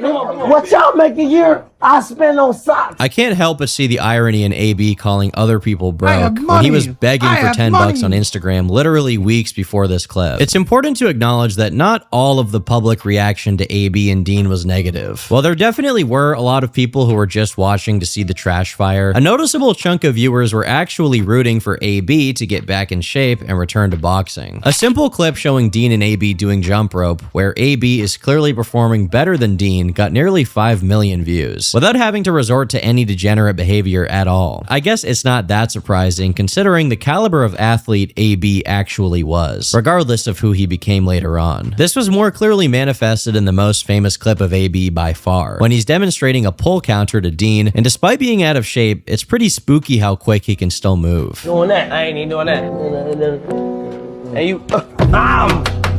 This is the difference highlighted anytime you see them train. Despite Adrian Broner spending the last decade being an alcoholic crash out, his thousands of hours put in training when he was younger made his boxing ability instinct. If he truly wanted it, he probably could get back in shape and maybe even get a low-level fight of some kind, even if it's influencer boxing. Dean, on the other hand, is an oversensitive bully who uses his barely existent record as bragging rights and his aggression to put down anyone he feels slighted by, whether it be unassuming MMA pros, normal, friendly people, or people who are literally 3 feet tall. Anytime they lock in for sparring and you check the comments, everyone is shocked by how Adrian transforms into a completely different man. Watching them train almost feels like watching Creed. An old retired champion trains an up-and-comer and rediscovers his love of the sport while helping this younger man. Unfortunately, real work is always a flash in the pan, as they always default back to their usual pastime, getting drunk and yelling all day. Both of them once again manage to find themselves at odds with women and aggressively arguing with them in the most obnoxious way possible on stream. They also do get some interesting stuff out of the collabs they do though. For example, they had Dave Blunts on one of their streams, and it shouldn't be a shock to anyone what became the topic of discussion. Oh, tight. What the fuck? Fuck! Fuck! Fuck! This is ironic, of course, considering one of the things AB went so viral for recently was his physical decline, and specifically his very pregnant physique. Now, earlier with the Matan interview, I mentioned that no provocation is necessary to set Dean off and make him hostile. And this stream with Dave is a perfect example. If you see the rest of the stream, Dave doesn't say anything at all to slight anyone. He just sits down and has a conversation. But even his peaceful demeanor did nothing to stop Dean and AB from roasting him endlessly. Another collab from this time was AB going on Matan's podcast, which not only got more views than Dean's solo episode, but it also went better as far as the quality of the conversation. Why do you think haters like Dean want you to quit drinking alcohol when it actually makes you much smarter and stronger? Now you asking good ass See, questions. that's what I'm saying. I'm on your side. Now you asking great questions. They also did a few collabs with some legit UFC fighters, and the comments immediately reflect how much people prefer this kind of content over the usual stuff. These streams are way better than the party streams. Probably the most entertaining version of AB when he's locked in giving advice. More boxing videos, less drinking videos. It's like a regularly scheduled program at this point. Every few weeks, people are reminded that AB could actually make decent content if he just focused on his craft instead of doing the useless crap he does all day. And then he goes back to doing the useless crap. Another notable collab from this period is when AB and Dean went on Kai Cenat's Streamer University. Once a female streamer called Yana greeted them, they started acting really strange. She said, "How are you guys today?" I ain't never heard of it. That girl asked me how my day was. Y'all talking about she 19. She legal. She, her 19 has to get she old enough. Hi, how are you? What are you guys going for? Can I ask? A 19-year-old? Unsurprisingly, these comments made her pretty uncomfortable considering she had just met these guys for the first time. This situation once again brought the previous instances of how creepy AB and Dean are to the surface. There's entire compilations of it. For Adrian in particular, I think his behavior towards women speaks to his psychological state. There was a time when any girl he was around probably did throw herself at him because he was surrounded by yes men, groupies, and prostitutes at the peak of his career. Now he can't cope with a girl denying him and constantly disrespects their boundaries or gets emotional when rejected. Maddie. Let's kiss for the chat. We're not kissing. That's crazy. I'm not doing that. She gonna be a I leave though. No, don't say that. Just see word. No, I don't play with women. All that playing, I don't play with women, gang. I'm really him, bro. I am a fucking architect. It happened again when AB and Dean had a model named Amber Rose on their stream, only for AB to instantly offer her $1,000 to have sex with him. He was rejected and then started a prolonged mental breakdown. Like, you gotta take an L. You gotta take an L when it's an L, bro. No, I don't take L's. And I don't take elbows. Their consistent lack of self-control was also hurting their future opportunities, as when they finally sat down with Kai Cenat, one of the most popular streamers in the world, he denied them more collaborations unless they turned things around. No liquor, no lust, Okay. no nothing. All right, bro. Take these right here, and I'm gonna be hawking to see if there's change. Okay. All right. So we not denying. So we denied or we not denying? We not denying. Online application, I want to see change. This moment perfectly summarizes why these guys are capped in regards to how far they can get. Regardless of who they collaborate with, they just end up doing the same things over and over. Getting drunk, creeping on girls, almost fighting people, and actually fighting people. They behaved in the same way when they landed a collab with Clavicular, who at the time was punching way above their weight class when it comes to online relevance. This did not matter to them at all, as they proceeded to be hostile towards him for no reason. Likewise, they once managed to get rapper Trippie Redd on their stream, but instead of capitalizing on that and trying to make some content, AB just started gambling. Dean tried to get him to stop, and then the two had a fight. Get off me. On camera, no for real though. I ain't playing with nobody. Don't touch me, bro. I'm serious, bro. These arguments were getting more frequent and petty as well, going as low as them arguing over paying the bill for the food they ate. Judging by how pointless, inconclusive, and random these arguments became, or how regularly they were crossing the line with each other, many began to wonder if their partnership was on borrowed time. But this isn't to say that there were no positive moments on their streams. For example, AB recently had 2 of his sons with him, and Dean has often celebrated how far AB came, going from having no motivation to do anything to making some decent money on stream and getting his own kick. But whenever they're not busy with things like kicking people out of their car or just being a nuisance in public spaces, they turn the drama inwards and begin to fight each other. Or what? I'm not gonna you at all. Oh, that's cool. Partly, they're like this because AB knows Dean needs him to do what he does online and get the viral clips. So he can almost act as shitty as he wants. Dean is willing to take it because for the first time, he actually has a pretty big audience, something he traded boxing for entirely. Adrian is still mentally dealing with the end of his career, almost 15 years after his peak in the sport. He was trained by his father to keep him out of trouble, and for a time it actually worked. Boxing gave him discipline and purpose in a way nothing else did. But once his ego was broken publicly for all to see, he began a cope he's been using ever since. Instead of training and risking failure, he coped with drinking, drugs, women, gambling, spending, really any distraction. Throughout it all, he convinced himself he was the best. But the world stopped buying into his delusional confidence once the results were no longer there. I'm really him, bro. I don't care how beautiful a woman is, none of that, bro. I make my own millions. While it's good that streaming has given him some consistent income, at the same time, it's clear he has some serious personal problems he needs to sort out, or he's gonna end up right where he started in 2026, depressed and regretful, thinking about what could have been. I've been Turkey Tom, thanks for watching, and until next time, leave me alone. Pretty interesting. Pretty interesting. I left out, I didn't jump in when he said they need to look inwards. Okay, Stephen Campion talked with a bunch of different detractors about Phil and quartering. I'm still working on this map, which is why the VTuber model isn't open. I'm running 3D stuff, rendering and stuff, and I don't want to slow the stream down. See what he's got here. Greetings and salutations, friends, and welcome back. Kylo. By popular demand tonight, we're going to have an amazing panel for you tonight, and we're going to be catching up with quartering DSP and maybe some other things locale. We've got an incredible panel planned for you tonight. We've got, by popular demand, Luther Morgan, who is the author of this excellent book, which I got just because I'm in it, right? It is Locales, The Never-Ending Tragedy by Luther Morgan. He's here, and we've got H-Bomb. You may have seen me playing not only Darkside Phil as a child, but maybe David Wilcock clips as, well, I don't even want to say it.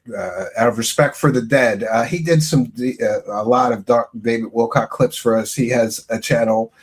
We've got Dashfire. And, of course, we have more for you. Let's bring them all in here. Lord Diaz is with us as well. These are all what Darkside Phil would call his detractors. So I thought, let's get a whole team of them, especially because apparently Darkside Phil's talking smack about me. We've got that clip for you. He said we get no viewers and... well, we'll play the clip for you, but let's bring in our locale panel. First, we've got Luther Morgan. Welcome, Luther Morgan, whose channel is blowing up lately. Hey, it's a joy to be here on Truth Seekers. Thanks for having me on. Doing the excellent exposés on the quartering, just ripping his scams to shreds. I said before the broadcast, I don't know how he's still how can he show his face in public if you've heard he lied 100 times?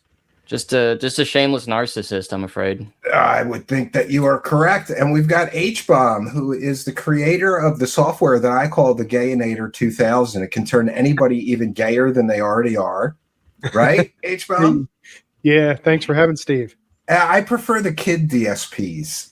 Yeah, a lot. I can't even watch him now without hearing that kitty voice because he sounds like a spoiled child, right? Yeah, no, Kid DSP has certainly blown up a lot. And Luther Morgan, your channel is Luther Morgan, right? And H-Bomb, your channel is H-Bomb. And we've got Lord Diaz here as well. Welcome, hello, everybody. Diaz. New to Truth Seekers, tell us about your channel and what you do on it and where everybody can find you before we Oh man, well first off, thank you so much for having us, assembling us like the Avengers. Yeah, we're like the retarded Avengers though, right? There's already in the UFO community somebody called the retarded Avengers. They're trying to stop cyberbullying and stalking by stalking, doxing, and cyberbullying people. Oh yikes. Tell us about your channel, Lord Diaz. All right, so I've literally had my channel for over 20 years. I do a lot of Dance Revolution Monday through Friday, every 9 a.m. till around, question marks, whenever. Wait, you get up and do Dance Revolution at 9 o'clock in the morning? Brother, if you that is dedication, brother. If you love what you do, it's not work. And I like to think that this corner of the internet over here, I do like the high energy DDR streams in the morning, but then for the late night chill streams, I like to take a look-see at the wider Dark Side Phil cinematic universe, and that involves the dents that support him and prop him up. And there has been a menagerie, an eclectic cast of characters, if I do say so myself. So if you haven't done so already, it's youtube.com/@lore_Diaz. If you're not down with the detracting stuff, there might be some songs that you haven't heard in a long time. There may be some songs that you've never heard before, but then fall in love with. We have it all over here. So thank you so much for the platform and for allowing me to be a part of this. I really do appreciate it. Thank you. Yeah, my pleasure. And then finally, for our panel, we have Dashfire. Dashfire, tell us about your channel, what you do, and where everybody can find you. Well, my YouTube channel is Bad Moments Reacts and VODs. Every week, I do a DSP weekend review. So if you don't want to watch his stuff, it's too much for you. I cut out all the fat and I put it together. It's a cheat sheet, and I used your cheat sheet a couple of times to do. I was like, fuck, I haven't caught up with him all week. Somebody's got to have it. Yes, Dashfire has the cheat sheet to keep up with DSP drama. One shot for the whole week. I love it. So I watch it so you don't have to. I also do deep dives into the dents like Laura as well. I've done stuff on Derek, Haseo, a bunch of disgusting degenerates. I do visit. So for example, on Sunday, we went over the Craig versus DSP interview where he was at the height of the Kino Casino rub and he was so cocky, so arrogant. And Craig basically shut him down. So a lot of good stuff on that channel. Yeah, good. Everybody should go subscribe if you haven't already. I'm going to take a moment to thank some kind and generous benefactors real fast before we get to the clips. We've got Kristen C9. Hell yeah, it's time to roast these guys. That is correct. And we've also got Charles McDonald with a $20 super chat. Thank you for your kindness, generosity, and support. And this is why I invite H-Bomb to be a guest, because he sent a $5 super chat and he became a new member. So every time H-Bomb is a guest here, I will expect at least $10. Thank you. Thank you, H-Bomb. Don't do that, you asshole. Big support. He also came here and tried to fix my heater, and he did one time, but it was falling apart. It was totally falling apart. So after he fixed it, we got, what do we get? H-Bomb 6 months out of that, maybe? And then you got most of the winter out of it at least. Yeah, and then we had to replace the whole thing. There is no fix. Well, I tried, so I apologize about that, but yeah, you didn't try good enough, because that was like $14,000. I was like, fuck H-Bomb when I paid that bill. Fuck H-Bomb. That's why he's dropping those donos. He couldn't find me. Somehow he couldn't find me one for free and just put it in for me, because that would be a good thing to do, right? Yeah, they don't usually fall off trucks very much. All right. Let me like, share my screen here, because we're going to start. I'm selfish, so we're going to start with this one because Darkside Phil is talking shit on me. Like, well, what did I do to him? What did I do? Ah, shit. So we go again. We'll hear what he has to say about me. And by the way, one of his fans is telling people that I murdered somebody or bullied somebody into unaliving themselves. That's not true. I did expose all of his scams, though. And I think he was at the end of his scam road. I don't know. I didn't hear any of this. Someone tipped $6. Did you hear Steve Cambian allegedly bullied some guy into suicide? It happened 2 months. I just want to say this. Exposing somebody's scams is not bullying them. If so, then Luther Morgan, you are a bully. You are a quartering bully, right? What is this? And how did he not hear about this? But okay. Months ago, it's Truth Seeker's most popular stream, but the comments are filled with people who are pissed at him. I don't give a shit. Yeah, it's crystal hippie bitches. Crystal hippie bitches that love David Wilcock that are mad that he did that. I didn't have anything to do with it, and I would never have wanted him to do that. Do you know how much money I lost from the future content because he did that? Fuck that guy. That guy's a fucking no-low, worthless dude. You know, just drama nonsense because he basically wanted to do whatever Kino Casino told him. Oh, that's a lie. For those that don't know the history, I actually begged PPP. Like the idea that you can't expose someone for being a scammer if they end up offing themselves. Like, oh no.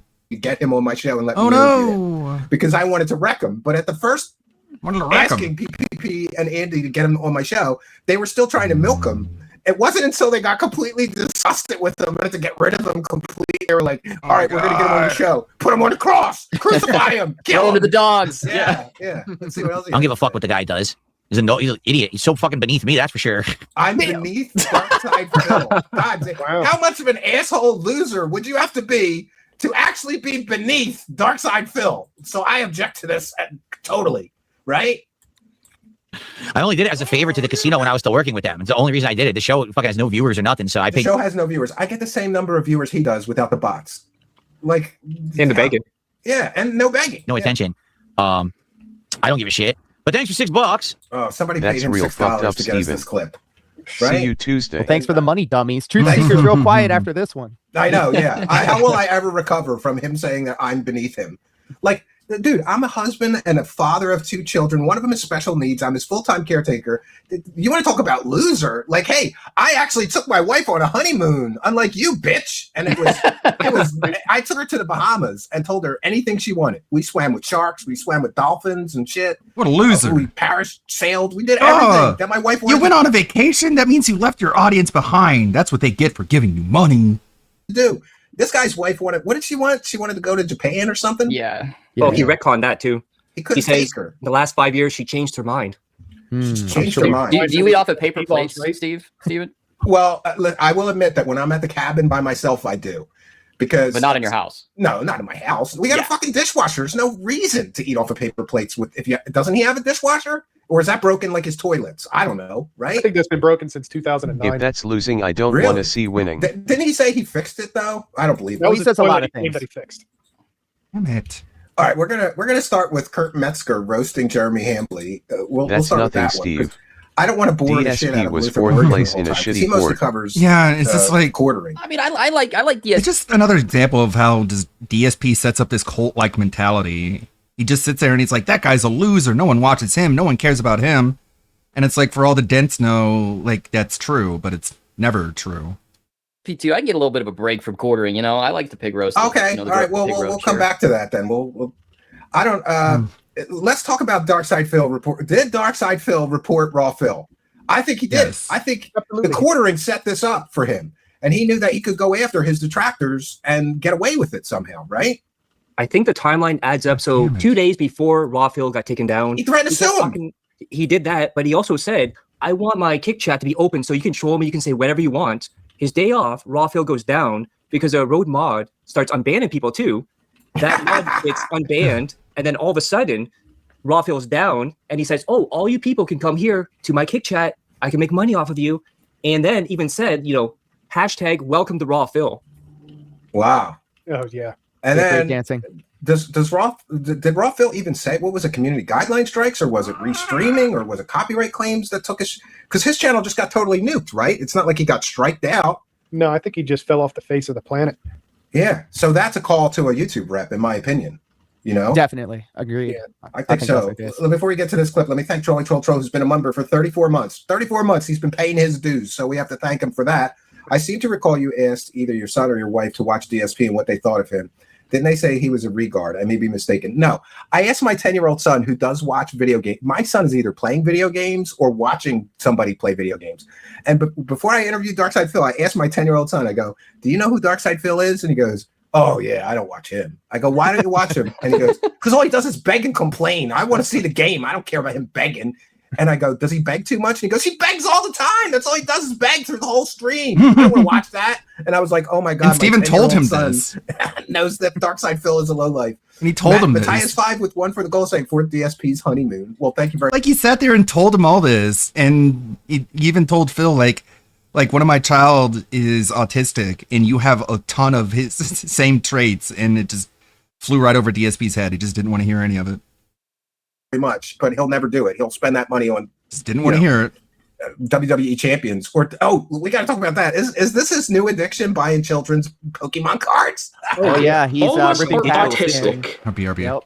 Yeah. Well, let's get into this, and we'll hear what Darkside Phil has to say. This is from H-Bomb. Just go H-Bomb. It helps if you put in H-Bomb DSP. You'll find his channel right away on YouTube. Yeah, and I don't know what this is about. Wait, Elaine Walls. That's one of my viewers. They're a supporter of yours. The dimensional merge is happening. That should be my money, H-Bomb. So, first off, how did this all begin? Over 2 weeks ago, my chat out of nowhere just started freezing randomly, and no one could really explain what was going on or why. No one seen. Yeah, that was wild, wasn't it, guys? Like somebody was going in this chat and somehow freezing the whole chat, and he's looking at the great. And for people that don't know, like he doesn't know how to do the puzzles in all the games or how to advance in the game, so he just asked the chat to tell him what to do. So he was like freaking out because there was nobody in chat to tell him how to play the fucking game. Oh no! Know what was happening? But there were accounts coming into the chat that were saying stuff like "Bookateer owns you" and "Go here to get your chat unfrozen," and they would put like a code or something in the chat, but it wasn't clear what the hell it was. What does that code mean? I don't know. So I was just thinking it was just trolling or whatever. But from what I'm to understand, this Bookateer guy actually was a really malicious party who's basically trying to extort money out of people. First, he was trying to extort money out of YouTube by having this exploit that could freeze your stream chat. And he was Yeah, I really think a multi-billion-dollar corporation is going to just say, "Sure, we'll just give you the money," right? You can't negotiate with terrorists. Like a bounty to tell them what it is. And then YouTube blew him off and ignored him. All right. So then he started freezing random streamers and trying to get them to like pay him. You know what I'm saying? And they also were like, what? So really this guy was trying to do this for like a bit, and he wasn't getting any actual attention for it until he started doing it to me, and had nothing to do with me. It's because I have insane amounts of detractors who stalk me and hate on me and follow my every move. So if anything ever, do you think the whole he can't go outside because of distractors is just because he's like a shut-in weirdo and he just uses that as an excuse?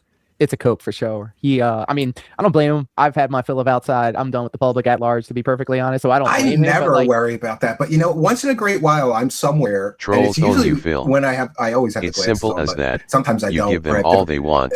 I was somewhere and there was somebody selling crystals at like a fair. And they were like, "Oh my God, are you Steve Cambion from Truth Seekers?" That was my big celebrity moment. Some crystal hippie bitch knew who I was, right? For a photo. But in his case, it's like really like he's afraid to get gasoline. I heard him one time say that he likes to go to the full service gas, right? What? Because didn't he? Maybe I'm wrong. I don't know. He just thinks seems filling gas is dangerous or something. Yeah, because a detractor might jump on him and beat him up or something while he's getting gas. I don't know. It happens on It one of my wouldn't even be streams. worth it. Better driving on the highway hurts his back. I think he seriously like overestimates his level of fame. You know, besides us retards on the internet that are amused by his antics, I don't think anybody knows who he is. But my 10-year-old He did say he invented everything. Yeah. Turn that into content for themselves. So the fact that someone was coming into my streams and freezing my chats was actually making people get content, if that makes sense. So this guy was basically getting kind of third-party attention because no one knew who he was, and people were happy to be like, yeah, someone's freezing Phil's chat. I would make videos about it, and shit, right? So oh, the hell that is this guy's life. Like, people just keep coming up with shit to piss him off. Like, let's go freeze his chat.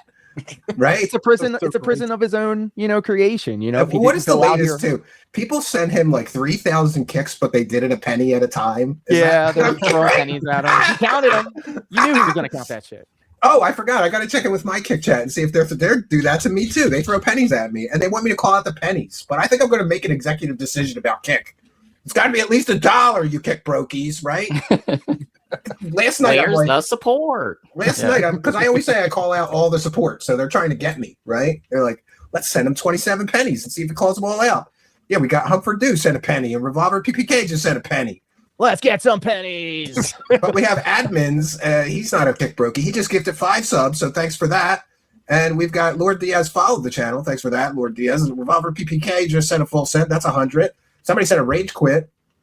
That's 500 kicks. All right, so we're doing better than yesterday. So thank you for the kick support. But send $1, God damn it, right? Send $1. let's. I picked the wrong video to start with. This one's 33 minutes. We're not going to get through this Did it whole for like thing. 2 weeks on and off. And we kept trying to find ways around it to fix it. Like, for example, we tried to do like a follower or a sub only mode that was longer and longer. First it was like a day, then it was a week, then it was a month, then it was 2 months. You know what I mean? Like we just kept trying to stretch it out in the hopes that eventually we. What's that? Oh no, I'm sorry. He said stretch it out, and I was like, what? To a point that this guy could not actually affect the stream. But sadly, it kept affecting the stream anyway. Like this is the boardroom meeting, right? Like Welcome to the business meeting. The business meeting. He does this and he calls it a podcast, as if everybody can't wait to tune in and hear what the behind the scenes of this shit. He kept is, finding right? more people who I guess had been subbed to me longer, and he kept being able to freeze the chat. It was incredibly annoying. Now, I'm an interactive streamer. I need to have a chat that moves. No, he needs the chat to tell him how to play the fucking game because he's retarded. That's what he needs it for. He didn't have a chat that we could talk. And also, this talk is about during the games. Resident Evil stream too, so puzzles and stuff. Oh, so he couldn't. He can't do a puzzle to save his life. No. You know what? I hate the Star Wars games with all the. I have to get my 10-year-old, so I shouldn't talk shit on. No. And the Spider-Man game with the puzzles. Once in a while, I'm like, Xavier, what am I supposed to do in this room? And he's like, I'll show you. Boop, boop, boop, boop, and he gets Just right follow through the it. yellow paint. Yeah. Stuff. That's part of the appeal of my content. So it was hurting me, myself and my business really, really badly. This is positive, meaningful content from H-Bomb, though, with the nose and the funny voice. Oh, this is And finally, after over 2 weeks of this happening, and then it happened He looks like a bear. He looks like a retarded bear. during my marathon, and then it happened. It happened during the marathon, but it happened early. So then we recreated the marathon. It was able to stick for the rest of the show. But then it was Sunday, and that was the worst. Like Sunday, the chat wouldn't move at all, and there was nothing we could do. Like we figured out that if you type enough, it'll unstick or whatever. He's But looping. the big thing that was the downfall of this guy, this Bucketeer guy freezing chat, he couldn't keep his mouth shut. He was so braggadocious about doing it. Braggadocious. He was braggadocious, braggadocious, friends. bragging all about it. It's called His vocabulary. He was bragging. He gave all the information out about it, how he was doing it, and all of that. And so people gave me this information. They said, Phil, here it is. This guy's an idiot. He's just talking about it publicly. So I tweeted, well, I should call it a tweet, but I sent a message on X publicly to Team YouTube saying, listen, I need help with this. This is like the Dark Side Phil's biggest win of the year, right? He thinks he's a big winner because he got the guy to stop. He got YouTube to fix it, right? Well, not only that, he said it's the biggest win of his life. You know, not getting married to his wife or having his cat son. No. This is the biggest win of his life, dude. Oh my God. I can't fix it myself. I need you guys to look into it.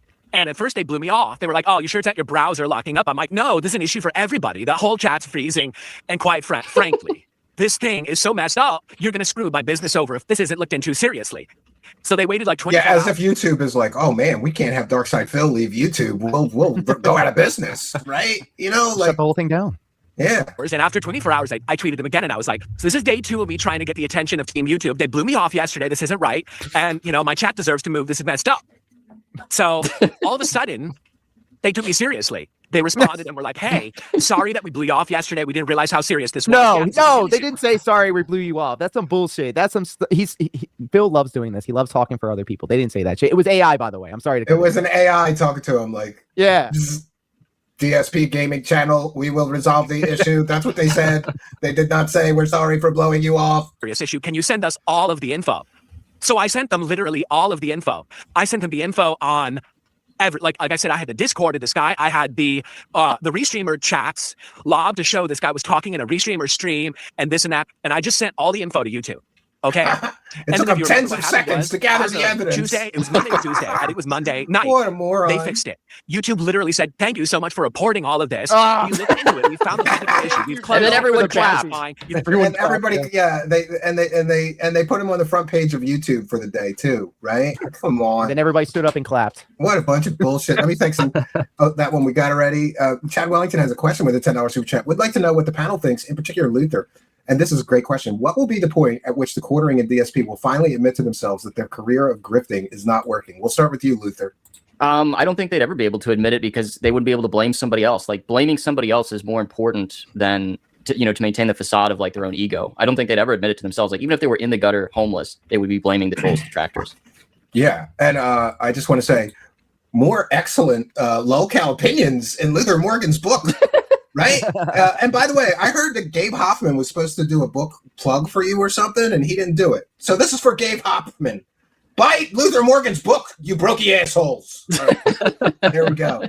And thank you, Chad Wellington. And we have channel handle 143. Praise the cash, monetize the hate, and LDZ rules. Thank you. No, for you channel handle. Thank you. Yes, and we've got Tina Tomsky says, Super Dad, Super Hubby, Super Hideout Builder. Yeah, I'm building an apocalypse hideout cabin. So when the AIs come, I'll be ready for those fuckers. Super Streamer, Super BS Buster, Steven Rocks, thank you very much for that. And we have Moth Loves Detracting with two for the gold. The subject of the Pokemon cards is that I speculate he's buying cases, not just the booster boxes.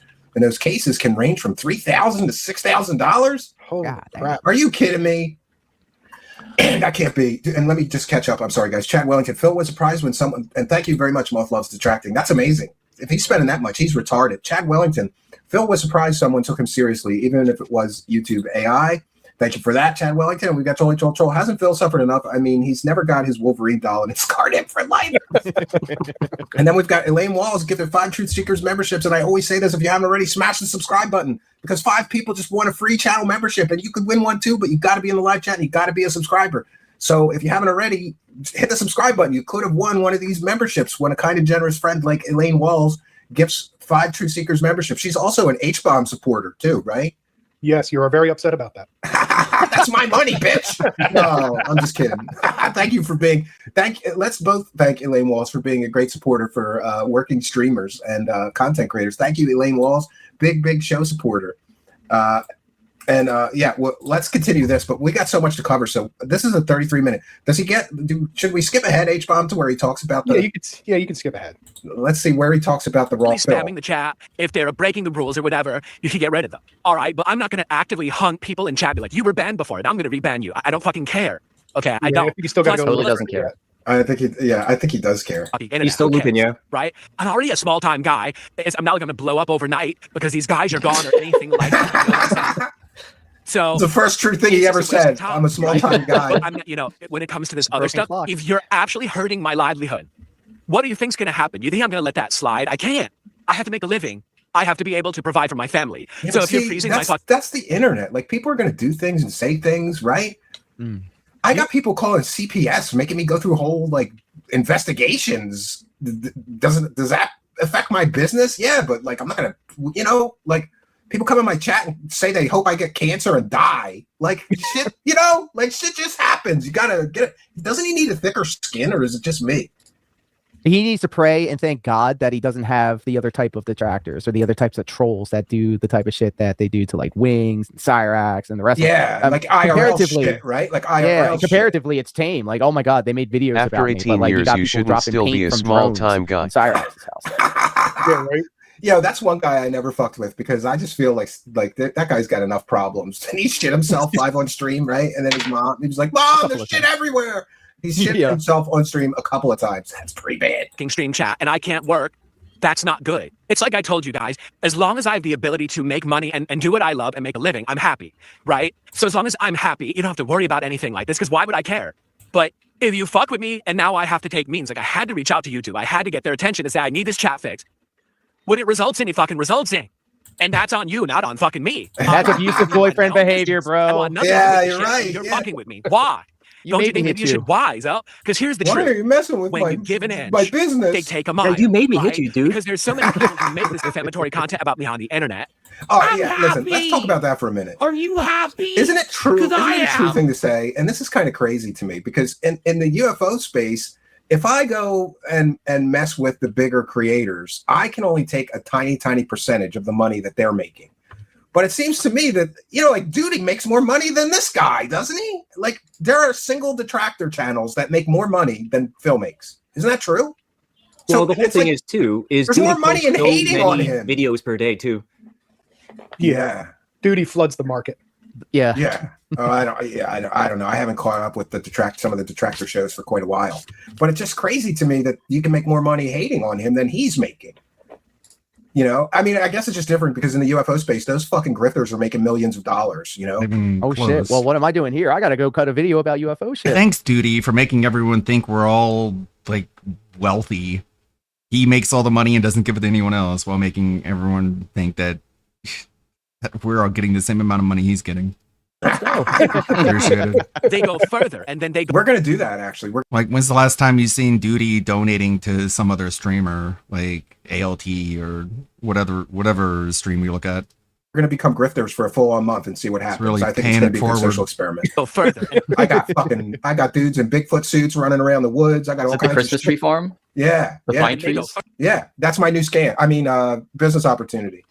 I have this property and there's pine trees everywhere, little saplings. So I'm going to sell them for $20 a piece to good supporters. Further until the point where now you're actually doing illegal things. You're actually breaking the law. Let's talk about this. He said recently that if you're watching the stream anywhere but on his channels, you're breaking the law. Yes, Yeah, and that's we'd an be extra arrested out. for that. Luther, do you think it's illegal? Oh, he donates to Locale Live, and that being said only. He gave James Lester $20 after his stroke. Well, that's good, I guess. I think Duty buys a membership to DBS and WPIG, and okay. To watch somebody restreaming Phil as a viewer?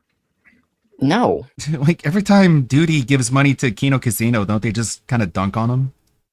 Okay, I didn't think so either, but I mean, he seemed pretty adamant that you're breaking the law if you're watching his stream somewhere else. Because it's illegal. Not if it's maybe if it was monetized. Like I know have those FBI warnings like on the old VHS and DVD. Maybe that is what he's talking about. But on the internet, I don't even think that exists. Yeah. Actually hurting me in my business. It's not just my reputation, it's my actual income, and it's your fault Oh, yeah. that this is being hurt. So now That's true. I forgot about that. I forgot about the giveaways he does. My bad. Thanks for reminding me. you've gone too far and I have to take an action. And definitely the Bucketeer thing was something I had to take an action about. I had to. I couldn't have no fucking The stream truth comes chat. out. He did that shit, by the way. He did it. You have to follow the trail of how this all started. All right? Over a decade ago, I was actually a prominent YouTuber who everyone liked and Everybody liked him 10 years ago. Yeah, okay. Just everyone laughed at the same time. What happened? Everybody liked him. I do remember. I can't lie. I remember catching some of his videos 10 years ago when he was getting huge views. Thousands of years There's no ago, telling how retarded before the YouTube dawn viewers of are. man How is as this we guy knew blowing him. up? Playing fucking Nintendo, you know, like what or whatever he was playing. I don't know. super eyes, and that turned into This Is How You Don't Play. So now it became, instead of laughing with Phil, we laugh at him. And I got scared that content might overtake mine. Because people were editing my stuff without my permission, cutting out the fun, positive parts. Does he not know what fair use is though? Like he doesn't. No, he doesn't. Listen, I'm very blessed in that. So many times they'll email me and say, "Can I use a piece of your show? I'll credit you or whatever." And I say, "You don't need to ask me. It's fair use, but thanks for asking." Like he seems to think that there's no such thing as fair use. If you take his content, that's stealing from him. He doesn't have any concept of fair use. Well, you didn't ask me to use this clip though. Oh, yeah. You're right. No, I'm joking. Well, I figure you're going to be a guest, so I'm allowed you fucking jerk off. Yeah, no. And making me look like an asshole, right? Now, admittedly, if I rolled with that and it had a different attitude towards it, things might have gone much better for me. And I publicly said that up front, like, yeah, I had a bad attitude toward it back then. I thought my shit didn't stink. I thought it was above criticism. Obviously, none of that's true. I know that now, but that's because I'm older and wiser. It took him 10 years to figure out that he's not above criticism. Hey, he's definitely older for sure. I'm idiot. So I got mad and I reacted poorly. And what ended up happening was so many people made This Is How You Don't Plays and ended up basically taking over YouTube. The actual This Is How You Don't Plays of my content got more popular than my content, right? So there's not much I could do about that. I was upset about it, obviously. The tractors got more but popular than I him. couldn't control it. It's called At being a least wolf. in that case, I was still able to make a living. Everything was going fine. But then what happened is, oh, well, we went that far. We used to just say Phil sucks at gameplay. Now let's say that he's a bad human. Let's say that he's a terrible person. Let's say all these things about his reputation, his behavior, all of this. Now let's get personal. Let's try to find out stuff about his family members and dive into their personal lives. Let's put all this information on the internet and dox him. Oh, let's swat him. Oh, let's do the next thing, do the next thing, do the next thing. And you see what I'm saying? You Also, give it I in, just they want to take a point mile. out that It all started he's always innocent, said it doesn't but now matter here if we it's a are lie, in it's still an 2026. answer. What's that? Say it again. I'm sorry. Okay, so I just want to point out that DSP always says it doesn't matter if it's a lie or not, it's still an answer. Yeah, exactly. Right.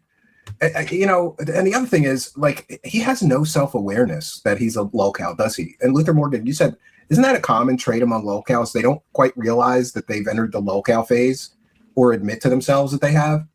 Yeah, or if they do, they might try to monetize it like Boogie, where he'll go on like Lolcow Live because it's like the only way that they could get monetized. And do some But- weird shit. Yeah. Yeah, but for people who have like this gigantic narcissistic ego like Phil, I don't think he could actually admit to himself that he was ever a lolcow.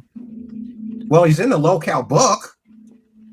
I mean, by definition, he's a lolcow, right? I mean, Luther he's in the Morgan, book. if you're in a locale book, you're a locale by definition. And people think, oh, it's fine. It's just trolling if I freeze Phil's stream chat constantly and he can't work. No, it's not.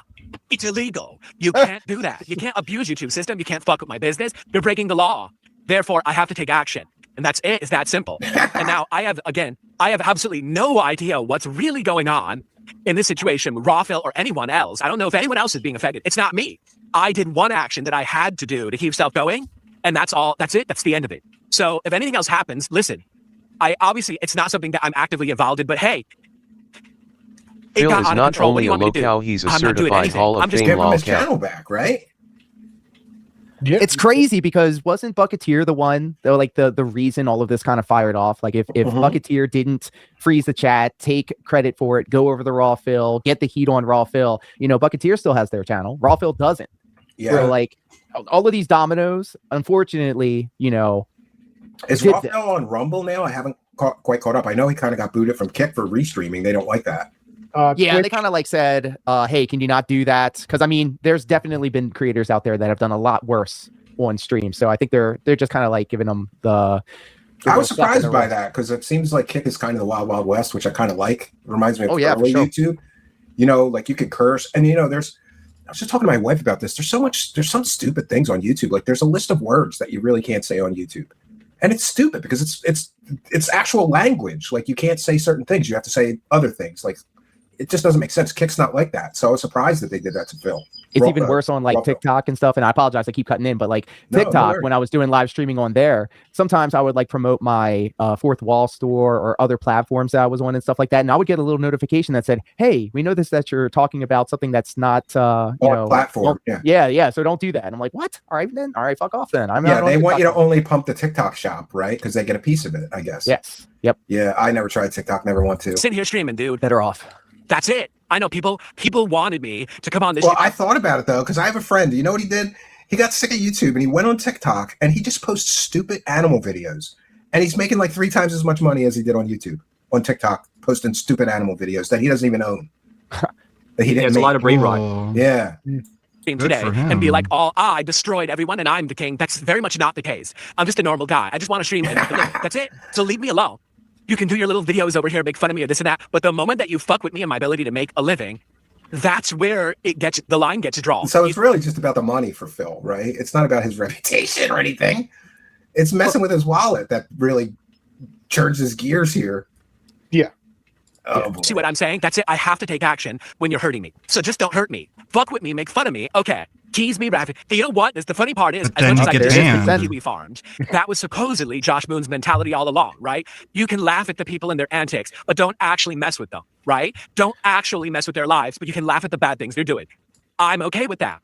You want to sit here and say my stream sucks, my content sucks, my gameplay sucks, my attitude sucks, my wardrobe sucks, my face is melty. I'm on those. What are you doing clipping, H-Bomb? You should have just taken that clip of him saying my wardrobe sucks, my gameplay sucks. Empic, all this bullshit, right? It's all bullshit. I mean, okay, my face is melty, but I'm not on those Empic, okay? And yes, stop that right now. All right, that's not what we're talking about. What I'm saying is that's all fine. His livelihood, that's all LOL, allowed. bro, you There's can nothing still wrong with get that. a job. Being self-aware, being Not silly, a great right? one, but a job But don't nonetheless. fuck with my income. If you do, then I have to do something about it. And again, that was the last thing I wanted to do. Do you think I wanted to have 2 weeks where everything was a fucking pain in my ass and then I had to reach out to YouTube and bother to talk to them about all that? No, that's the last thing I want to do. I just want to make content. So all you need to do is leave me the fuck alone. Yeah. Especially the whales, the Hail Mary people at the end. And then you'll be left alone for your own devices. Go post up on Kiwi Farms. Go fucking make videos about me. Do your bullshit. Just leave me out of it. Like literally just leave me the fuck out of it. That's it. That's all. Yeah, that's not going to happen. Like, does he realize that how many full-time YouTube detractor channels, or even part-time, like maybe it's a side hustle for them? There's got to be hundreds, right? Oh God, at least there's new ones every day. We want to thank Broken Hip for the super sticker. Thank you very much. And we want to thank The Voices Will Not Stop for 20 and OK. Here's some light support side. Thank you for your kindness, generosity, and support. Craig Shepard is here with $2. Sorry, I'm late, boss. Yeah, can I get anything like a fucking watch, maybe? Thanks for the $2. Also, the chat Thanks for the exploit money, didn't dummy. mess with his income. The Dents could still super chat and send memberships. Yep. Luther, you will look into Eric July and his comic company. Saying he's making comics is like saying Jared is making coffee or DSP is playing games. Have you heard of this, Luther? I know there's all kinds of shit going on. There's all kinds of drama with that guy. Like he takes the Yeah. money and then he takes forever to deliver the comic, apparently. I right? don't know anything about comics. I never grew up with it, so it never appealed to me. But I'll have to look into it. I get tips all the time. So yes, I'll write that down and I'll look into it. Maybe it's worthy of a video. You never know. Yeah. Okay. Thank you, Skippy the Magnificent. Very, very kind of you. And let's check in with the kick. We've got a full send from Revolver PPK. New Rudda say to wage quit. Big ups at 500. Midnight Streams resubscribe. Thank you for that. Winter Soldier sent a hype. That's 10. Matthias full send 100. And John in the red zone, I think 5 subs. And Matthias 10. And Winter Soldier 1. I'm not calling out the pennies. I'm not calling out the pennies anymore, you kick brokies. Scrape $1 together. Massive lag with one for the goal. I've worked in home health with adults that have autism and developmental disabilities, and Phil has a lot of the same behavior. He for sure has autism. I have an autistic son, but of course my son is very severely autistic and nonverbal mostly. He barely speaks, but I still have been around a lot of autistic people, and I think Phil is definitely autistic myself, but I'm not a healthcare professional. I don't know. Well, but it's worthy to think of. And that might explain his lack of socialization. Yeah. Right, guys? Let's talk about this for a minute. Each of the panel members, do you think Phil has autism? I think like DSP is much more comfortable talking alone when he doesn't have anyone to deal with. I think if he didn't have streaming, he'd be a much quieter guy.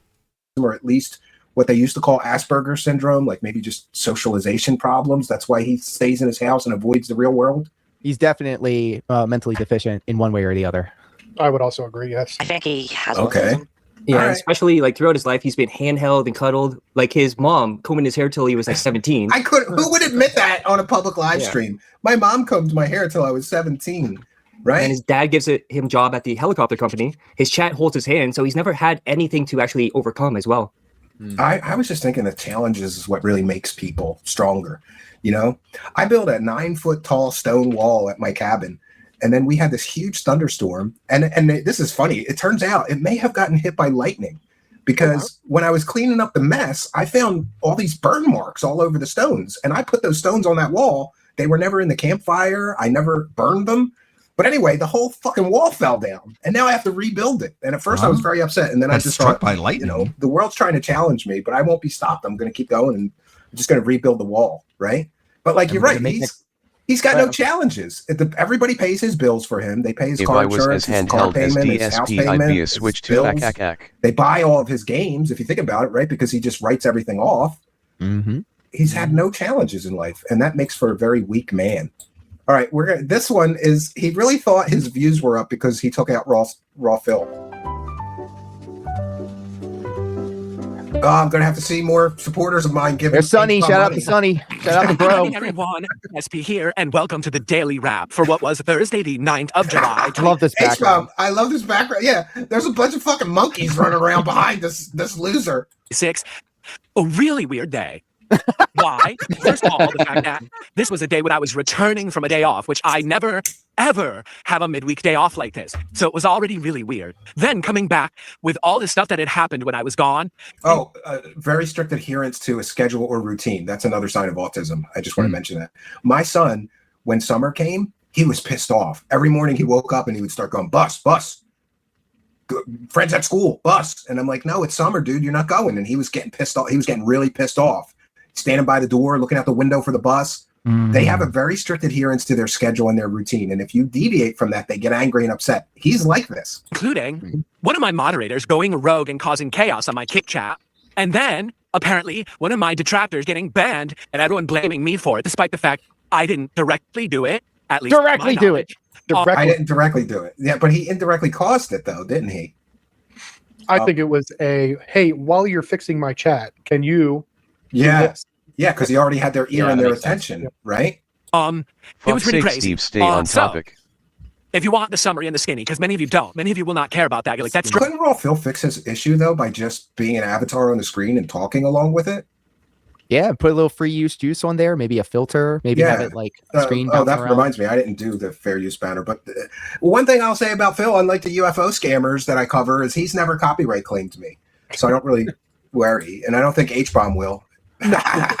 That's my transformative video, not yours. I don't care about drama. I agree with you. If I didn't have to talk about it today, I wouldn't have, but it would have been more of a problem if I left it as an elephant in the room and never addressed it and directly taking it on head on like I did today. So I did on the podcast. All my positive viewers are happy. All the detractors are upset. I can't help it. That's life. Stuff happens. But here's what I can definitively tell you. My #1 restreamer is gone. Okay, was banned completely from YouTube. and apparently tried to restream me today on Kick and was told by Kick, you can't do that, and they had to leave Kick. I guess they are still attempting to restream me on other platforms, but the truth is, the There real is one thing problem to this, though. of this restreamer was that they always One restreamed me second. on YouTube. He's on Rumble now, right? So right before Raw Phil got kicked off of Kick, DSP went on his live stream and said, well, I'm gonna be a little bit late. I got something to do behind the scenes, and then left. Oh, and yeah, then that's Raw Phil right. went down. Yep. Because I was watching his kick stream like right when it got taken down, and then Phil Yep. went live like 3 seconds later. I mean, it wouldn't surprise me if Phil was totally 100% to blame for that. And you know who we can thank for that is really the quartering. The quartering Yes. showed Phil that you can go take out your detractors that are talking shit on you or fucking with you. You can go to YouTube and cry, and they'll do something for you. Unfortunately, the quartering has kicked off a lot of this. Like, I feel like there's been an uptick in a lot of videos and channels getting claimed and taken down. And all the false flagging, yes. And I'll take a moment to thank Tina Tomsky, who just became a YouTube channel member. If you become a channel member during the live broadcast, give you a big shout out and thank you. So big shout out and thank you to Tina Tomsky. Thank you for becoming a member. Get a member badge and some other goodies. Which reminds me, I got to make some members videos. The natives are getting restless. Shout out to all you guys, this Joshua Clan, a very unique styled individuals, especially you, Luther. You broke Jer with the facts. Suffer, Phil, and Jer. That is correct. Thank you for your kindness. And yeah, very, very. And we've got, if you become a follower on Kick, we give you a shout out. Even just following the channel. The Fa just followed our channel. And Chair Rattler Real just followed the channel. And Humford Dude just gifted 5 subs. You know, I was just complaining about this yesterday. I used to get an extra paycheck every month from Kick, and then the Kick people just decided they didn't like me anymore. I stopped covering this shit. They're like, UFO shit, here's a penny. Right? But today we did very good. So thank you, Kick Chat. And I've heard you loud and clear. And we're going to start some Kick only shows again, because that really helped as well. I love the monkeys. And if you searched for my content on YouTube, they would come up first because of the way that they had been gaming the algorithm for years. Therefore, people legitimately looking for me. And my real content would end up in their stream thinking it's me because technically, hey, that's beyond the screen. And then they would watch there. They would contribute there. Yeah, it's actually true that at least a few times somebody contributed to Raw Phil not realizing that it was Raw Phil. And they really... Alex Sylvia did actually. And it just goes to show the mindset of these dents that they can be easily manipulated. Yeah, exactly. Manipulated. Yeah, they didn't even know. Great. And this guy would literally get views, money, notoriety off of my work. Every single day he would do it. Every single day he did it, he broke the law. It was always against YouTube's terms of service. It's against any streaming platform's terms of service to impersonate someone, to misrepresent yourself, and to try to... But he doesn't say, I'm DSP or I'm Darkside Phil Gaming. He says, I'm Raw Phil. It's not the law. It's just the terms of service of YouTube. Like, that's not the penal code either. Yeah. It's not civil or criminal law. Well, it was up to Phil. Everybody that's a detractor would be in a prison cell, I think, right? You know? benefit off of someone else's work if you're not making it transformative, which this person never did. Well, H-Bomb's got him beat because H-Bomb makes him talk like a gay man or a little child. And that's transformative. Plus the monkeys, that's transformative. You don't have monkeys. I'm pretty proud of this clip. It made it. It's a Gundam and Kino Casino. So it got around. Nice. Did you get that Kino bump? That shit is wonderful. I think I got a little bit of a Kino bump. Yeah. I know I get no love lately, but they keep bumping Luther Morgan. Maybe that's why his views are through the roof. Luther Morgan. No, they gave me a bump even before I started. But you know what? It's a great resource. Luther Morgan is a great resource for Kino or me because I could do all this stuff that he's doing, but I don't have the time or the energy lately, especially with my kids at home for the summer. Fuck that, right? So thank you, Luther Morgan. I'll just leech off of your excellent investigative journalism. Hey, as long as it's transformative, you know. I used to do my own. Actually, we just busted a $6,000 GoFundMe scam. We just busted it totally. Yeah, I saw that stream yesterday. I was replaying it today. Oh, that guy came on my show like he was going to win somehow, and I just yelled at him like he was retarded for like 15 minutes. It was fun. He no-showed to bring his evidence. The guy screwed up. He told this elaborate story, and everything that he said could be proven or disproven by screenshots from his phone. So he was supposed to come yesterday and show us all the screenshots. He no-showed.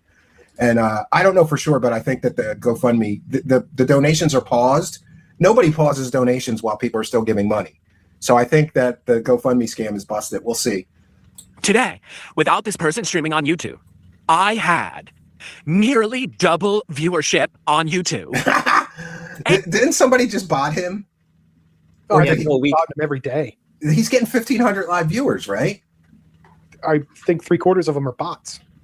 You know, that's very dangerous for his channel, though, because if YouTube catches that your monetized stream is being botted, they demonetize your whole channel, or they could demonetize your whole channel because that's taking advantage of the advertisers who are paying for those Do you know what I mean?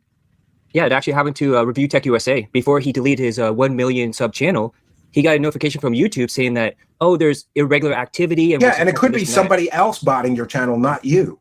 YouTube doesn't really care who's doing the botting. If it's your channel and it's getting, it could be a problem for Phil going forward. And nearly double viewership on Kick. I just want to make this abundantly clear because for so long, people said, oh, those viewers aren't yours. They'll never be yours. But then why did I have such a giant increase in viewership today? Because of not bots, just on Phil. one stream, but both. My late stream tonight was just hanging out, looking at my old games collection and logging them and grading them and pricing them. That was it. It was 2 hours of just hanging out. And I had almost 400 viewers on my YouTube channel. Do anyone remember the views I used to get? Around 400, no matter what I did on YouTube. And I had that back today.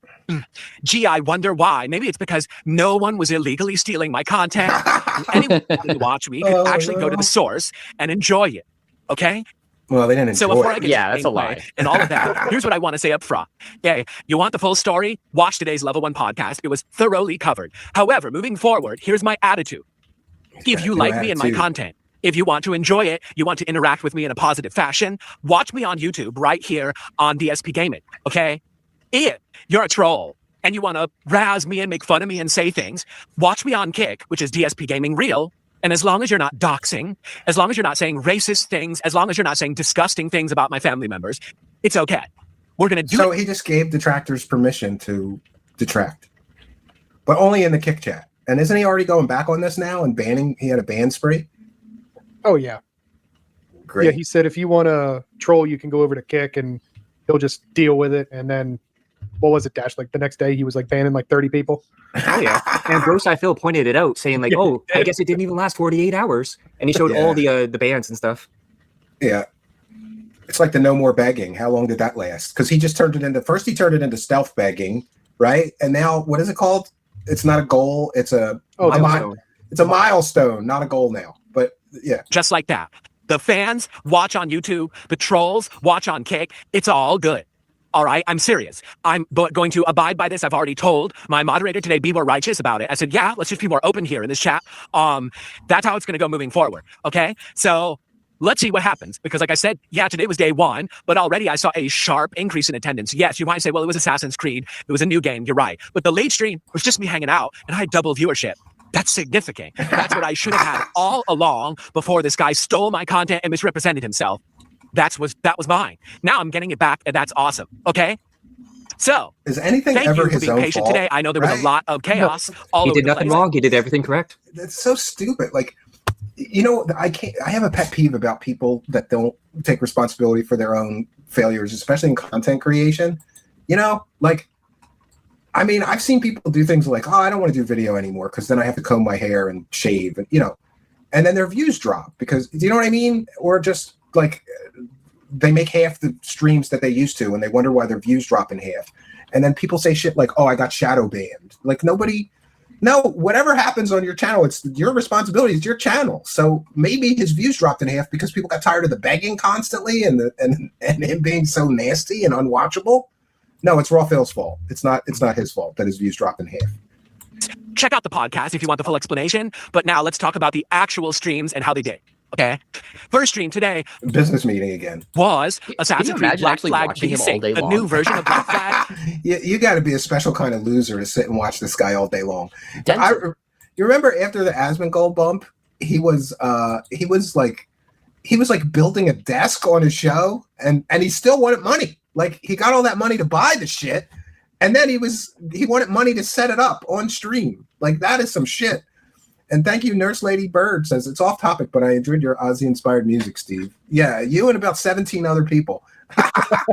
But I do thank everybody that sent me a message or something. I'm working on a much more commercial album that will probably be a bigger financial disaster. This one was just like extra songs. But thank you, Nurse Lady Bird. I appreciate it.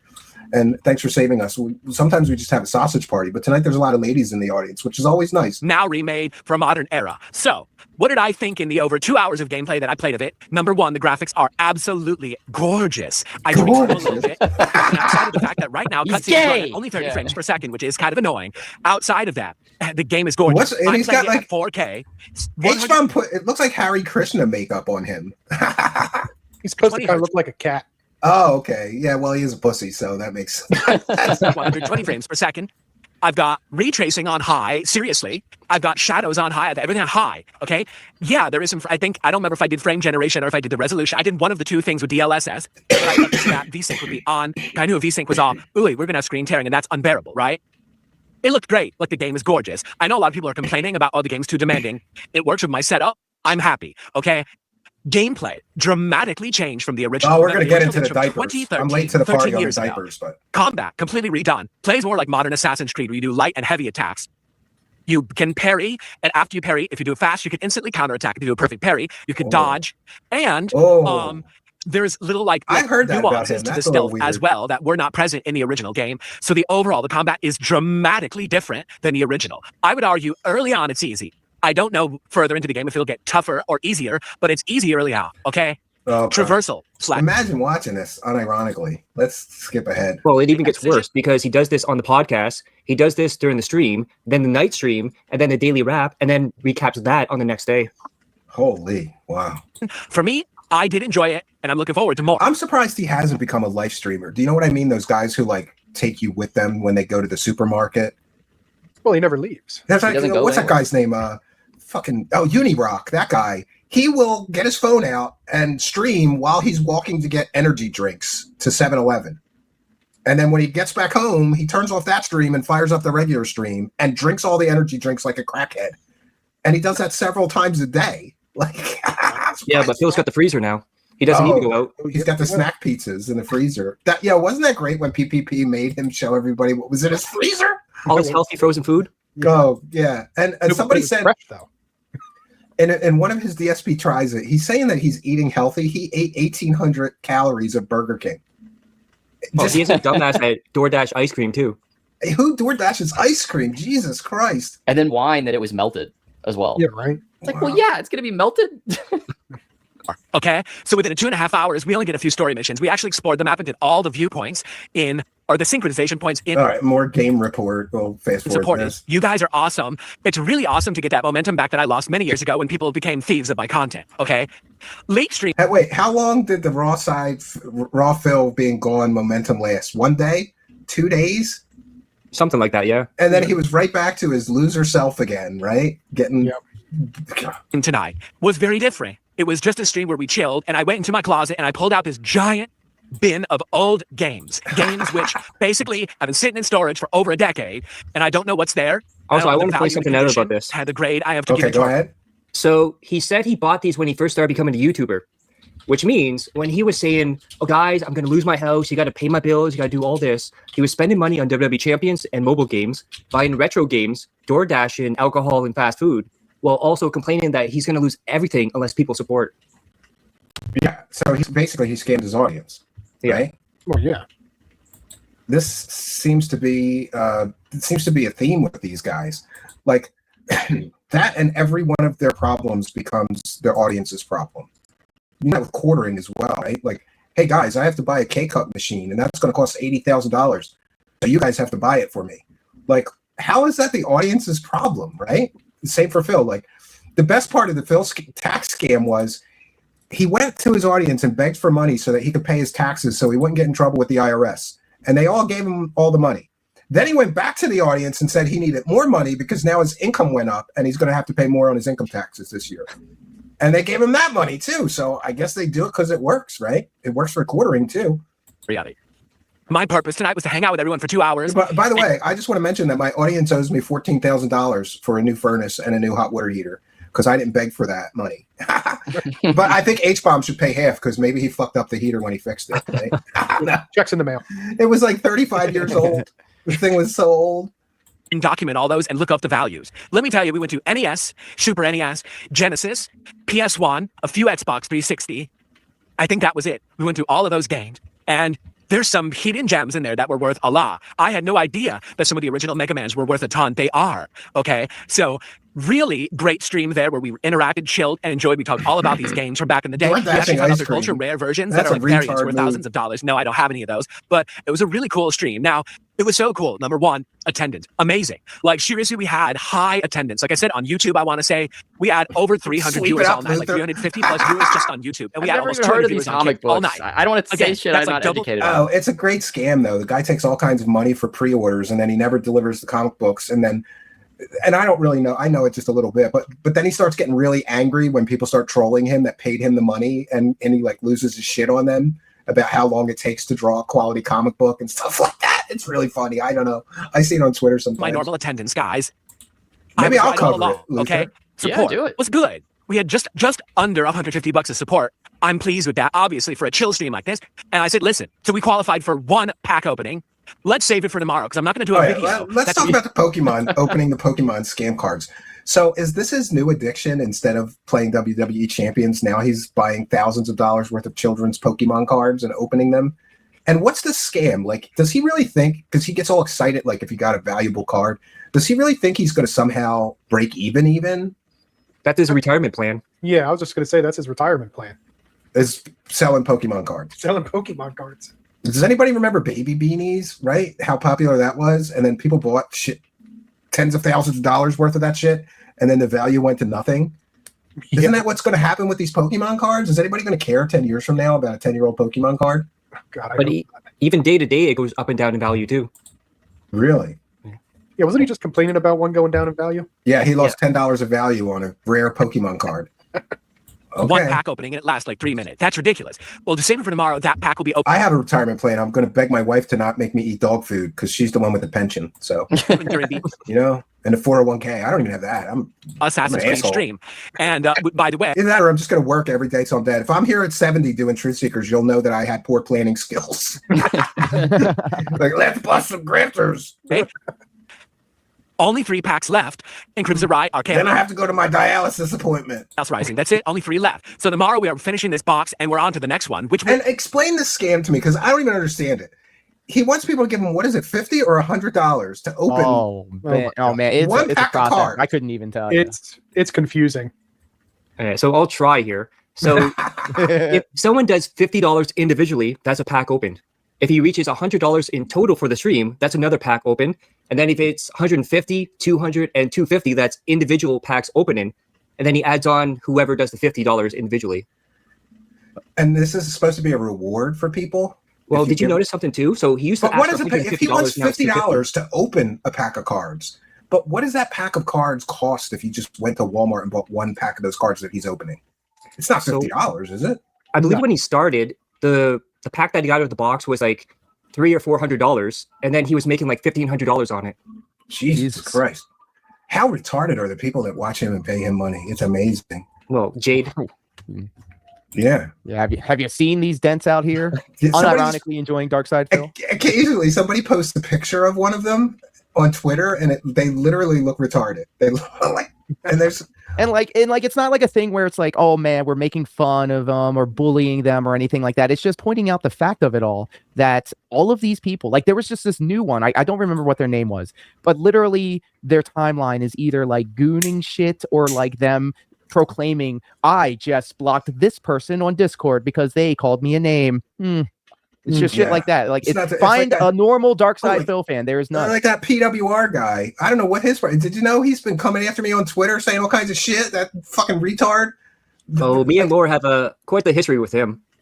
I don't know what happened. Like that wall fell in my cabin, and he wrote something like, "I wish it would have fell on you and killed you." I'm like, what the fuck, dude? I don't even know you. Like, what? Damn, what did I do? PWR. I He's pissed for in his, attention. I pissed in his Cheerios. I guess I really don't know what happened. I really don't care. I just don't know. We want to thank you, Ma. Like on one hand, like I wonder what PWR is doing now. On the other hand, it's like no, just fade into nothingness. PWR. Or you mofo. Let's get outta here. 717 for one for the goal. Don't come back. Just a thumbs up, thank you. And we've got Troll. Come on, guys. If Steven doesn't hit the goal, DSP will get another one of his recent vaunted wins. Yes. Yeah, exactly. Send money, because Darkside Phil hates it, remember? It'll be a really cool looking box called Stellar Miracle. Okay. I just want to I am making progress on this Mecha Chameleon thing. I'm just compiling. Just making sure the workflow I have works, you know? I'll try and load it up into the game and see if I can run around. If I can run around in like a big empty room, then all I have to do is add to the room. mentioned Born Slippy just followed the Kick channel, and Joe Dub just followed the Kick channel, and Revolver PPK sent a whole penny. No, fucking penny throwers. Oh, pennies out. I'm holding it wrong. Did you know I once organized a penny throwing campaign at Darkside Phil? We all went to his PayPal and sent him a penny. And he got really, really pissed off. But he didn't totally acknowledge it, but he's like, what's with all these small donations? It was 100 people sending him a penny during his live stream. Very unique cards, Don't do very, that. very cool looking. They're like space and gems and stuff in there. So that's excellent. It'll be only our second Japanese box. Wait, let's do that one again, because I have the translation. This is so stupid. Okay, I'm holding it wrong. Very unique cards, very, very cool looking. They're like space and gems and stuff in there. Look, retard shiny things. Send money, retards. Yeah. Every time he So- talks about Pokemon, Look, it's he so has to show the shiny. box. Jesus Christ. Oh, this is like putting keys in front of the kid, just dangling it. Exactly. Even my 10-year-old son is not into this. He says Pokemon cards are a waste of money, Dad. And I go, okay. What would you rather have, a video game? And he goes, yeah, I'd much rather have a video game. And I go, okay, we'll get a video game, you know? That's excellent. It'll be only our second Japanese box ever. Yeah, because some of his friends are into that. But you know. I'm excited to see if we can get anything good in there. What the cards look like. It's a whole new set. We've never seen any of these cards before. It's going to be sweet. Starting that up. Hopefully tomorrow we'll start opening those. Okay. And we did finish the Ascended Heroes. So now we're back to the Prismatic Evolutions. Once those are done, we'll go over to another ultra rare set. But we got to get there first. Okay. So Does he just go through scam after scam? Like, oh, Yeah. I'm going to build Legos. Now I'm going to eat fast fishing food. lure. He And will now- do anything. There was one time he was raising money, and the reward was putting a roll of toilet paper on his head. Nice. Or the chair spin. Oh, the chair spin. Yeah. And the vests. The double Yeah. vest. overall today, an amazing day. Views are way up across the board. Things are actually looking positive and great. And again, it's weird how things come together. And I don't even really, I'll just say it again. I don't have to do anything. Basically, What? this stuff that's been going on to me You for years threw an entire Modern chat tantrum. eventually falls apart, Sir. right? And that's the thing. Like, Yeah, it takes 10 years. I didn't It put took in 10 any years for it to effort. fall apart. It doesn't just. This doesn't make any sense. always was going to. I've said it over and over. It's not going to last forever. This is stuff that's He says this every time he gets any sort of minor win. He's like, I didn't even have to do anything. It's like you were throwing a week-long tantrum. You were putting out like emergency videos. You're just saying this in hindsight in order to try and make people think like it was easy. It's so stupid. just allowed It's to like happen. when he's fighting a boss and he loses to the boss over and over again and he's just like slamming the controller and going nuts and crazy. And then finally when he beats the boss, he wins and he's like, well, that wasn't even hard at all. That was easy. It wasn't even a challenge. happen, and eventually someone's going to take notice. And apparently, someone finally did. Yeah, and 'cause he now reported it. I could actually get views on YouTube again. You search for my stream on YouTube. My stream comes up first. And you can actually find it and watch it. You know, that's great. You know, I mean, even let's that's great. be You serious know, here. There was one night on Lal Cow Live, Keemstar did a whole show about me. Lal with Cow? these guys there. Lal Cow. And then they went to host me and send the viewers over to support me. And he hosted the Detraff the Restreamer by accident, thinking it was really my stream. And Suffer, bitch. You can't even get a Keemstar bump, you bitch. his viewers gave this guy tons But remember, of money. I'm sorry I could cut in, but remember he said he didn't want that Keemstar blood money though. Remember he was standing on Here that he is soapbox. bitching that he didn't get the Keemstar blood money, right? Yeah, but I think Keemstar did it on purpose, though. Yeah, I think he did.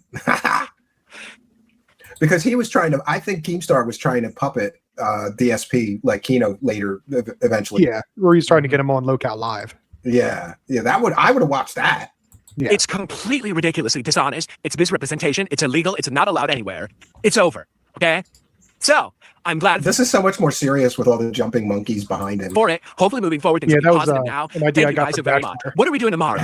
Morning show. We're just going to chill for about an hour. After the morning show is over, I want to do maximum gameplay of Assassin's Creed Black Flag since we only got about 2 hours in today.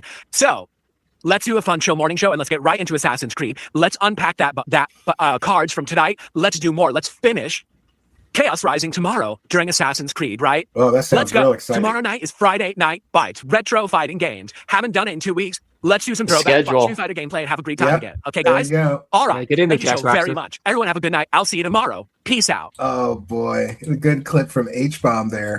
We gotta go to the quartering because I'm starting to get disgusted watching Phil. Did anybody see this Kurt Metzger, famous comedian, just roasting the shit out of the quartering?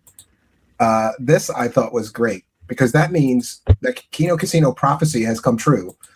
It's not just Kino fans now. Like this quartering thing has broken through, Kurt Metzger, whatever you think about him, he's a pretty famous comedian, and he is ripping the shit out of the quartering lately. On every show he goes on, he makes it a point to do this. Plus some race bullshit too. Yeah. We're gonna have a new story about white versus black violence that everybody's gonna take. You know, we can rely on Jeremy from the quartering to report on 4 times a day. Because the guy's coffee business is failing. Okay, for Ian, they Miles never Chong. say what the lines are. And this is the Jimmy Dore show, like one of the hugest shows on the internet, and he's about to get his ass ripped to shreds by this comedian. Got to even weigh in. It's just one of the funniest things.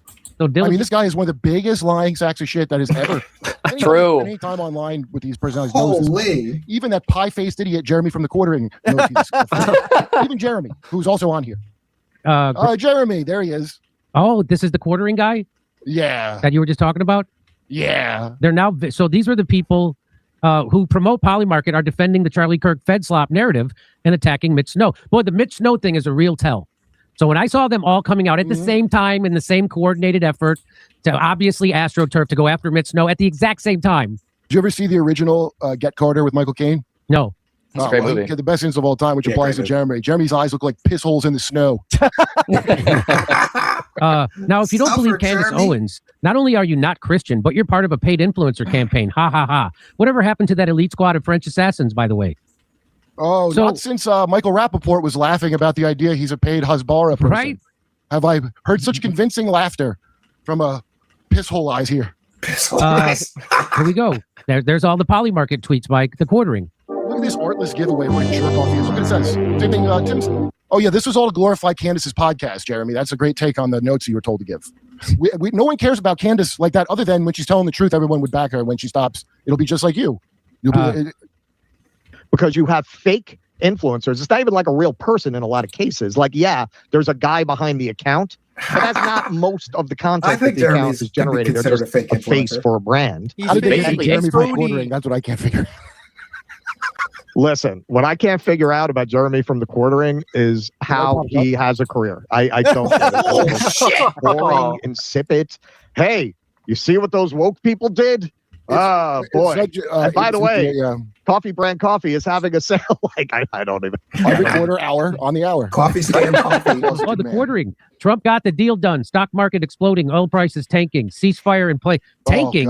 You mean tanking? You mean like the tank on my lawnmower is the only tank people can afford to fill up now? You mean that kind of? Yeah, I've been joking lately. Rich people splurging. Fuck it, I'm buying a brand new car. Me splurging. Fuck it, I'm going to fill my entire gas tank when I go to the gas station. That's me splurging. Tanking?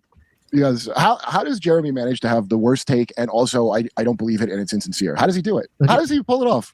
The genius from the quartering, he also, last time Trump announced he won, goes, see, stupid left-wingers, we won. So do they forget every time this is a lie? Yes, they forget every single time.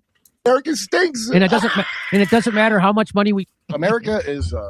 I mean, this is a rough thing to say, but America is basically Jeremy from the quartering is America. And talking about some people sold America that way. Yeah, that's Jeremy a bridge too far. And Trump are the same guy. Yeah, he really is. Yeah. A Jewish bull comes over and has his way with their shit. Jeremy from the quartering. Wait, I didn't know the bull was Jewish, so it's a Jew bull. He gave it away. Yeah, it's a Jew bull coming and banging his wife. So they're always the cry bullies. That's what they're always a victim. Ashamed of I understand a lot of stuff about human sexuality, but I will never understand the men that want to watch their wife get railed by another dude. Like, this does not sound like fun to me. No. It sounds like a disaster to me. Because what if he fucks her better than you? Then you're in trouble, right? Offended by everything. Mm-hmm. Ashamed of nothing, offended by everything. And here, imagine if Jeremy from the quartering was a country. I would never stop trashing him. Forbidden Studios. False flag by Jeremy from the quartering soon after, I imagine. Jeremy from the quartering still talks about McDonald's and Burger King. And that guy is the finger on the pulse of what's going on. In his defense, he is a big fat guy, so I think he's very enamored by Burger King and McDonald's. What's insane is those videos are super high performing. That's why he keeps doing them. That's the crazy part. He gets like almost 100,000 views on his fucking McDonald's videos. What could there be to talk about? Like the new Whopper? Is it worth it? It's really? The new Whopper is 25 cents more expensive. Wow. So I'm gonna bitch and moan about it and boomer slop. My way to so it's rage bait then. How dare they? Bit, yeah. Just not in his bedroom. We stand for you.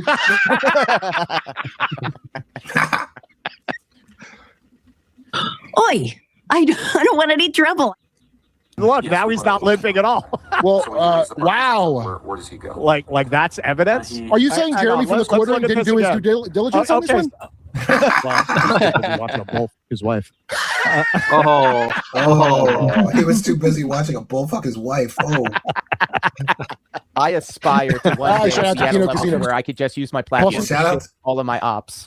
Shout out to Kino Casino. So that's something. The quartering hate has spilled out into more mainstream channels and viewers, right? All right, we never watched a bunch of quartering stuff until all of this shit went down, and I feel like I need like a large chunk of my life back because there's just I don't understand how these people like Phil and like the quartering manage to get these types of numbers, and, you know, views and money with the shit that they put out. It pisses me off to no end. Right. Yeah, it's well the shorts is what really woke me up. Like this guy makes trash. Like, hey guys, check this out, and then he just steals somebody else's short. I didn't even know you were allowed to do that on YouTube. It's illegal That's what's according going to to be his Phil. downfall. Is people are going to start catching up to him. There's already A-logs that are going through like his shorts and like emailing the original creator, be like, hey, did you know that this guy stole your short? And that's how he got a copyright strike on his channel like a few days ago. Oh boy! And then we have. Let me say this: Yellow Flash face mogs the quartering and made peace with Nick Rakita. I don't know what's going on with that, but let's do that one next because this one's a short one. Quartering thinks he thinks he is a sexy man. It blows me away. Look at the girl. I don't know. I don't know what to tell you. I too. don't know. Him and DSP are pretty tied right now on. I just want me to Hey, get it's a map a Tango. little bit. I've never met such a quartering. It's almost. Yellow Flash. Is that him on the screen? Yeah. Is that him? He's a fan. That's it. He looks Quartering. Australian. That's what somebody was saying. It said I'm a mix between Hey, Australian. just put on a shark tooth necklace and you're good to go. Freddy, you piece of shit. All right. Hey, show us your. Hey, is that a cigarette? You're lighting a cigarette? I bet you're proud of yourself. I'm smoking a joint. Why don't you take a fucking dab hit like a man?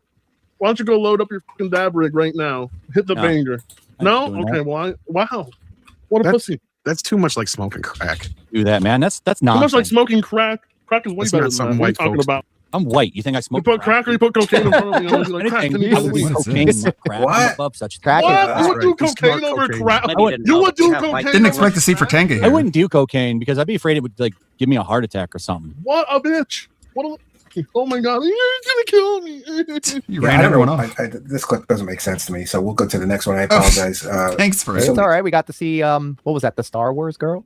Is that who that is? I mean, I think so. You're right. I think so. We have. I don't know if you heard, but the quartering's going to go diet. Have you heard that? Oh, buddy, I was waiting for this. I got some things to say. Okay, 1 second here. Let me. For some reason, I didn't have that clip in my folder, but I found it on Alyssa Clips. Go support her. Shout out to Alyssa Clips. Yeah, she does the best Yeah, clips. shout out. I like that channel, and I like Snort Hogan as well. Big ups, Snort Hogan. Happy Monday, everybody. Hope you're all doing well. How was your weekend? Yeah. It was a busy weekend. Worked on the dogs agility course. That's basically done now, ready for fall and winter. Who does that? It's July.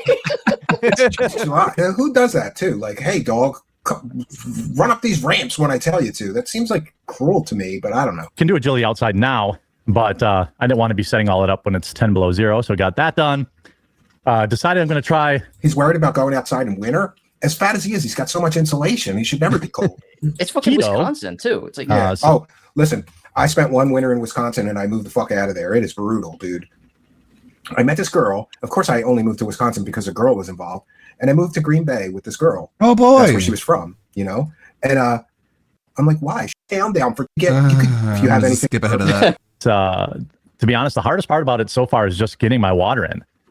I have to basically force myself first world problems to drink water. Now my goal is to drop a certain amount by Christmas. So hopefully y'all can help hold me accountable. Is this going to be like the quitting drinking thing, you guys? Yeah. Because didn't he quit drinking and it didn't last 48 hours? I think it was at like literally like the 36-hour mark. At the 36-hour mark, he cracked and was drinking Fireball on stream. Yeah. Probably So shaking like a crackhead. now he's going to go on a diet. And didn't Yellow Flash, who's 184 pounds, say that he was going to go on a diet and lose more weight than the It's going to be an interesting ride. Only 20 carbs a day allowed. So basically, I'm eating eggs and bacon for breakfast, a protein shake for lunch, steak for dinner. As many days as I can. Your diet. Okay, so can I hop in on here because I am the keto bull. Okay, I've been on keto for 16 years of my life. It has saved my life. I was a fat boy growing up. I was a fat boy. I started Some keto. people's tried I've holding lost you the weight, I've accountable, kept it off. Jeremy. And what this dude, You got their the reporter channels he's saying right removed. here, yes, you do eat meats, cheeses, cheese. Yeah, I did keto. Yeah, keto there for you a go. while. See I my lost 10 fellow pounds. keto king out here. I lost 10 pounds quick. Yeah, I'm telling you guys, like keto is the play. However, there's a great filter. There's a big wall, and that is the keto flu, and that's what I'm waiting on because when you get the I keto never flu, had that. I did the keto a couple different times. Oh, then you definitely lucked out. And Never you had know it. everybody's different. Sometimes, like a female style individual, for an example, if they start on the keto, they're gonna have a hard time. They might Yeah, lose you get some the hair. shits for a while. Yeah. Oh yeah, you're gonna get super sick. You're gonna get the running shits. You're gonna really be in a bad spot, and that's what I'm waiting for. Because if he's I really, just thought of it as a positive when I got the shits. I was like, well, that's more weight loss. You know, I'm expelling the demons. He's used to the shits, so especially at Walmart. Yeah, but I kind of went back to like a little bit of carbs, and then I went totally off of it, and then I gained some of the weight back. So I got to go back on it. But you know, as a working family man, it was weird to me because I'd be feeding my family all this pasta and stuff and rice, and then I'm eating like a rack of ribs for dinner. And my wife would start looking at me sideways, like I was eating all the meat out of the fucking freezer, you know? Yeah, I mean, don't get me wrong. Like eating the bacon and the steak and all that, one would think like, okay, you have to have a high fat, moderate protein, and low carb and sugar diet. That doesn't seem like that would be the way to lose weight. But my hand to God, you know. It definitely works. Yeah. But the other problem is that people forget about carbs. Like there's carbs in soda, and there's definitely carbs in beer. You ever try the no carb beer? It's called Bud Zero. So it's terrible, man. It's like somebody took a beer and took a sip and spit it in a glass of water. That's your beer. It's fucking Disgusting. terrible. I was talking about this on Twitter when he was proclaiming that he was doing the keto, and I apologize for jumping in on this, but like No, he said, don't ever apologize. You're supposed to be jumping in. It's a panel, dude. I appreciate that. So he was like, all right, I'm doing keto, whatever. I said on the timeline, I was like, this guy needs to stop drinking alcohol in order to like truly be in keto. So even no carb alcohol will impede weight loss. It's true. Exactly. 'Cause You have to That the burn body- off. You have to burn off all the alcohol before you'll burn off any fat. The liver has to double duty. Yeah. Yep. Nope. Cosign. Real shit right there. So I doubt that he's going to be holding on to this keto arc very long because I give him 4 days. Yeah, he ain't about that life. He ain't built like this. Without getting sick of it. Yeah, I thought I could just drink liquor, like rum and cokes or something, because it's lower carb and avoid that. But my wife corrected me. Like, you have to burn, your liver has to burn the alcohol first. Then, you know. So yeah, if you're on a keto diet, you got to no drinking too. Hopefully, you know, that goes well. that. So far, there's been no cravings or anything like that, any weird side effects, just hard to get the water in. But I'm hoping If the hardest part of your life is drinking water, that'll do. I've got some fruit infused water stuff, and Melanie also hooked me up with some like zero sugar electrolyte supplements for the water. Hooked him up with some booty. What? Isn't she married to that gay dude though? Melanie Mac? Yeah. Oh, the cosplayer guy? Yeah. Yeah. He looks. He's gay reformed, okay? I can always add like probably. Oh, like he some prayed the lemon gay juice away. Yeah. Did he do the conversion therapy? or something, but I'd rather just drink it plain. Well, yeah, they go to conversion therapy and they fill you with the Holy Spirit so you won't get filled with cocks in your asshole. I don't. You're too filled with the Holy Spirit. You don't got room for the cock now. Yeah, we get any it. point worrying about enjoying the water. It's like this just task that I have to do. So I got an app. Go get some exercise, you fat shit. You know when you enjoy cold water the most? When you just sweat your balls off for 20, 30 minutes. And, it helps me trap everything. Just 2 track minutes to talk everything. about water. By the way, if you're enjoying the show, do me a massive favor, please, and it's totally free. If you're watching on the homepage, click the word "The Quartering" or click on the video and get involved in the chat. I read the chat live during the show. Oh my God. And I like to get to know His chat is half trolls. He's not reading shit no more. all of you. And there's also, if you click through on the video, there's a green follow button down below it. I'm live Monday through Thursday at 2 p.m. Eastern. And Fridays. Yeah. What happened to the 9 a.m. show? Did we figure out that like? Oh, I ran him off that time slot because I do be streaming the DDR streams on Rumble, by the way. Rumble.com/user/lore_Diaz. I do Dance Dance Revolution streams every 9 a.m. And I How swear the fuck are you to waking God, up and doing Dance Revolution at 9 bro, a.m.? I'm telling you. And I You smoke crack at 8:30 or I'm snort motivated by meth at spite. 8:30? You know how he has the quartering has videos on his Rumble channel that drop every noon, 2 o'clock, 4 o'clock, 5 o'clock, 6 o'clock. You do know how he yours always have likes to Spite do- at the same time? I schedule my shit the same time, and I have them all scheduled out all the way to the end of the year. So, all right, come on, quartering. There you go. In the morning, I do extra streams that aren't at the scheduled time, and I won't always have And Crack is blessing of being on keto-friendly, the by the Rumble way. No homepage and carbs. getting the opportunity No carbs. to see all you new people. We have co-hosts on Tuesday and Thursday. Melanie Mack. It's a lot of Yeah, fun. I had a friend that like was really trying to lose weight, and he stopped drinking and just started smoking like a bandit, cannabis though. And I was like, "Doesn't that give you the munchies?" He's like, "Yeah, but it's no calories, so it's okay." But following the channel helps make sure you get the notification. Just got to fight the munchies when I actually go live at unscheduled times. Doesn't cost you any money. I don't make any money, but Bullshit. please do consider that. I don't And make also any this money. Wednesday, I don't know if I'm gonna have a show. I have my orthopedic surgery consultation on Wednesday, so I'm not sure if I'll be back definitely need to to know do a about your show. health problems. So Wednesday Too we much might sharing. be off. I just want to let people know ahead of time. But if I can, I'll go live early, or I'll make up the stream to you guys. Like I'll try to get home and do the stream quick. I'll try to do the stream before, but it won't Oh be my at God, he's 2 just like p.m. Phil. Eastern. So Yeah, the audience Well, doesn't want to Phil- hear about your medical problems unless it's absolutely necessary. Like I got hospitalized and was having brain surgery, and I was like, well, I guess I got to say something about why I disappeared from the internet, right? But That's my otherwise, following. it's like I got to go have my gastrointestinal appointment because I'm having shitstorms lately, and I want to find out about that. Kaiser Connie Gratzer says, "Who is worse with money? You guys' opinions, DSP or Phil?" And then they sent another one. 'cause they DSP or know Phil? DSP or Jer. And we thank you for that. All right, everybody on the panel, who's worse with the money, in your opinion? DSP such a hard or question. Jer? That is a I'm going to go with Jer because at least Jer spends money on like rich guy dumb shit like expensive saltwater fish tanks and RC cars and RC tracks and video game collections. It looks like Phil spends his money on retarded shit like mobile games and Pokemon cards. I mean, Yeah, I both would of have you to got a agree with pinch that, on yeah. things. Luther, who's worse on the money? I'm gonna have to go with DSP because he actually did declare bankruptcy. Oh, right. Well, Jer's is coming. Don't worry, it's coming. Yeah, Yeah, fair. coming soon. H-Bomb, who's worse? yeah. I'm gonna say DSP as well because of the bankruptcy. All right, and Lord Diaz, who's worse? Man, you know what? I was ready to give it to Jeremy because I didn't want to give DSP the dub in any way, but like the bankruptcy, when Luther brought it up, like kind of snapped me out of it. So yeah, there you go. I'm gonna have to agree with everybody here. All right, and you know what I will say in Jer's defense, I bet you Jer, the quartering, eats an awful lot of takeout food, but at least he's probably smart enough to go get it himself or send his wife to go get it. Right? We don't see him door dashing every fucking day. Well, maybe the bull brings it over on his way. Okay. And Dashfire, who's I'm worse? kidding. Who's worse with the money? I would say DSP because at least Jeremy didn't spend money on Hulk Hogan dick pics. That's correct, sir. You are correct. And we want to thank Tad Wellington, who says when Jer states he is going to drop some weight, he means dropping a deuce. I bet he could drop 10 pounds just by taking a good big long shit. is so important. And I do enjoy Well, he does every 9 a.m. on Local Wendigo says having Culver's for lunch at work. Nice. I can't have Culver's anymore. Suffager. I guess I could get a Butterburger with no bun. Butterburger. I guess I could get a Oh my God! Hold on a second. I got Butterburger that just without a just bun. fired off something in my brain. Butterburger without a bun. He has One such second, an easy yeah. But I'm layup. going to try to just keep it Where the simple. hell? Hold on a second. Yeah, I'm basically on day one of keto. I was in the wrong tab. Go ahead. Thank I you. apologize. Yeah, so this is such an easy layup, okay? I don't know. Maybe I'm seeing this wrong, but he does the coffee brand coffee, right?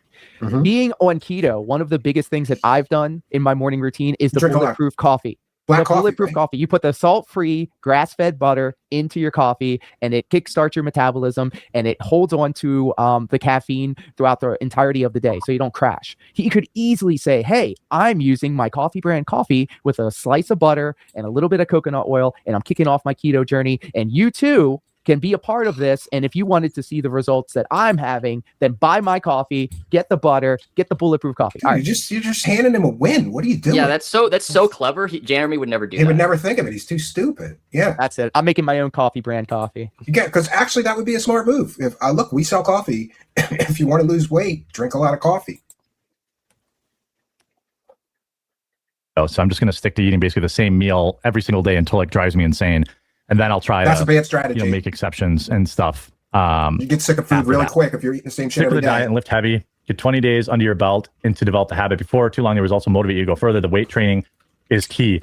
Yeah, Melanie is helping me with I only really have barbells, like dumbbells. I have a dumbbell set. Wow, like this 10, is 20, Melanie is helping each you? on each 2 sets of each. He's becoming DSP. So I asked her to help me, like, Before you especially know since it, I he'll can't be really work flexing out my and knee right talking now. about it. I She likes it for do gay cardio frogs. very easily.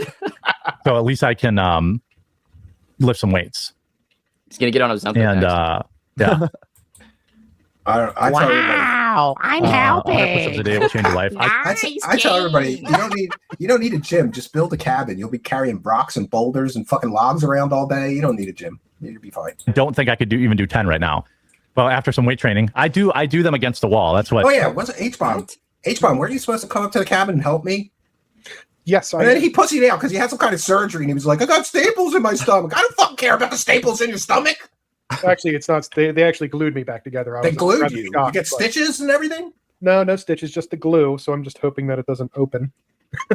But I got an Yeah. appointment like in a That'd be week. bad. A couple miles into the woods, right? I'm like busting his balls, making him carry logs around. My stomach just opened. I'm bleeding. Oh no.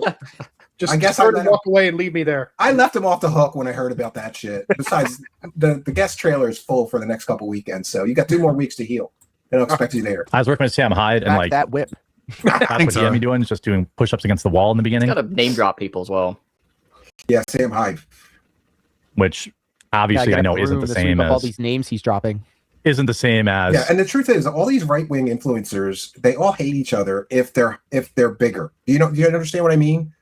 Like all the lower tier right-wing influencers hate Tim Pool, hate the quartering, hate anybody that's above them. So, but they all play nice, which is weird.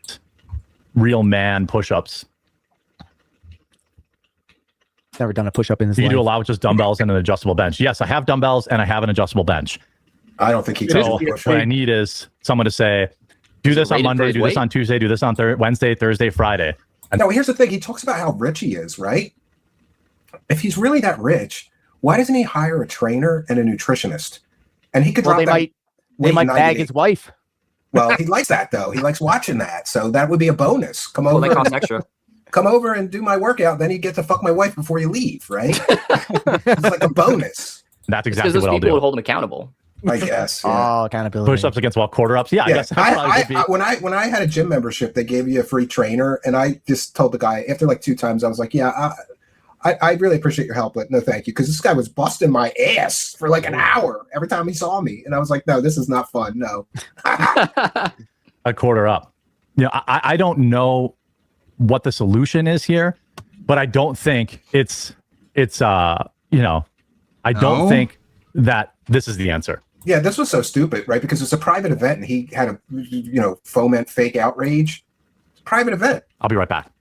Oh, be right shit back. himself. He had to go take Yeah, his panic shit. diarrhea. He had to go take his shit. All right. Empty chair stream. Let's go. I want to timestamp that because I need his. If anybody has the quartering's background big when he gets up, please email it to me because I got a quartering mask and a quartering costume and everything. All this water, but I haven't used it yet. Water is all this water is crazy. Oh, he's gonna say he had a piss, but he had a shit. That you seen it in his eyes before he went. He was like, "Uh-oh, I got a shit right now." He pulled the Cyrax. Oh no. PTSD. Oh god. All this When's he water gonna be is like DSP crazy. and wear the diapers? Yeah. I can see somebody that Like minor league DSP. baseball, that was I can fun. just shit in my pants. I don't have to stop the Um, stream, right? Got around, got outside, finished the agility course for the dogs. By the way, if you're There's watching an right now, astronaut lady. She drove do me to a kill massive favor, somebody, and especially she if you're wore just diapers, passively so she watching wouldn't on the have to Rumble stop the homepage. shit. Now that's She drove click like the 10 video, hours click the word straight. recording, or click the title of the video. Come through to the actual channel, and then right below the video, there's a green follow button. If you're not following the He's channel really already, pushing this please bullshit. do. I'm terrible at this. Oh, by the way, please smash the subscribe button. Huge boost to the channel, right? It helps with the algorithm. Yeah, it really helps. Because my streaming schedule is Monday through Thursday at 2 p.m. Eastern. Oh my God, and Friday mornings. But this week, and sometimes there's breaking news, and we have to go live for that. And if you follow, then you at least get a notification when I'm live. Because that's what you want. That's you want to the, be annoyed that's the by real the quarter benefit of it. I don't every get time any he money uploads from video it. 12 fucking times a day. None of that. But hopefully you'll follow the channel. We're starting to grow again. This time He's a slot, grower, we not a tried shower. That is true, though, isn't it? Like, he uploads like 10 shorts a day. That means your phone would go off 10 times a day if you subscribe to him. It's another reason not to subscribe to him, if you ask me. Do you really want your phone buzzing 10 times a day every time he uploads one of his stolen shorts? 10 a.m. Eastern, and just seems like this time slot is the better one. Well, as somebody that also counter programs with my own shorts at the same time, you when you upload them, you have to like say this one will be the one that goes to the mobile notifications. You can only do like one per day. Yeah, I but think, he's an asshole. He probably does it for everyone, right? I think it only will let you do it like a couple once of a day. times. Oh, okay, yeah, that makes sense. I think it has a cooldown, but I might be wrong. I think it's 3 a day. Ah, there you go. Thank you. Another bottle of water down. I have to do how many of these a day? Oh my god. I have to do just so tough. So tough to drink something like 150 ounces of water. And he can't drink Celsius anymore. Got 72 down It's tough, now, dude. but it's already 2 o'clock. I'm behind the water 8 ball. This is the most I'm exciting behind thing the in his water life to 8 talk ball. about on stream, how much water he has to drink. And he wonders why nobody I watches. see y'all in chat and appreciate you being in chat. I see you there. What'd you guys get up to? What'd you guys get up to this weekend? I got nothing What kind going of on. water What is about it? you? It's RO water. You're gonna get hypno dementia. What? No, everything I read about the keto thing is you got to drink like half your body weight in water. An Olympic-sized swimming pool for him. That would be. He's got to be 300 pounds. Who can drink? Look, let's do the math, right? Is he for real? You got to drink half your body weight in water every day. If we're generous and we say he's 300 pounds, then that would mean he has to drink 150 pounds of water a day. And water is 8 pounds a gallon. That would be, he'd have to drink 18 gallons of water a day. You can't do that. Oh my He would God. die. Am I wrong? Like, this doesn't Yeah, make he any would die. sense. He's just talking out of his Yeah, ass. 100 pounds. That's easy. If you weigh 200 pounds, No, I think most people, I've heard that you're supposed to drink a gallon of just water a day. Like you can have coffee or tea, whatever, but yeah, no sodas and a gallon of water. that's easier. But when you weigh 300 pounds, it's a lot. Yeah, he's telling his audience he has to Bullshit. drink 150 pounds of water a day. Wait, more than 300 Yeah, because you can. I was overdose being poison generous. with much water too. He's probably 400 and some change because he's Imagine like six. overdosing on water. You can. you I can. can Yeah, get into this habit and really make it stick. you really can. I have all of you. I have 7,000 people to help hold me accountable. Plus, Melanie's helping me. Yeah, they really held him accountable on the quitting drinking, didn't they? They really held him accountable. I've been doing Atkins keto since 2009. Feeling great doing it. I'm hoping so. My husband lost 20 pounds in a month. Was 337. It can be done.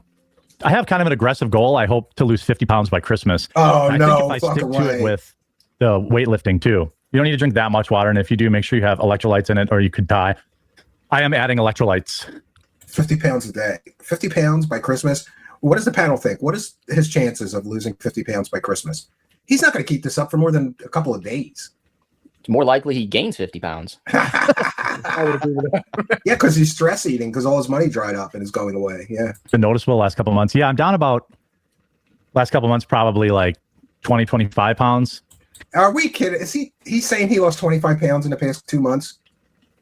It could be water weight. When you're first on keto, you will lose a dramatic amount of water weight. But I'm not going to give him that grace, so I'm gonna say he's bullshitting. He's bullshitting. The movie has a really long way before it is going to be worth saying that Backlash fired failed spectaculars. Backlash. Can you read?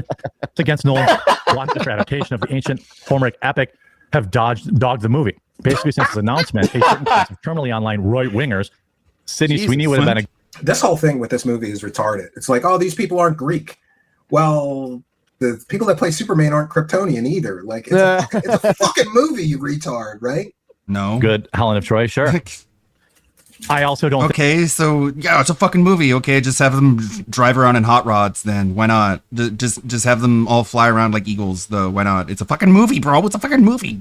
Sydney Sweeney is Almost like these stories have an origin, and I don't know. some kind of great actress. Oh, fuck you! Stop caring. And she's hot. She's next door hot. She's better than next door, hot, you But moron. you know, I've seen a lot of women that look like Sydney Sweeney without makeup and without airbrushing. Oh, come on. Probably You're for always Mary creating Cream and this the She's a little chonky for Helen of Troy, I think. But if you're enjoying the show, It's a fucking movie, shut up. I can't believe he said that. Him Care calling about anybody UFOs. chunky, yeah. Diarrhea parasite. Did anybody get the explosive diarrhea? I've marked myself safe from explosive diarrhea today. Yo, my wife is like, I think we should avoid lettuce. I'm like, I'm not eating a fucking salad until Christmas, bitch. Like, I'm not even going to fucking risk it. No way. all I ever ask is that you follow the channel. You check out our coffee. Oh no! You can go directly to our coffee store by going to CBCAmazon.com. You gotta be careful going right up to that Amazon address store. bar. We've had massive amounts of coffee. Luther, can you give us some insight? Because he says that he sells like thousands of bags of coffee a month. Do you think that's at all true, or is he extremely embellishing and exaggerating his actual sales? Extremely embellishing. I haven't done the math myself, but reasonable sources have estimated he sells 50 to 80 bags a month. And didn't he say his profit is only $1 a bag? Yeah, so at best he's making a couple $100 a month. He's making $80 a month, but he's got to read the fucking ad every 15 minutes. Getting checked in this week. It's pathetic. Almost everything's back in stock. We sold like crazy about 3 or 4 weeks ago, and I've been playing catch up ever since. Luther, it's because he discounted it. It's because it was 75% off. Like that's Luther, the other thing. Like I think I'm gonna do Scam Brand Coffee, and I want you to make the video with me. I'll talk to you off air about it. But basically, I'm going to go to the shittiest discount store that I can find and buy the cheapest, shittiest coffee that I can find. And then I'm going to print stickers of Scam Brand Coffee and just put it on it. And then I'm going to sell it for like $30 a bag. I think this is a great idea. Well, shit, put me on that list. I'm going to get the pre-order right now. Yeah, I want the special edition. It's a comedic parody, so I can't get in trouble for scamming my audience. It's beautiful. It's beautiful. Come on. My Velcro wallet is opening as we speak. You don't want to send too much. You don't want to send I used to have a friend that had a Velcro wallet, and we all busted his balls about it until he finally got a real too wallet. little. But everything's there now. Whole bean ground and K-Cup, all in stock. Supports the show, and it's also delicious coffee. He's showing a story about parasitic diarrhea as he's pitching his coffee. Like, no self-awareness, no fucking what the fuck. He's a top tier 6. Yeah, I don't think Sydney Sweeney's like when I am reminded of diarrhea parasites, my first thought is not, let me order some coffee, because that'll make it worse, wouldn't it? Right. Yeah. She's got a nice rack, but if you've never seen her without makeup, she's very what a average charmer looking. this one is. I'm not saying she's ugly. I'm not like going to talk crazy, but I mean, I've seen girls that look like that in Wisconsin. I'm sure there's plenty of them in California and Miami. And listen to him, like he could ever get a woman that looked that good. A nice rack will take you a long way. Well, yeah, you can ask Sydney Sweeney about that. It's pretty clear. You can ask him. He's got some passing grades on that chest too. Certainly, I would say Taco Bell is at He probably has bigger boobs than her. He's got moobs, man boobs. the top of my list of Bigger places than not to eat. Although currently, there's really not a lot going on at Taco Bell that I can eat. Wrong. You can get the protein bowl. Let's see. They got a protein bowl? Yeah, Here, you can I do like think I have a- custom and get like the ground beef, the cheese, the sour cream. Like When I was yeah, eating- when Taco I Bell's was- great for keto. What the fuck? When I was eating keto, sometimes I would just have taco meat with cheese on top. Yeah, Because I couldn't stomach regular ground meat. Just people on keto or carnivore just eat ground meat, and I was like, I can't just eat a pound of ground meat. But with the taco seasoning, it seemed okay. At least one more story. Yeah, I have to get some more water, and I have one more story. He should have Yeah, water. Oh my god. Shit himself sniffing twice coke. in one stream. To be honest, I think I have more than one more. We could do a little bit of a longer stream today. I won't be riveting here on content. Wednesday. I've got Yeah, don't doctor's threaten us with a good appointment that I time. don't know. Like, I have no idea. Like, is it going to be? Luther, too, explain the view situation to me, because I don't understand. Didn't he used to get like thousands of live viewers on Rumble and thousands It's of 'cause live it was- viewers on YouTube, and now they're all gone? So what happened? Did he stop botting or what? Yeah, he was botting for sure. And then on Rumble, at least when he had the Rumble deal, they would put him on the front page. So he'd basically get like these empty calorie viewers, but his chat was dead. So it was clearly botted. So yeah, I think his Rumble contract's over, and I don't think he can afford bots anymore. And that's why like it's just totally mask off now. Well, I knew something was wrong when my chat was moving faster than his. Do you know what I mean? Like, Yeah. my I chat had a is stream of a definitely moving typewriter. faster. It had a faster chat than Jeremy. Yeah, this is Shout out to the chat. yes. Shout out to chat. Chad Wellington with 1 for the goal. Jared does push-ups the same way his wife handles a bull, on his knees. Damn. Oh, god damn, Brutal. Chad Wellington, that's brutal. But we thank you for your Had to catch his kindness. phrase. And massive lag. Don't forget to show the photos of the coffee I sent you on Twitter. That's next up. We're going to finish this video. Then we're going to get to Luther Morgan's brutal takedown and solving of the coffee scam. He solved the case. Let's finish this one up first. Surgery. What we're gonna find out from the doctor, but Jeremy had talked about. No, I'm trying to stay up on my water. Just dead air. Dead air, dead air, dead air, dead air, dead air, dead air, dead air. He's like the king of dead air. Him and But, DSP, they both do it. Let's see. I don't know. I used to do an audio podcast, so I know you How's can this never being? have dead Useful air. hunger So. stream. alkaline water is nonsense and not good for you. Wait, alkaline water? All right, I think this is enough for this video, right? He's going on a keto diet. That's not going to last. He's going to be off of that shit before we know it, right? And 1 second, massive lag is correct. I have some information from a viewer, and here's what he said. And I wanted to share this while Luther Morgan was here. I bought the quartering coffee. I ordered medium roast plain and received a bag with 2 label stickers on the bottom. When I peeled off the label on the top, I found a label for bourbon medium roast. I received a relabeled bag of coffee that contains flavored beans, not plain medium roast. Jeremy is now relabeling his flavored coffee to avoid having to put proper packaging on the coffee. And we have the proof of this here. 1 moment. I have it here. This is from a viewer, Massive Lag. We have great viewers here who give us these tips. So this is what he ordered: medium roast whole bean coffee with brewing Colombian flavor, offers perfect balance. So he's supposed to get medium roast whole bean coffee, not flavored coffee. And it was delivered on March 22nd near his front door. And look at that. Medium roast whole bean was a sticker that was placed on top of bourbon medium roast. So explain this to us, Luther. Is he relabeling the flavor? Well, what was the actual package look like? Was it in a bourbon bag or was it in the regular bag? That the bag was supposed to Massive Lag. Let us know. Put it in all capital letters in the live chat, and I'll share your perspective. But it looks as if he's relabeling the flavored coffee to be regular unflavored coffee, so he could get around the FDA regulations, maybe. I think it's just there's a fuck up at the factory. Instead of just what you would normally do is just throw these out. Like there's tons of food that gets thrown out just because the labeling's wrong. Because like no real food company would send us out the door. But I think it's just his people working the factory are fucking lazy as fuck. Yeah, it very well could be. Well, let's go to your video now, where you kind of solved the case. The Quartering's coffee brand coffee manufacturing facility found unsolved coffee is now solved coffee. So Luther's been on this guy like white on rice. Didn't he mention you? Like he's bitching about you now? Well, he won't say my name. He'll just say that failed investigator from Missouri. But he's talking about me. Yes, he is definitely talking about you. I don't know any other failed investigators, right? Yeah. I don't know any other failed investigators from Missouri. He must be talking about you. But let's get into it because you solved the case of where the coffee is actually coming from, right? Stuff like that by the end of the year. But Jeremy, stickers and drop shipping, how could you possibly be in stores? Right, exactly.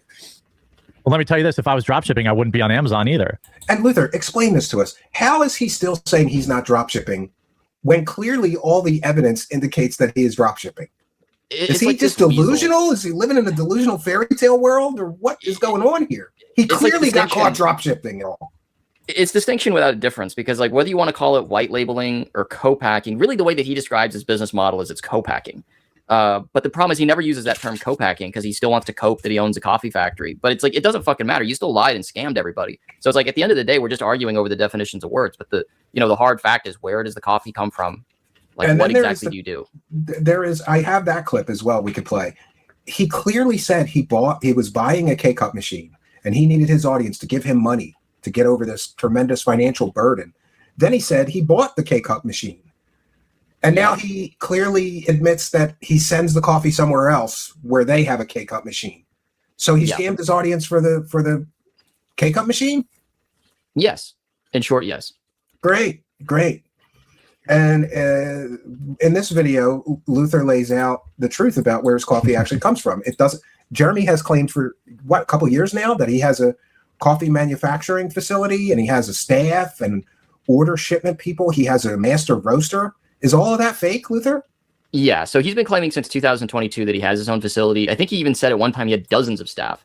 And then I busted him by saying, like, well, we could find your workers' compensation policy if you have employees. Of course, there is no employees. So now he just says, well, everyone at my factory is a contractor, which is illegal too. So he just felt it himself again. He's just so bad at lying. Oh.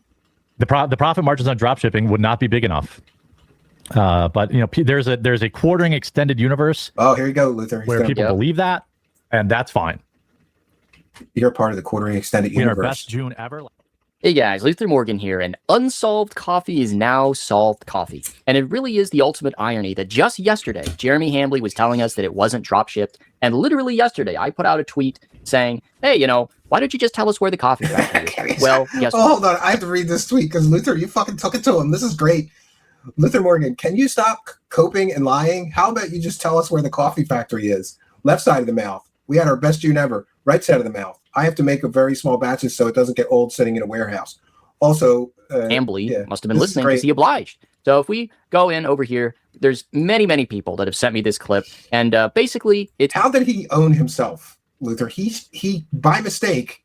How do you do this? He by mistake showed that he drop ships the coffee from somewhere else, right?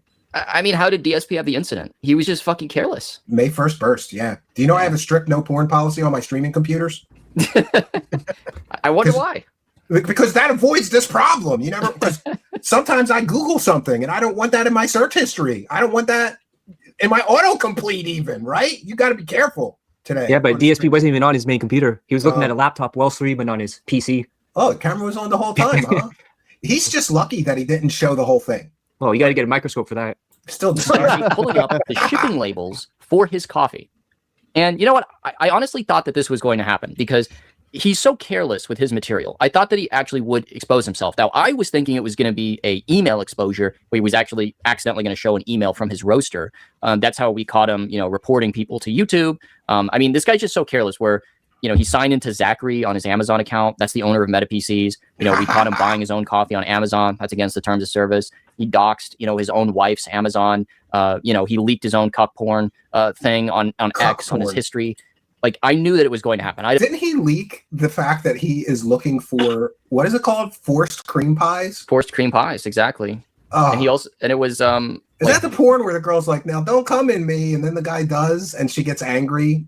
Like, I thought it was the opposite, where it's like she wants it, but I don't know. It doesn't really matter at the end of the day.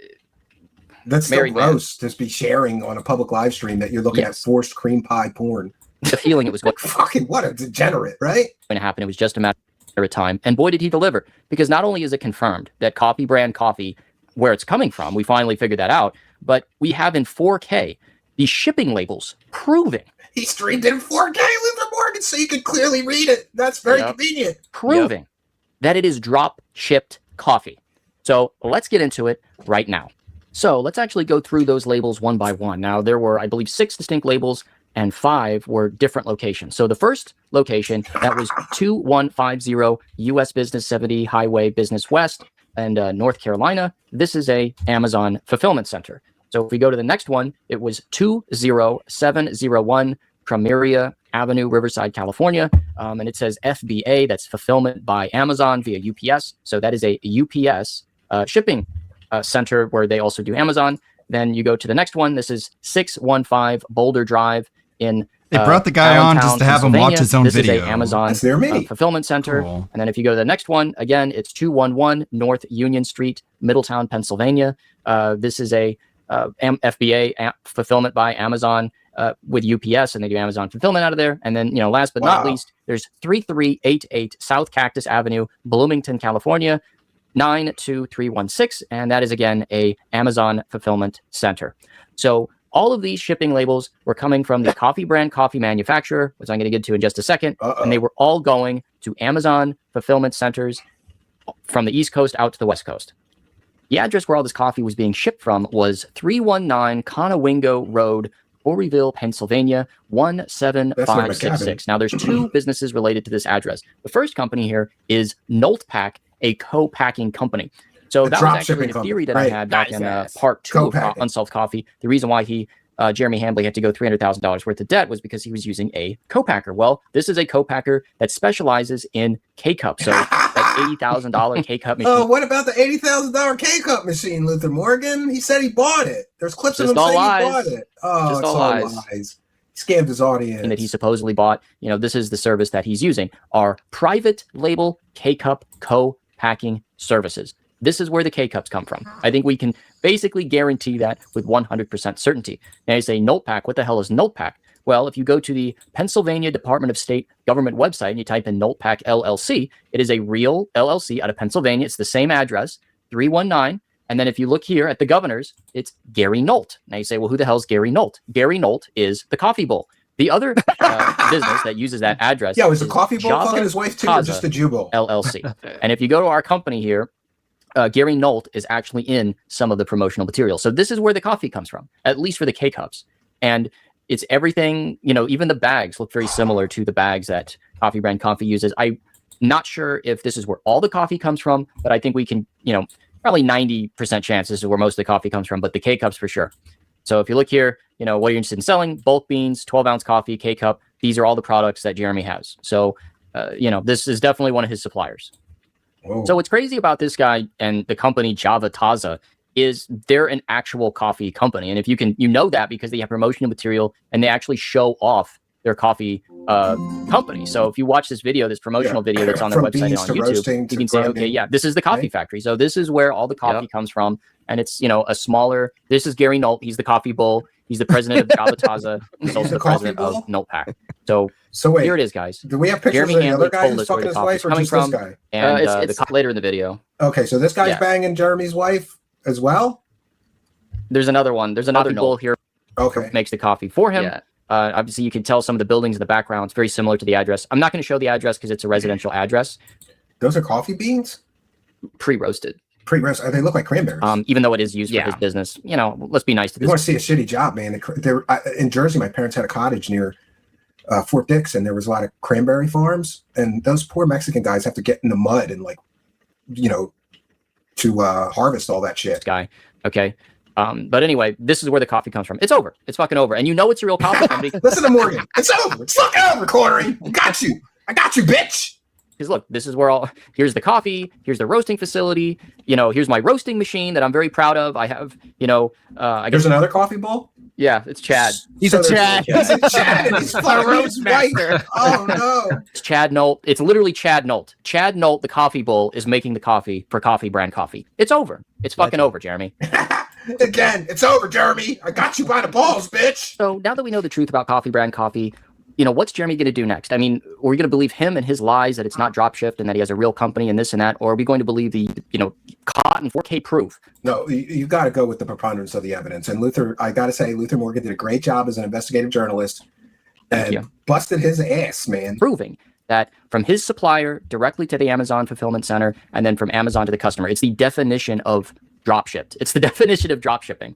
And, you know, will he continue? Well, maybe he thinks it's not drop shipping because the drop shipper ships it to an Amazon fulfillment center who then ships it. So there's an extra step involved.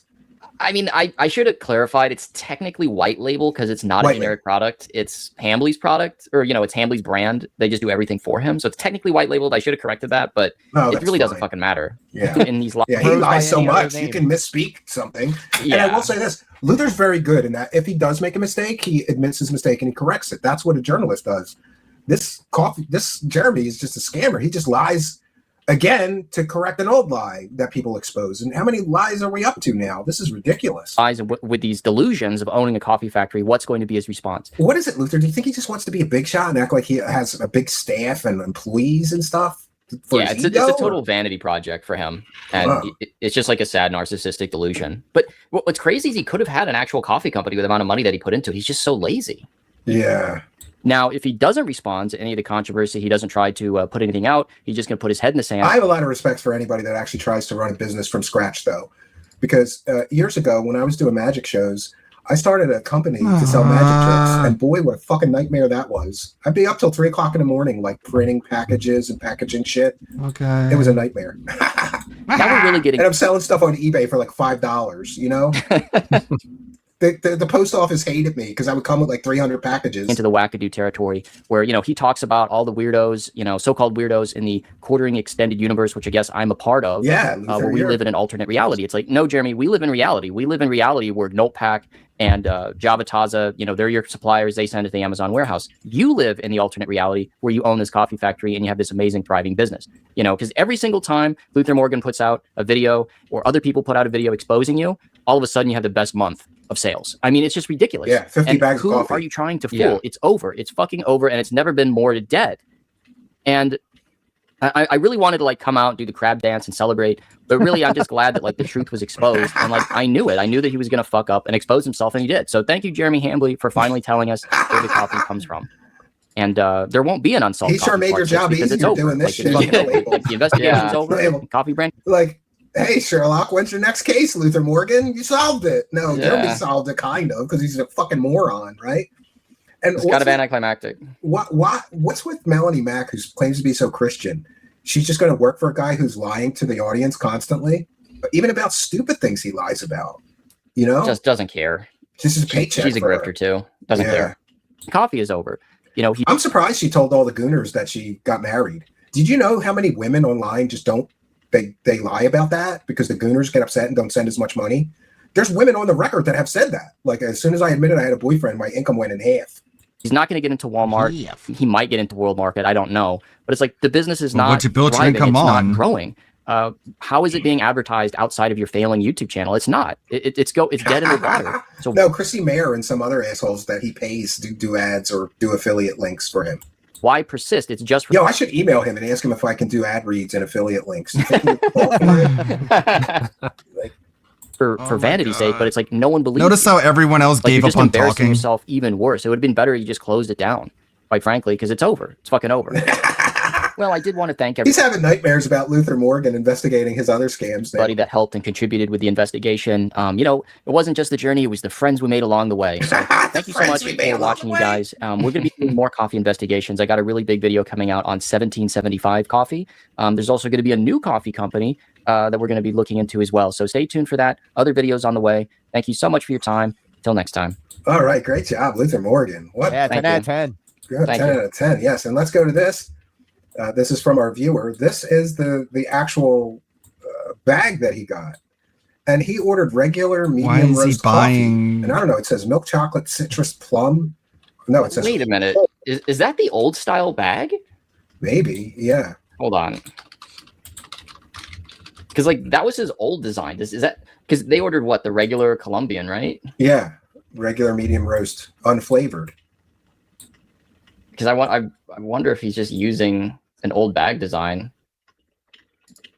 And it's got Colombia on the package. Does that mean the coffee comes from Colombia? I don't know about that. Well, that's what it's supposed to be, but you never know with this clown because he doesn't give you any real information about where it comes from. Ugh. Yeah, that's if that was medium roast, that's the old style bag. So that's what the bag was like 3 years ago. So he got sent 3-year-old coffee? Or they're just using old bags because they don't have any new. Because if it's just medium roast, he has like the Microsoft Paint one that's like brown. It's not like this black design. Yeah, it could be. So Mr. Bubbles gifted a True Seekers membership, and I'm going to do the pitch again. If you haven't already, smash the subscribe button. Huge boost to our channel. And selfishly, if you smash the subscribe button, you could win a free True Seekers channel membership when a kind and generous friend of the show like Mr. Bubbles gives one of these memberships. Somebody got a free membership, and they were a subscriber. You should be too. Smash the subscribe button, hit the notification bell, come here and be a part of our live interactive chats. And thank you for your kindness, Mr. Bubbles. And Massive Lag said sent you the pictures of the package on Twitter. I will forward these for you, Massive Lag, along to Luther Morgan because they may be useful How in much is future left? exposés, right? I can message you what the bag is supposed to look like because it's on his Amazon page right now. Yeah, you can message it to me if you want. Okay, I'll put it on Put it on Twitter. I'll send it what Just it's supposed DM to me. be. We're fact. Oh my god, I tried my hardest to try and make some progress in this Mecha Chameleon level, but apparently my folder structure is all fucked up, and I've just been trying to unfuck up the folder structure so long that I hit my limit on Grok, so I have to wait till later. Checking in real time how fucking Ain't it? lazy and fuck Jer is, where he's reusing old bags. No, I don't think he's reusing old bags. I think he sent a customer 3-year-old fucking coffee. How rank was that coffee, Mr. Lag? Because it could the be coffee is 3-year-old also supposed to coffee. have it's supposed to have a roast date or an expiration date on it. And I don't see Yeah. that in the pictures. Yeah, look at this. So here's what it's supposed to look like. Medium roast. That does not look like the same thing to me, Luther Morgan. No. I think he's shipping 3-year-old coffee, which could be a health hazard, right? Because it could be mold and shit in it if it's 3 years old. I Yeah. think, Or right? compromised with moisture. Yeah, it's Oh moldy. boy. Oh boy. Yeah. So I have more videos, but I don't want to keep you guys here for another couple of hours. I'm going to do one more thing. Oh, no. The rest of you guys are slackers. I just want to say that on the record because none of you guys have a book. And Luther Morgan has the locale book, the book on locales. And it's on Okay, do we need the shill, or are we gonna save the shilling for the last part? It's usually where it goes. All right, I guess we'll get back to that later. What other tabs we have here? God, I wanted to actually be able to get the map running in the game. No. Damn it. How's it going today, guys? How's it going, Nova Online has been on a lot of side quests here recently. He's been stacking blocks in a Minecraft Discord, when the only thing the Chome should be stacking blocks in is in a prison yard. He's been LARPing as a soccer fan and for some reason God, Elton dude. John. And on top— Dude, this soccer fan LARPing, I don't know if he's going to include it here, but he's just like losing his mind over a game he doesn't give a shit about, just screaming. It's unreal. Like the kind of screaming that would get you kicked out of a bar.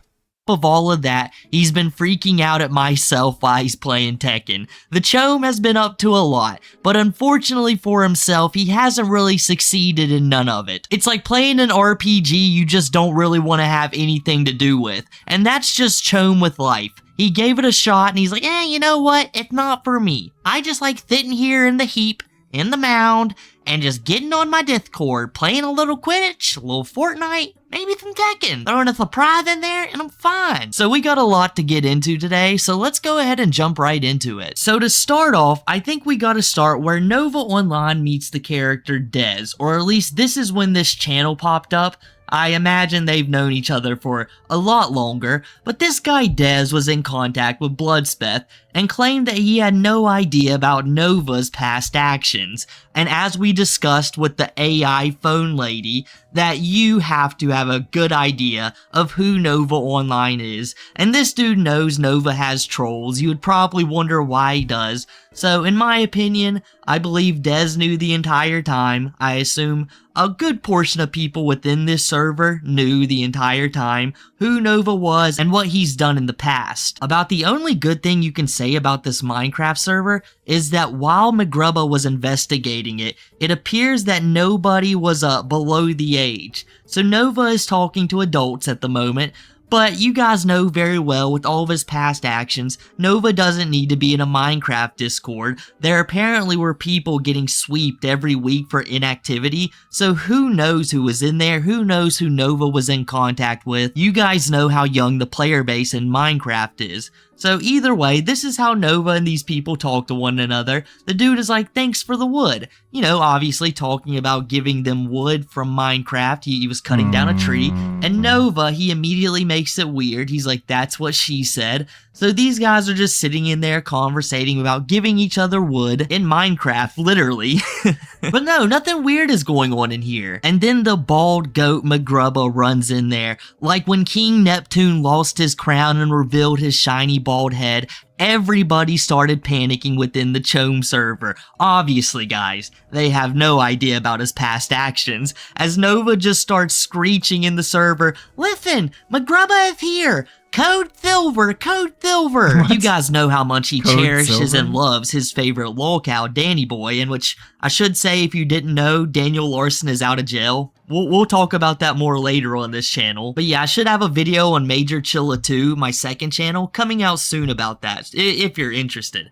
But, you know, Magrubba comes in here, he absolutely destroys all of their plans, and it seems as if though Dez lost the house in the process. I didn't know Magrubba was that dastardly, but man, he took him out of house and home just by entering a Discord. It's serious work out here, guys. But as they kick Magrubba out, Dez comes to a realization. They weren't invited. They were shared access to the link. But anyone joining from the link will now default to visitor. Anyways, the opt-in for the timeline will help in the future to track activity in case trolling takes place when we are not online. Thanks for letting me know about the issue. And then it clicks for everybody that there has to be a rat in the server. Who would have guessed it? Who would have thought that somebody would get into Nova Online server and start trolling? Or something along those lines would start taking place. And then Megamind Dez over here finally figures it out. He's like, how do you explain somebody with the same name joining from a private link? Do you have any proof to back this up? should we allow Leo to rejoin the Discord to make a case for himself? Like this is some legal binding case instead of some dude just messing with you on Minecraft. It's so legally binding. And then Zach says he won't be on until later today, so you're gonna have to wait. And then Nova's like, no, he went behind my back and joined one of my top 5 trolls. And you're going to hear later on that Nova is considering putting Magrubba at the #1 spot on his list after this Minecraft server attack. And I'm not sure if this server is still up or not, or if they just closed off all links, but at least if it's still active, everybody knows about it, and that way the Chome will behave himself just a little bit. I guess we can at least hope. But if you're curious of how these people were talking to one another before they got raided, here's some just chatter that Magrubba recorded before he made his presence known. And as you can see right here, Nova Online was a very cherished member of this clan. Now, he was in charge and he had some responsibilities that he constantly failed on. You can ask his mom about that. He's really good at it. It's about the only thing besides being a lolcow that he actually does perform well in. That's failing at everything. But Dez doesn't see it like that. You know, this is the big bro Chome over here, and Dez is like, bro's got a life. Sitting on Discord, chatting up people he shouldn't, putting hours into Fortnite and Quidditch. This dude's got it made. He just sits back every now and then, like 2 times out of the month, does a couple cameos, whines about things, gets caught for being a degenerate. What more could you want out of life? And his mom, you know, she disappeared in the heap a long time ago. He doesn't even have to deal with her. It's just him and maybe the dog. He might still be able to find it. And after glazing the Chome like Bloody Mary, saying it a couple of times in a mirror, he appeared with what looks to be a Breath of the Wild concoction when you throw in monster parts and food and it just comes up a mystery glob. I'm pretty sure that's what that is. I see some rice, some broccoli. It looks like there's some meat and carrots somewhere in there. Little onions, but I mean, it looks like you just threw everything onto a plate and called it a day. And this guy over here is like, scrumptious, is that Factor? And he's like, no, because of course it's not. This looks like goblin slop. And then you got this Dez guy over here still glazing him. Was gonna say it looks better than Factor, even Oreo Snorter. Yummy. Like, no. No, this looks absolutely vile. Like, the heap is disgusting. Anything that gets made in there is probably a biohazard. This might be the progenitor to the G virus. But instead of catching him in a lab because, well, besides growing parasites and biological anomalies, there is no lab in Nova's house. They're going to have to get him during the WWE entrances. That's when Hunk is going to have to go after him, because that's when the Chome is at his weakest. That's when he's hammering down some brews, he's pulling out his WWE belts, and he's doing entrances for his entire town to see. And no wonder he's getting the damn belts stolen, leaving them outside, because after he's done, he's coming into his Minecraft server and chatting up his friends. He's like, hey guys, you know, I'm just a little bit tipsy over here. Couldn't be me. And someone asks, hey, what you drinking? And Nova says, I had a lot of drinks with rum and like 1 with vodka. I am hammered. Let me tell you, I got the band hammer. Mixed or straight? Mixed. And I had a Jello shot too. Nova was just partying, wasn't he, guys? Nova was having the time of his life. He's been getting away with having a Minecraft Discord. Things were looking up. I mean, every friend in the world has betrayed him. He's getting exposed left and right. But you know what? As long as the Minecraft server stands, he's alright. Oh, until that dastardly Magrubba came and foiled all of his plans. And he would have got away with it too if it wasn't for basically everybody who exposes him. And that's not all Nova has been up to. Nova has also been LARPing as a soccer fan. I'm sure if you followed Nova's Twitter, you've seen him talking about soccer and basically Solidus calling him out for not knowing a thing about it. Well, Nova's showing his true colors. He's completely abandoned his favorite team last year, Argentina, because they won too many games. I think it's all rigged. And yes, I heard a lot of the people who are into FIFA and things of that nature, they've speculated that maybe Argentina was getting a better shake from the refs than most people, but that's neither here or there. Nova, just like he did his mom, abandoned his team and was cheering for Spain, screaming like the FBI FBI has just shown up, all while his poor mom is trying to sleep. Oh! God, it's wild. But I'm not going for Argentina. No. Okay. It's like a seal. No. Oh my god. Big fan alert. Phew! No. Phew! That was close. Something he's known for, yes. And he was trying to hit the ball to the far side of the field, ends up hitting it. There was definitely a foul on Messi, whereas Argentina are saying, yeah, get him! Oh, yes, let's go! Go! No! Last man back. It's Julian Alvarez now. Simeone chance to cross. That was close. Phew! Close call.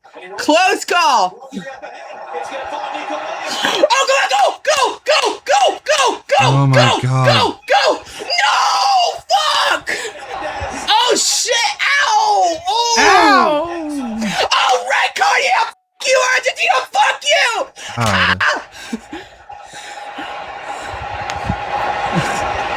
My mom's okay now. Fuck off. Fuck off. Do you guys want me to turn on Superfan only? You guys don't know what's going on behind the scenes, so f off. Buddy! Issue a damn yellow card! You clearly got him! You're trying to get me to say something inappropriate, but that is completely wrong. You are being sent immediately to Town. You have forfeited your comment privileges unless you subscribe to Superfan only. How can I get a free kick? How can we slow this down? Here come Argentina. Oh, you're going to take it? No, you know. Didn't want to touch it. Oh, hold on. Got a screenshot something real quick for the harassment files. Hold on the down. Go! Yes! Let's go, Spain! Yeah! Oh my god. How can she be asleep? No! It was probably a foul! Fuck! No! This Okay. dude might be the biggest phony of all time. This is the guy you bring over to the party. Well, if it's the Chome, you don't bring him anywhere, but I think you guys get what I'm saying. It's the guy at the party who's overreacting to everything because they have not a single clue what's going on. I want you guys to keep in mind, this is a 1-0 soccer game. That was the final score. Argentina never scored once. I guess they came close, but after Spain scored a goal, it was pretty much over from there. I guess there were some moments where it's like, oh no, maybe Argentina will score another goal and send this to overtime, but it never happened. This is the dude you throw out immediately. I've been to plenty of parties where we buy the UFC fights together, and we have money on some of the fights. You know, you got like $80 on Jorge Masvidal, and you're at risk of losing it. I have never seen any of my friends or just anybody react this much, and that's at the fights where you're like, ooh, dang, I can't believe he's still walking. And then you still might lose some money on top of that, but nobody acts like this unless they really don't know what's going on. Once he got the starting spot, he hasn't looked back. He's barely missed a game since in 5 years. He's had the #1 job. And just the wind blowing right into the microphone? That's rough. Alright, we get the point. Get the point, he's a fake Just fan. in the other room right now, sleeping. Yeah, look at that. She's just in the other room right now, sleeping. It's impossible. We've seen the size of that freaking trailer. There's no way he was screaming that loud and she was asleep. Unless she's, like, dead. I'm kind of losing my shit over a soccer game. Yeah, you are. Again, it's been a tough day for him. Oh, Spain's got it. Oh. This has kind of been a boring final, though. No goals at all. It's been almost 2 hours into the game. Nico Williams hoping for a second moment. He'll cut this cross in. No! So close! Fuck! She is not. If you guys have seen my Instagram post, you guys will know that if Spain wins, I'll buy a custom Spanish jersey. But if Argentina wins, I'll take the Argentina jersey I bought 4 years ago and burn it.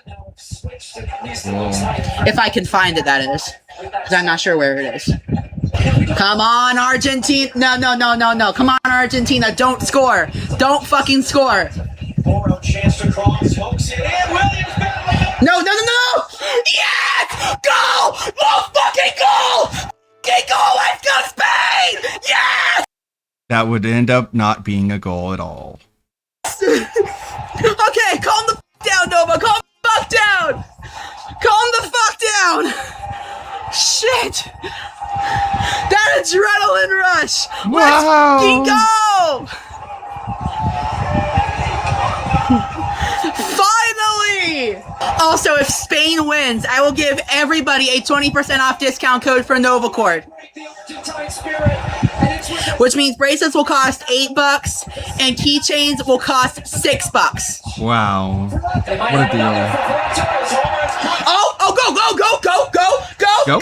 Yes! Another goal from Spain! Let's go! Oh. God damn it, it was offside! Damn it, FIFA! Doesn't need to go this early.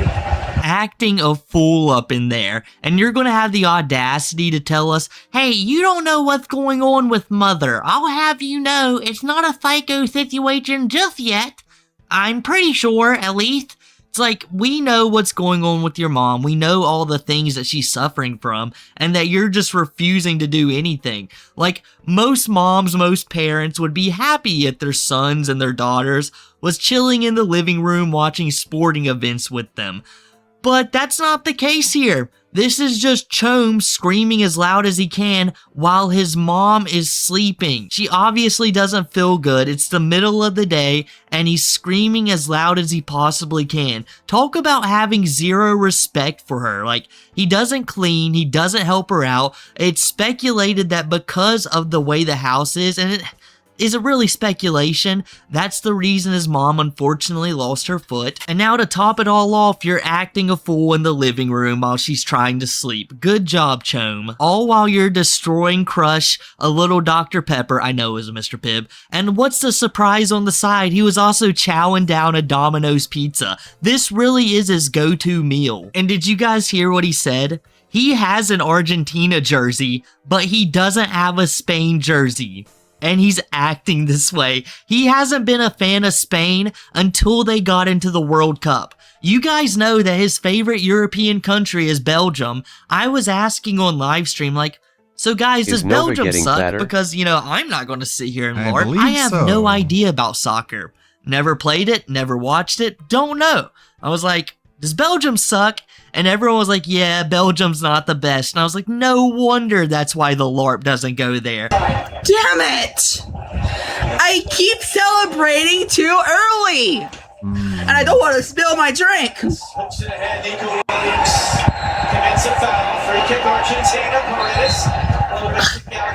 Damn it, Williams. You assisted scoring a possible World Cup winning goal for Spain, and you commit a foul like that. Really? I celebrated hard when Argentina won last year simply because... simply because that's what I wanted at the time, and people wasn't rigging it, but they're clearly rigging it now. Thank you for the roses. I think they want Messi to win 2 World Cups back-to-back. It's over! Spain is your winner! Let's fucking go! Oh my god. Spain wins the 2026 World Cup! Let's go! Okay. Yeah! It's just caring for the sake of it being popular. Yeah! Fuck yeah! Okay, shut up. Your so much for tuning in. Mom sleep. Thank you so much for tuning in. After screaming for 3 hours in a row, disturbing his mom's sleep, the Chom thinks it's time to drift off into a slumber. No Discord chats to be had, no Quidditch to be played. It's just time for him to go to sleep. I wonder how upset he would be if his mom stormed into his room and started screaming at the top of her lungs for 3+ hours. Well, we already know what would happen. Within the first couple seconds of it, Nova Online would throw a fit. He's probably headbutting a wall or two. He's telling her he's moving out and then panicking because he has 0 options anymore and then pleading and begging for her forgiveness. That's exactly what would happen. So while she's sleeping, the Chome is able to do, scream, be as loud as he wants for hours on end. But when he's sleeping, you guys know the story wouldn't be the same. So now let's go ahead and jump over to last night's live stream. As I was going over Daniel Larson being freed from prison, Nova Online happened to pop up. So I was like, let's go see what the Chome is up to. And as I showed up, the Chome immediately panicked. He couldn't play the game right anymore. And he just started freaking out on us, the chat. And then ended stream because he became far more interested in hearing what I had to say about Daniel Larson. The Chome can't resist a good Daniel Larson story. Alright, the Chome is here. Oh my, which one is he? God damn it! Which one is he? Obviously, he's the one getting his shit pushed in. Of Why is he course playing is. Tekken? Oh, I'm not gonna let him get promoted.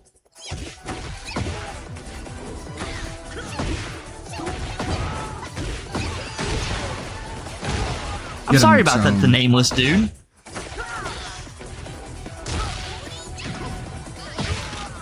Where do I see their names? This is Okay. an actual person. Come on, D-Door. You can do this. The Chome. Let's go! Oh my god, did the Chome actually pull off a win? It's Tekken 8. Well, I have never seen the Chome successful at anything in my life. He actually won? Damn it, he's all over the place with his attacks. I think I might lose this one. We'll see. Oh yes, snap your arm. Barely caught him off the rage art. No, not the rage art, the heat smash. Stack your neck. Come on, Naruto! You took over Area 51. You can do this. And anime. Nice. Nova only goons to anime. He can't appreciate its fine arts. I'm banned from his chat.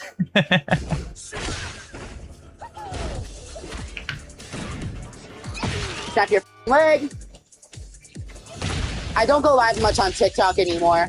But every time I do, I make bank. So maybe I should do it more often. Oh shit, wrong game. Every single Steve player I have played is a fucking sweat. Garbage. Well, we just gotta let him know. He's garbage. Olive Garden is going to start putting wanted signs. Did your stream get taken down? Didn't you start streaming like an hour ago? No, Newman. I just got here. Caught him at the beginning of the rage art. Oh, fuck no, fuck no. No. No, Nova making bank would mean you could afford to move out of your mom's house. Fuck no, I'm not having any chillas in my chat. Yes, you are, Nova. I was right here, and you're going to deny me this? You know, you and Blood's relationship is far too strong. I get banned from chat instantly. The Chome is too afraid. Down, snap your fucking leg. Oh no, I can't even see chat. This Steve has got it. This Steve has got it. For me, Steve. You can do it for me. Steve, I'll remember this. Yes! Yes, Steve is our homie. He's our friend. And I suspect he's one of you. I can't confirm it, but I know it. Major Chilla moves. Guys, I followed Nova for that entire 40 minutes. Just for what? One chat? I got one chat in. Get him, Steve! Get his ass! Yes, God damn it, I was so close. No, you wasn't. You weren't? No, you wasn't. You really weren't. Chilla's goddamn live, of course. Hey, how you doing? You know, we was going to talk about Daniel. More people. Why am I the chinchilla? People other than fake to see who's live. Why? Well, wrong. Who in the world has ever referred to me as the chinchilla? It's that dastardly chinchilla. Only the Chome and Lemur call me that. When they go to the zoo, it's like, there's that chinchilla. Actually, Lemur just cries when he's at zoos. Are lemurs common, damn it. like, animals in a zoo? I feel like they are. I ain't never seen no damn chinchilla in a zoo.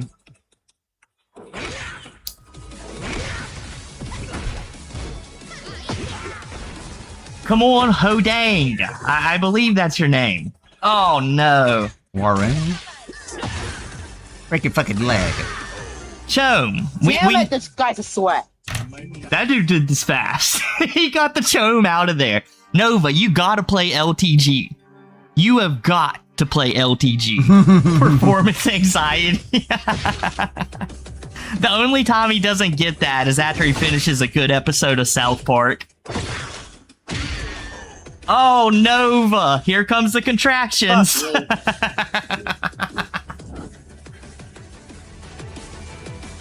Listen, this wouldn't be the first time. Off camera.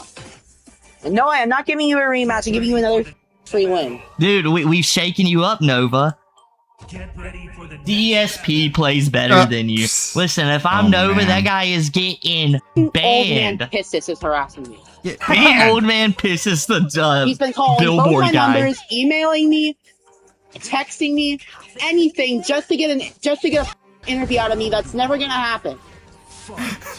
What has Old Man Pisses been up to? Alright, dude, I'm baked. I can actually give you a really quick Daniel rundown because it's super fast anyhow. So Daniel Larson is free at the moment. He's free at the moment, and he's been court-ordered a caretaker and 24/7 phone supervision of troll activities. So juggling? You're juggling? No, come on, what's his name? Rain? Come on, Rain, you got this. One more, Rain. Yes! Got Team another jugglers! win. We got another win, ladies and gentlemen. This one's for us. You know, we was banned. We was eliminated. You're doing a rematch, you're Delulu. And this is all we got now. Damn it! Yeah, Brian. Yeah, Brian. Damn it! Brian came in and saved the day. Because I was going to say before this match started, I was going to be like... Supervision of troll activities. What does that even mean? I think Marco was telling me that Nova was on a win streak, but as soon as we showed up, the win streak was over with. I really don't know. I guess they're just going to be like monitoring his phone calls, and if a Ween is trying to clearly manipulate him, they'll just block the number, I guess. I forgot how much this game made me rage back in the day. Jill was one of my trolls. No. I give you good life advice, and you choose to neglect it, and you rage at me. You know, what am I supposed to do?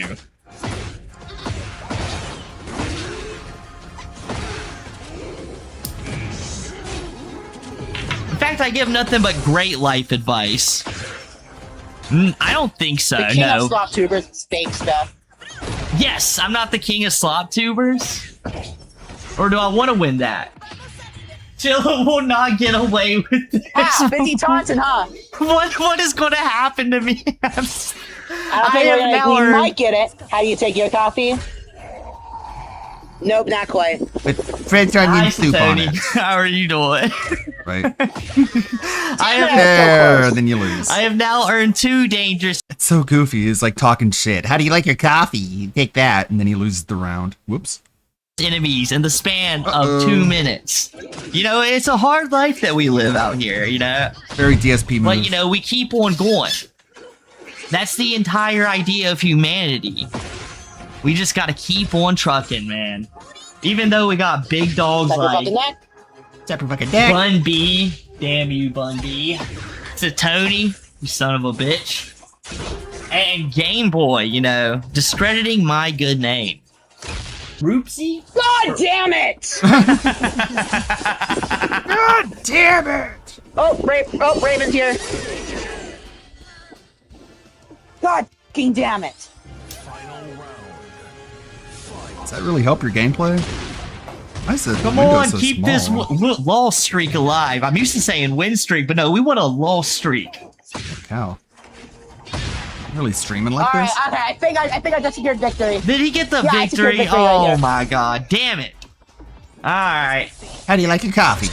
Sometimes you win some, rare on the Chome's part, and sometimes you lose some. You thought Chilla was obsessed with me? Grubba's worse. To be honest, he might be more obsessed with me than Fake Specs, because his ratio of the last 10 videos, Hey, Deloria. 70% of them have been on me. Nova's taking ratios now. You're like, listen, that dastardly bald-headed McGrubba is making too many damn videos on me. I hate that it keeps working for him. The real fame. And that Fake Beth, I know him and Follow are in a relationship. So now McGrubba, because he exposed the Minecraft server, is the biggest troll. That bald-headed menace, man. Oh, it's Alright, well, we can't leave now. we can't leave now. Yeah, what are we getting ads here for? This is Tekken 8. Justice for the chinchilla. He didn't deserve that chat ban. Tails for president. Yo, Crayon's got the right mindset. Tails for president. He needs a jailbroke phone. Chilla, focus on Larson. That's literally in your title. I know, but this is so much funnier, Chome. And also, we already talked about Daniel. So, we'll talk about Daniel when we feel good and ready. Nobody's left yet. Chat hasn't minded whatsoever. They're enjoying themselves. Stop so talking why about me. would I take away something my viewers are enjoying? Stop it. Right? I mean, Nova, we know you're like anti-content. Well, you know, it just so happens I have a little bit of an idea how to do it. So everybody throw your Chomatoes. How are you doing, Chome? Throw them Chomatoes. Let them fly. He wants to see him. He's going to eat them up. He's going to eat them up. Tails for president. You know, we just got to let the Chome know as well. 2K28. But alright guys, I guess that's enough for me today. If you enjoyed the video, make sure to drop a like, subscribe, follow all the socials down below, use the hype feature, and I'll catch you guys next time. Yeah, that was pretty funny. Pretty funny. Nova getting trolled in all sorts of places. That VR chat one was still pretty funny. Jeremy still coping, still seething. Speaking of seething. Hey, what's up here? So it's another massive day for the unemployed. Chuds are getting girlfriends and the liberal media has no answer to this. Basically, we can see these selfies from Asmongold and his girl Kaize, and anytime these two are making their recent public appearances, it's causing immense crash outs. We're going to be looking at some insane responses to this selfie posted by Kaize. We're going to see full-blown racism to jealousy and just general seething. But of course, in case you're not familiar, this is Kaize. This is the girl who's been showing up on recent Asmongold streams. Now, we don't know for sure if they're boyfriend-girlfriend, but clearly they are close to each other and they've been around each other for quite some time. What is this? DSP's take on Final Fantasy, what, 12? I never played Final Fantasy 12 seriously. I bought it when it was new. I played it almost like an open world MMO rather than an RPG. I kind of ignored the story because I thought the story was boring as shit. I ended up playing the game for like 20-30 hours just wandering around doing the combat because you could just endlessly wander and level and just kill everything once you level up high enough. MMORPG. So I just treated it like a way that I would grind and I would chill. Basically, at night I would like come home from work and I would pop it in and I would have a drink and I would play through it grinding and just leveling up. And I did it for like 20-30 hours. And then finally I was like, all right, I'm kind of limited. Like they wouldn't let you go certain places because you had to advance the story. I was like, I guess I'll advance the story. So I went to do it and the story sucked so bad. I was like, oh, this is boring. I'm not playing it anymore. And I dropped the game. So I played it for 30 hours just for the combat. And then when I had to do the story, I just stopped playing completely. I said, I'll never play this again. I never did. So it legit, like, I don't even know what the story is of Final Fantasy 12. If I went back, it would be like starting over from scratch. Like I never played it. I never played Final Fantasy 12 seriously. I bought it when it was new. Sure. If I play it again, I'll have absolutely no recollection of what I was playing. Pretty typical. This is a costume that Doom had recommended. Nico Sweet Devil. It's pretty cool. He's doing the rigging now. Probably get it done pretty quickly. But it doesn't really matter to a lot of people because Bill will never they replace hate seeing Asmongold with anyone, with and it's that rabbit causing lady in the party. the craziest crash outs. you can imagine. And one thing I will say about Kaizei is she's handling it very well. You know you're going to get a lot of heat if you're dating Asmongold, but she is trolling a lot of the people crashing out. It's very funny. We'll see that in just a second, but you can see some more benign responses. Let's ease our way into this. This user saying, you're telling me effing Asmongold got a girlfriend before me? Okay, a little honesty, a little self-reflection here. This is not too bad. Here's another one saying, this is unfair. How the heck can someone that ugly even be able to pull crazy like that? I've been trying my hardest to find someone special, and this ugly person finds one without any effort. And before the comments even say it, yes, I am extremely jealous and envious about this. Asmongold should be with me instead of her. Okay, and here's another reply saying, I bet you can cosplay Eevee really well. Whoa, easy. That's a very sensitive subject for Asmongold. Let's not bring up any Eevee discourse. He might have a moment. But of course, a lot of this boils down to people just being mad, seeing Asmongold in a relationship. You can see this quote really summing that up, saying, I love how much this triggers liberals. They can't fathom a moderately right-wing guy being happy in a relationship. And it's the truth. They've created such an evil caricature of these people they don't like, including Asmongold. They can't fathom that person being in a happy relationship or even having a smidge of happiness in their lives. And of course, the usual suspects are crashing out in the replies and the quotes, saying, girl, you're dating a Nazi. Oh, yes. Oh, yeah. Let's just keep flinging these buzzwords out there. That word means absolutely nothing at this point, thanks to users like this. But you can see Kaizei, as she's been doing, trolling in the replies. It was top guy. Saying, what's a Nazi? And that's a good question. I don't think that individual has any idea what it is. To them, it's just person who I don't like on the internet. And also, I'm pretty sure if you asked them what a woman was, they would fold into a pretzel trying to give you an answer. But you can see some more replies saying, this is not a gotcha, dummy. A Nazi is what Asmongold presents as. Ah, yes, a woman is someone who says they're a woman. He wouldn't deny it either. He's a white supremacist, racist, bigot. I mean, you want to add any others onto there while we're at it, but they continue on saying he's everything wrong with the world. You're pretty, but you're not cute. You can literally hear the teardrops falling off of this user's face as they were typing this sentence out. Very brutal stuff. And she says in response, it for sure got you mad. Very nice response. And then this user says, are you that afraid of a job? And she jokingly says, yes. Now, humor and sarcasm is not allowed on the internet. But let's look at this user saying, are you afraid of getting a job? Brother, you're a 26-year-old commie LARPer on Twitter. I don't think you have gainful employment. And for your sake, I hope there's no communist uprising or revolution, because you won't be allowed to be a terminally online Twitter user.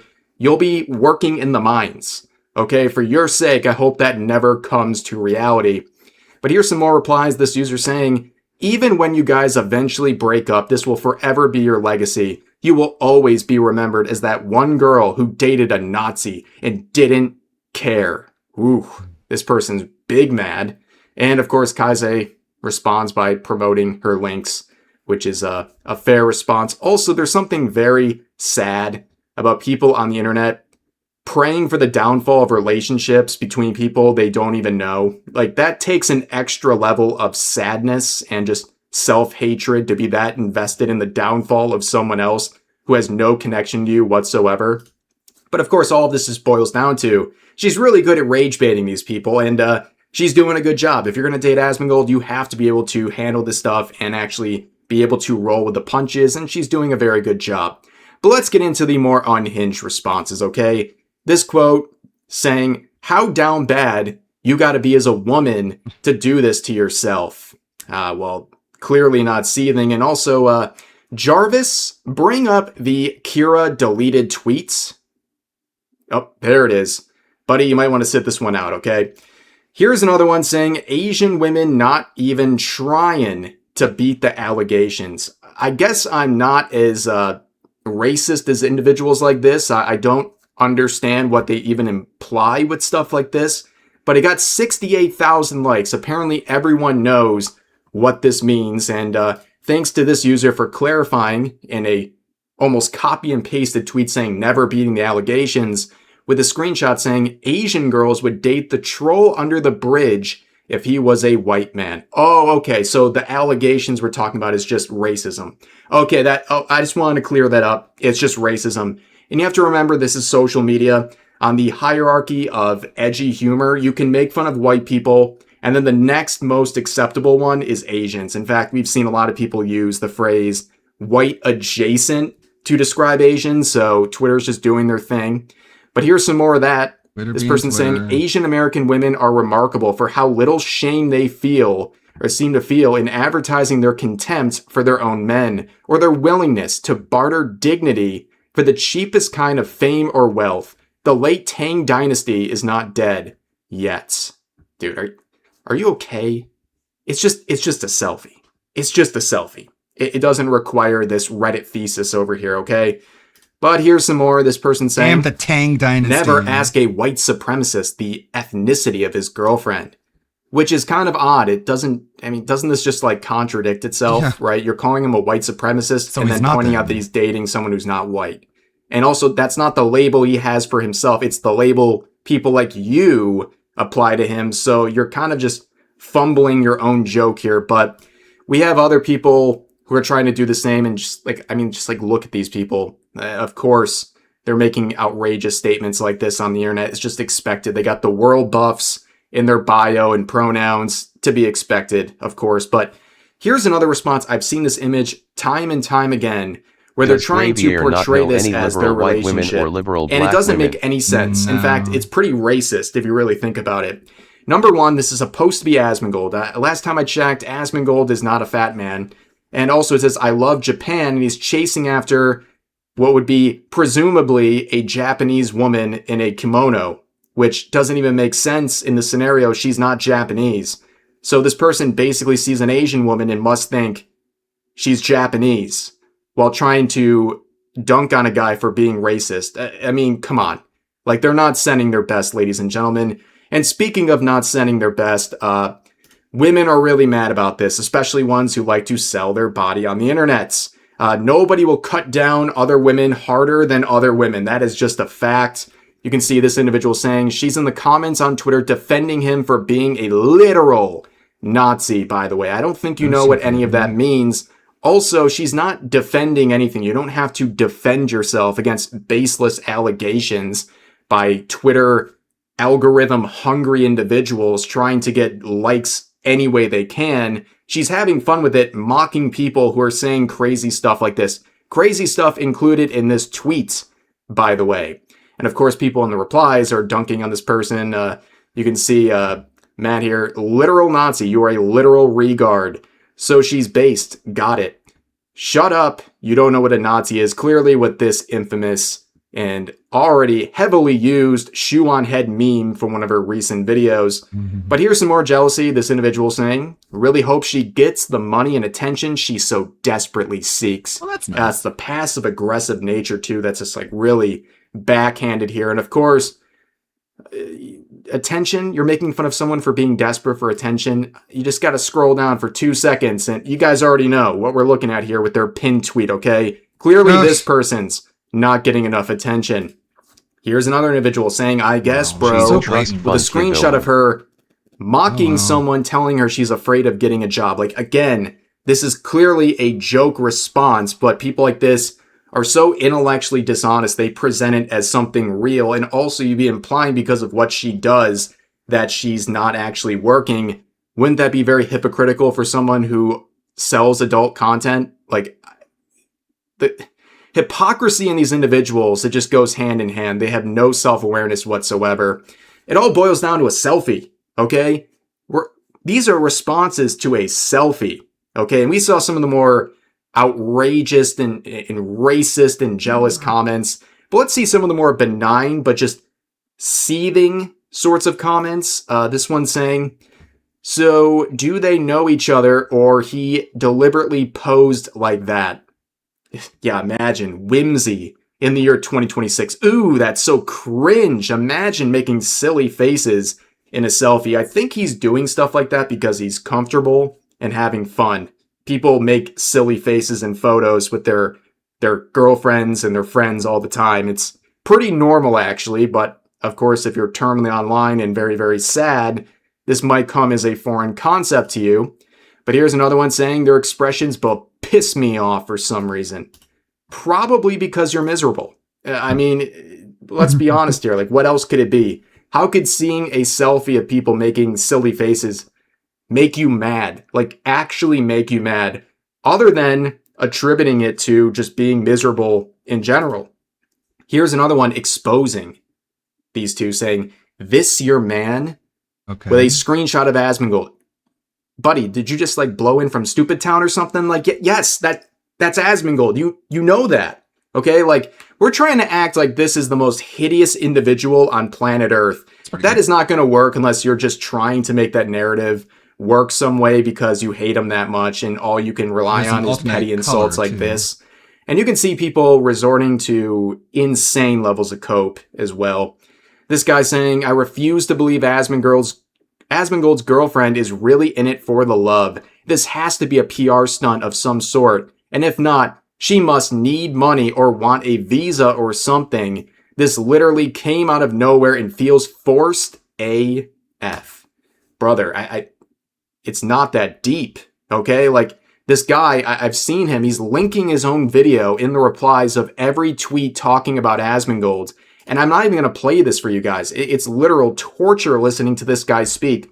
It's 41 seconds of him just saying the N-word every 2 seconds and expressing how angry he is that Asmongold has a girlfriend and how she must be broke and desperate. There's no possible way this could ever happen. And I won't subject you guys to this. And also, if this guy's having a hard time understanding how someone like Asmongold can get a girlfriend, maybe it's because he doesn't post 41-second just torturous videos whining about other people on the internet. But here's another one saying it's the fact that he's just so terminally, indescribably Reddit to an unholy, almost cosmic degree, like an eldritch being of pure ignorance and hate wrapped in a what? skin suit of someone who never grew out of middle What school. is he ignorant of? Holy Reddit. You're calling this guy Reddit? This is the most Reddit post I've ever seen in my life. Like, you can't get any more Maybe Reddit she than this. prefers I'm pretty dirty sure men this that live in post a Harville with already has roaches. I mean, there updates was on it, even Pendleton, though and it's then not again even she was posted on groomed. Reddit. Cringe. Here's another reply saying Asmongold might be the ugliest creature on this planet. I think The fun that's a bit conspiracy is that hyperbolic, she's just sir. using But then Esmond again, like you look he's at the Eric accounts and Swalwell. you can't help but laugh. Okay, look at this bio. Spy. Wealth is in the mind, not the pocket. And then immediately the next thing is a hammer and sickle. So your mind is completely broke. Is that what you're saying? My goodness. Like, the amount of commie LARPers who always are on the end seething about stuff we You cover on this incels need channel. to It's get laid. actually pretty Oh no, you're insane. getting laid? Like, it is a That pattern can't happen. that is impossible She is a to spy for avoid at his this son. point. There's a clear connection between terminally online psychopaths and commie LARPers. They're the same thing. But yeah. Here's another one saying, pictured by Panic. Can we just be normal for 2 seconds? What? Can we just be normal about a selfie? A harmless selfie for 2 seconds? But here's one more saying, I bet she won't post a pic of them kissing. 17,000 likes. Now, I guess what they're trying to imply is that it's a fake relationship and they won't have a display of affection because it's a manufactured relationship. But it just seems like you want to see them kissing. Like, that's what you're asking, right? You really want to see them do that. I mean, weird way of showing it, I guess. But hey, that's your preference. Not mine, buddy, but this whole situation is very funny. Again, it boils down to a selfie. And I'm here for it. Sometimes you farm, sometimes you get farmed. And I am very glad to farm Asmongold's situation here because it's very funny. He's bringing out the worst of everyone, the worst of the worst people, essentially. And it couldn't be any better. But anyways, that's going to do for this video. If you enjoyed, please consider giving the video a like, consider subscribing, and turning on notifications for daily uploads, as well as multiple streams every That arm week looked live here weird. on YouTube. But overall, hope you guys enjoyed the video. I'll try and work on that. Let's see, is it looking right? What about the legs? Those look normal? Yeah, mostly. It's the arm bones. Thanks, Rev. Man, I wonder what the other Rev is up to. The Shanny Rev. We haven't heard from them in a while. I'm sure they're completely miserable. I kind of want to see the misery. Yeah, sure. Put on that Tamir.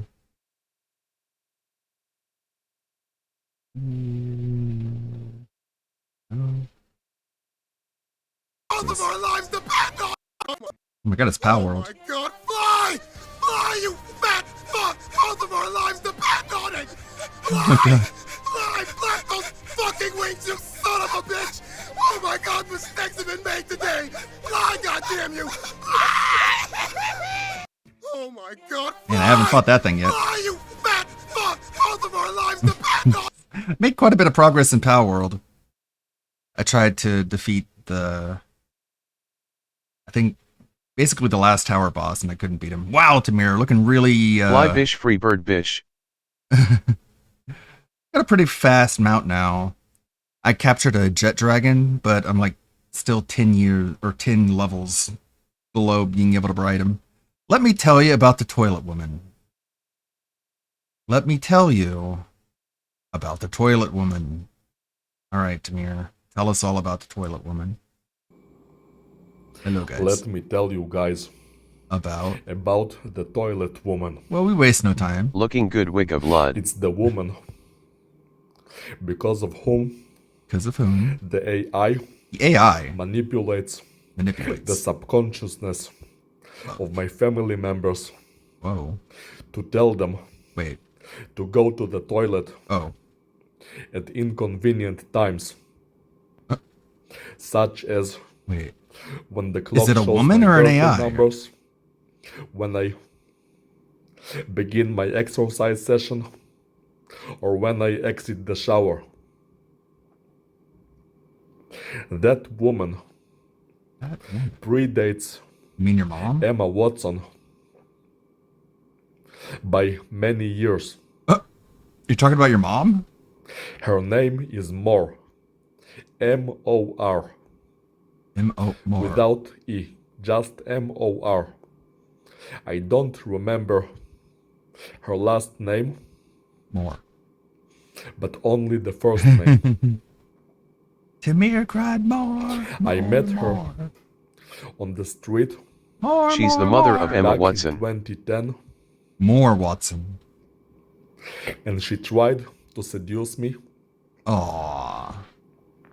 Why didn't it by work? Constantly telling me how cute I am. So was he just like tortured by the women he never got with? And as naive and gullible as I was back then. Gullible. I was actually seduced by her. It worked? But she didn't want me. What? Wait. To Then have why? her phone number. Oh. And she gave me her email. A fake Facebook name. But I was able to find her on Facebook nonetheless, only to find out that she was getting married. Betrayal? Did you want to get with her? Or? That she was actually gay, playing with me, or wanted to use me to make me get in between her and her boyfriend, soon to be husband. So she was just trying to make her She boyfriend wanted me jealous to by get in flirting with between you. their Yeah. relationship. She wanted to use me against her husband. And I was really upset. And I sent her a message which said how upset I was. Oh no. Oh. She seemed to enjoy it. Oh, really? And she tried to make me jealous by writing in Facebook how much she enjoys sleeping with her husband. Damn it! How dare you! So yes, I was upset by that woman. Yes. But I forgot about her.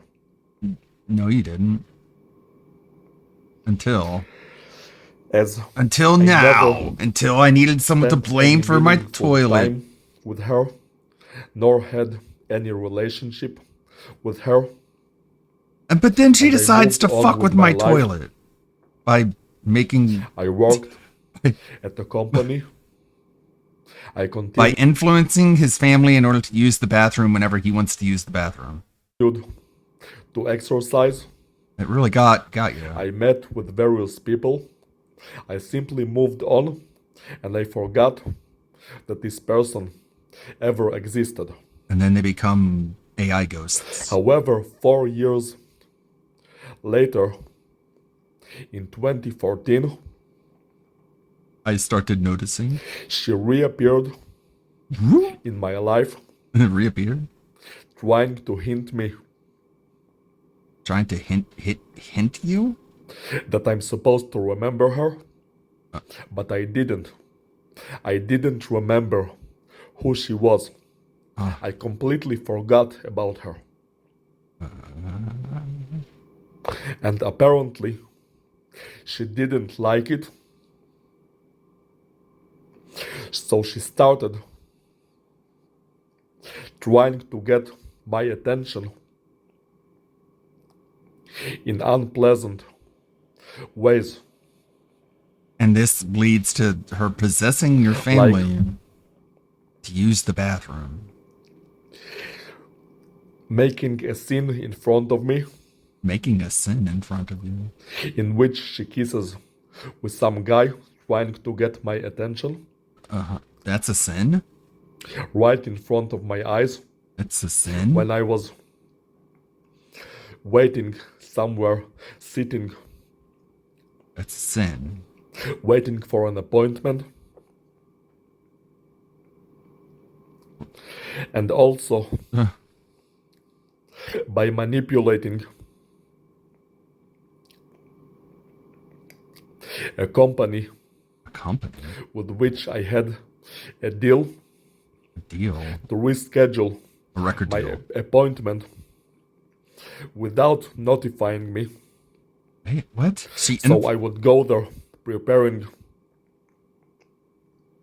for my appointment only to find out that it was rescheduled. Damn, it's all her fault. Because of that woman. Because of her. Without me being notified. It's all her fault? How do you know this? So she kept trying to get my attention in unpleasant ways. And when I finally remembered who she was gone. I so much wanted to get rid of her that when the clock showed her birthday number, which is April 20, 420, 420. Hey. I went to the toilet and I took a shit. And then when that number was shown on the clock. And then I took a picture of it and I sent it to her. Express to the world itself how much I wanted to get rid of that woman. That's how you do it, right? And what I got in return I was punished for it. Foot stimulation, bitch. That evil AI was watching everything that happened. Don't you shit on company time. And decided to punish me by taking a shit on that woman's birthday. Like she was sacred or something. That evil woman who kept trying to get my attention in ways that annoy me. A woman that I forgot that even existed. A woman with whom I never had any relationship. That AI decided that she's supposed to be important and that I more important than you am to be punished for taking a shit on her birthday. So how did it punish me? How? It stimulated your feet. It punished me. Zap, zap, zap. By affecting the subconsciousness of my family members. What? Making them to go to the toilet at my birthday numbers. And the times. Oh my God. To me, like when I'm taking a drink in the kitchen or when I'm finishing a shower. Or when I start my workout. Yeah. And this has been going on for 5,000 years. Since about 2015. Jesus. So it is 8 years already. Meaning that since More than 10 years now. 2010, Oh my God, what do you I do? can't Why do you do get this? rid of that cursed woman with whom I never had any I was punished relationship. for taking a shit.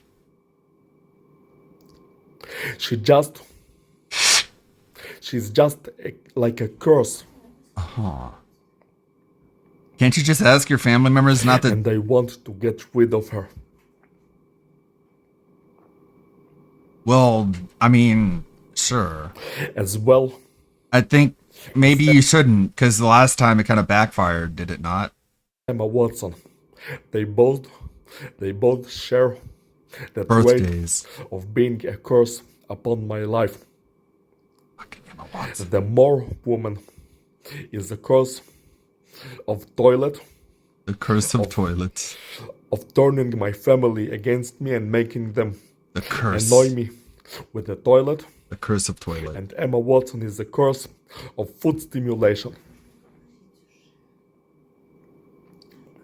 It's like the I don't pieces of want Exodia. women which ruin my life. I don't know why I've had such bad luck. DSP's at $32. Oh God. With women. You shit in the bed. But I don't deserve this. People don't like I'm black a good Fiag, person. Phil. If I would really prefer it if you'd be to meet quiet. With any woman, I deserve to meet women who improve my life. To meet women who make me happy. Make me happy. And not women Who which are stimulate like a my curse feet. From which I can't get rid of. If he's in bed with a woman and she I like want touches to his be feet, happy. he's gonna lose it. And I want to only meet people who make me happy. Okay. Like maybe like if they're in bed. What the hell? This is a new one. Hold on. You're being insanely loud right now, Tamir. This video was shared to me. I know by- Smash JT isn't the GOAT, but let's check him out. This video was shared to me by an He can be kind of cringe himself, but pretty much everyone we watch is kind of anonymous source. I have Including not me. seen it. This is from a YouTuber by the name of Hey, it's Tippy XO. And I believe this is So apparently formerly GTA 6 is Tipster, woke. who has gone through I think, transition. So he now Look at him. identifies as a she. Got So it. we're going to react to his take on so apparently GTA 6 is woke now. Reacting to, I think, at least this, I have not seen this, my thoughts on Grand Theft Auto 6. This is from about a month ago. Not gonna get through the whole thing because it's almost 35 minutes long, but we'll see how far we can get through with this. Here Look we go. at that thing. Chat, big news in the gaming world. What? As No. you know, a lot of people have been eagerly awaiting the next installment in the Grand Theft Auto series, Grand Theft Auto 6. It's the return to Vice City. Adjusting which the I- glasses. I'm sorry. I can't take this creature seriously. Like, why would you put a camera on you looking like this? It's like you're trying to get those comments. Like, just don't. What are you doing? What are you doing?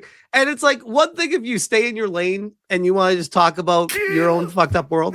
You start coming into my lane, I'm gonna start reacting to And it. here bro. I am This thinking is how Jim this Sterling happens. went away. And for those of you that don't know, this It's like tipster Jim Sterling's fellow mom. and I have a little bit of a history, and we didn't get along very well back in the day. God. And Like if you're gonna try and look like a woman, why this one? we kind of just put our Of all women. frustrations down, and he swore, "Hey, if you don't talk about me anymore, I won't talk about you anymore." And I was like, you know what? Fine, I'm fine with that. Meanwhile, he has completely broken that and made many comments, tweets, and now video coverage of me since that moment. So yeah, can't even keep that. But here we go. Here we go. Here we go. I think is awesome. When it comes to like the older PS2 era Grand Theft Auto games, one of my personal favorites was definitely Vice City. Vice City is a fantastic game. Sure. He's not even trying with the girl voice, by the way, which is very confusing because I think he has like a bunch of makeup on and stuff. I think even like talking about mixed signals. At least Jim Sterling does like an effort being sent right now. He has that like weird fey British accent that you could possibly mistake for a woman, if like an old fat British woman. You never played Grand Theft Auto Vice Cities? Highly recommend it. Vice City, rather. I highly recommend it. It's really good. I think he's still married, by the way. I don't get it. What that situation's like, nor do I care to get into it, but I could only imagine. Wow. One of those. So the fact that the new one is joint returning to tax Vice marriage. City is pretty appealing.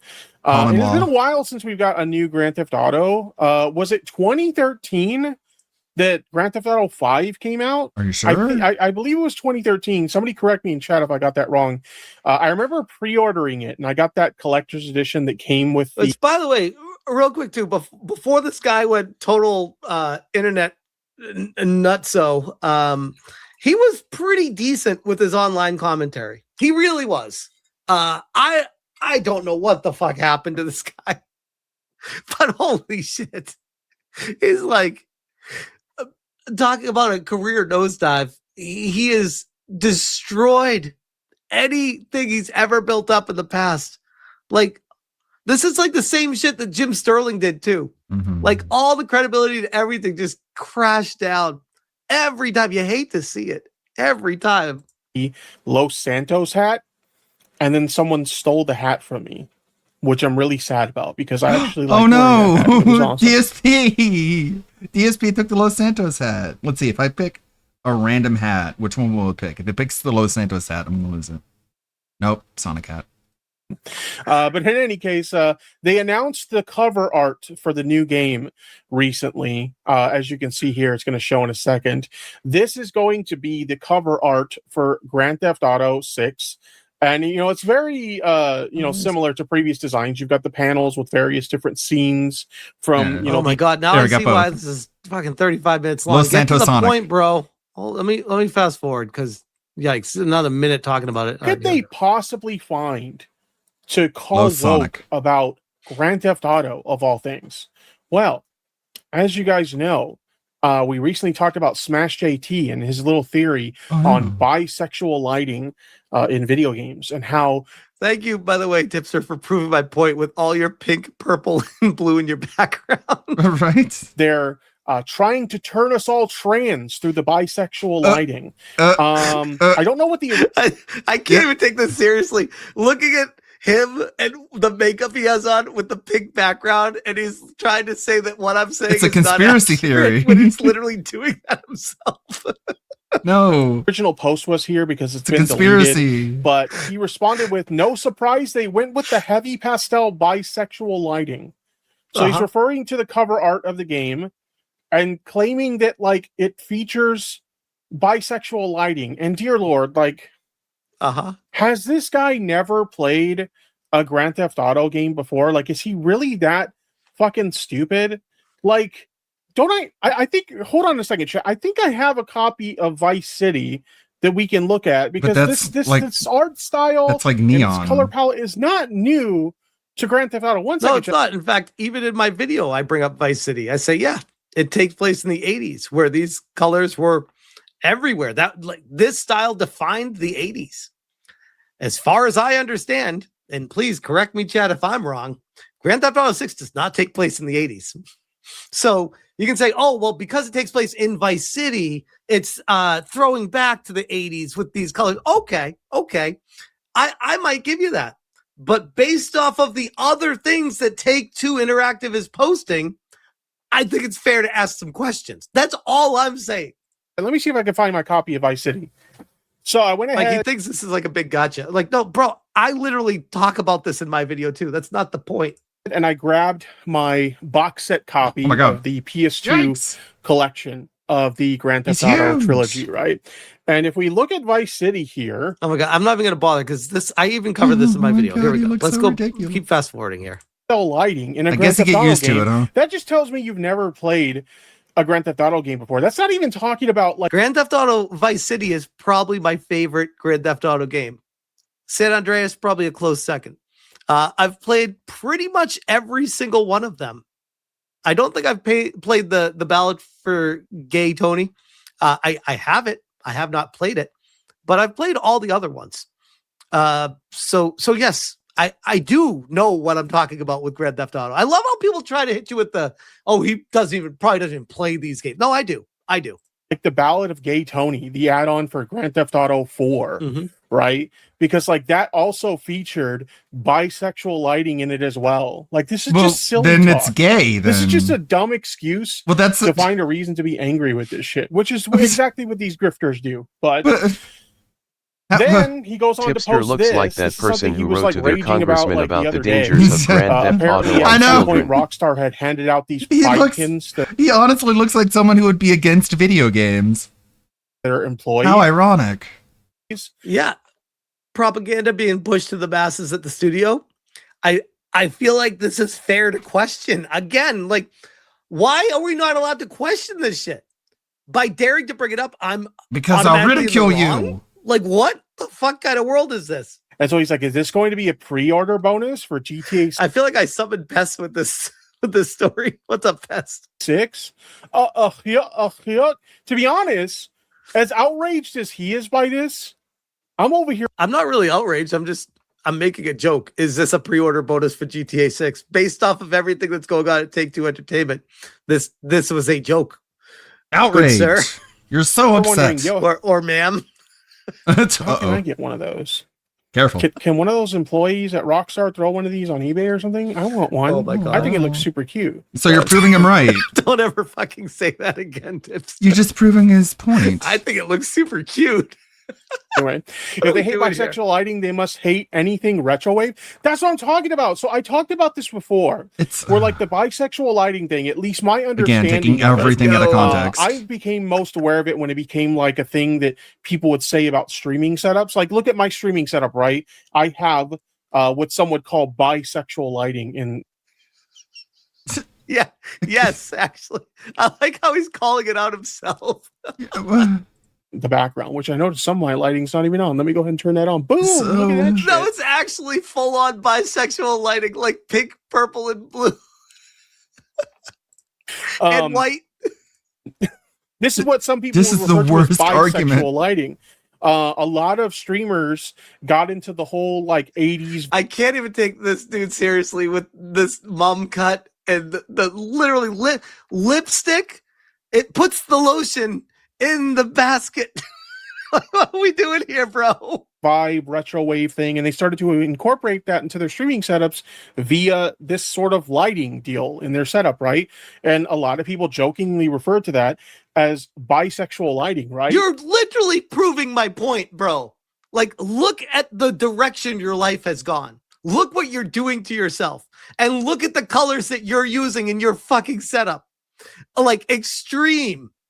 And you're trying to make fun of or point out that I am wrong about my noticing. The great noticing Okay, is happening. Tipster, I'll try to hand in my homework and on that's time always from how now I'm on. familiar with it. Oh, you're not a Through like substitute retro wave teacher? and stuff like that. My But fault. like now it's this new thing where like games are woke because they're hiding subliminal messages via bisexual lighting into the games to try and turn the gamers gay or I some mean, shit like that. it's like a red flag. We're only going to do this for Or I guess like a pink flag.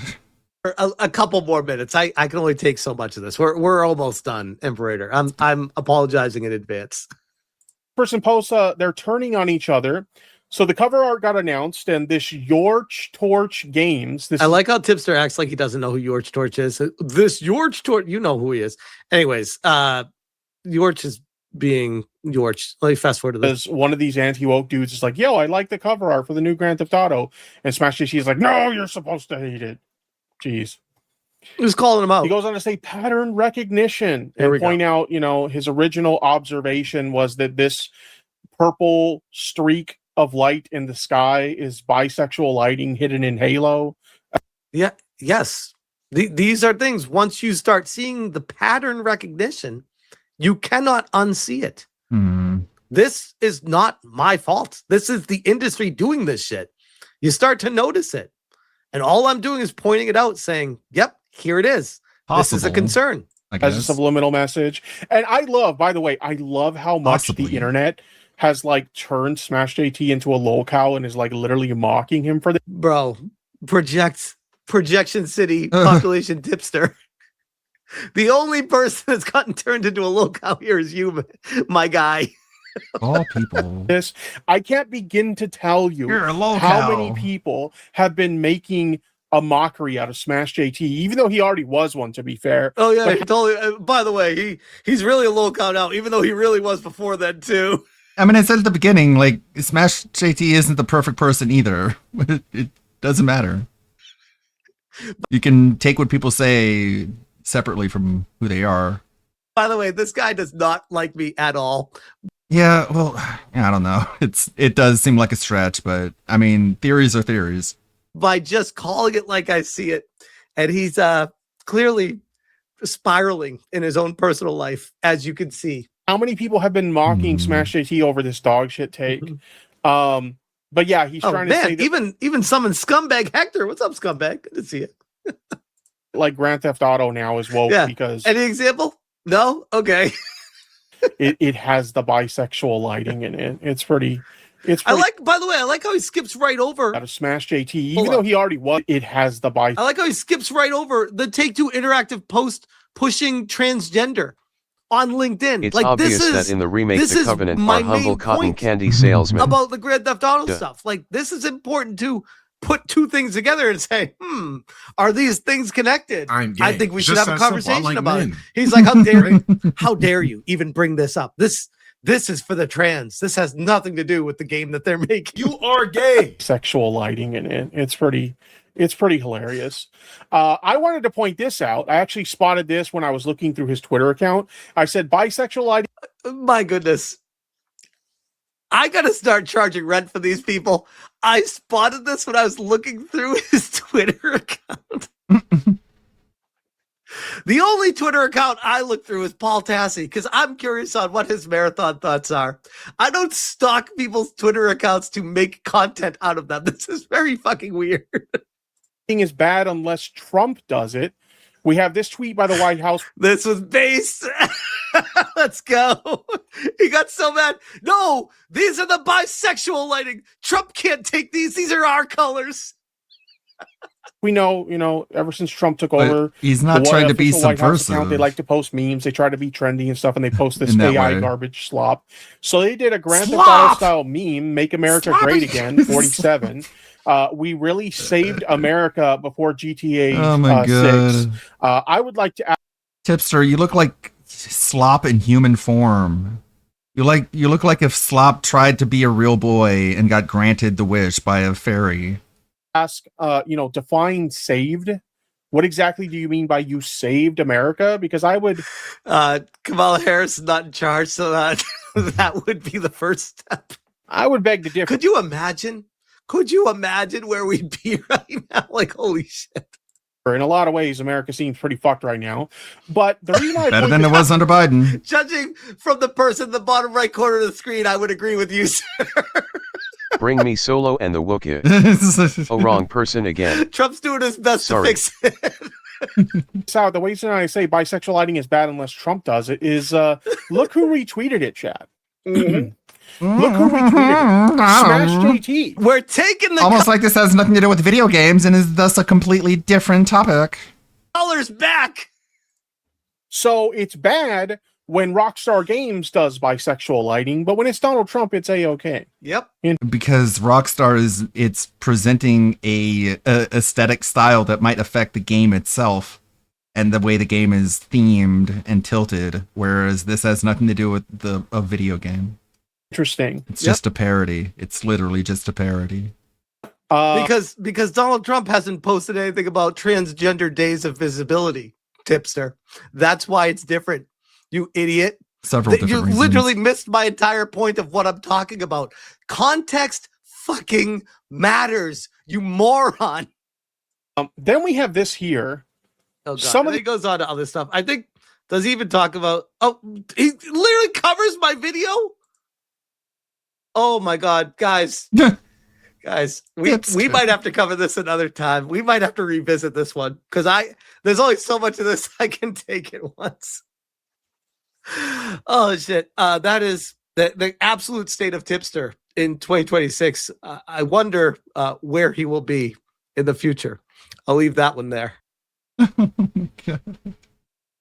Well, damn it. I was hoping I would be able to at least get a working build in Mecha Chameleon, but it's my first time learning Unreal Engine and compiling and exporting. I got to the compiling stage, but it wasn't really compiling anything because my folder structure wasn't really pointing in the right direction. And I tried really hard to move everything around and rename the folders, but by then Grok was like, you were already at 97% of your limit from all the animation generations you were creating. And I guess I hit my limit via text. I tried to like copy my question and start a new chat, and then like it eventually just completely ran out.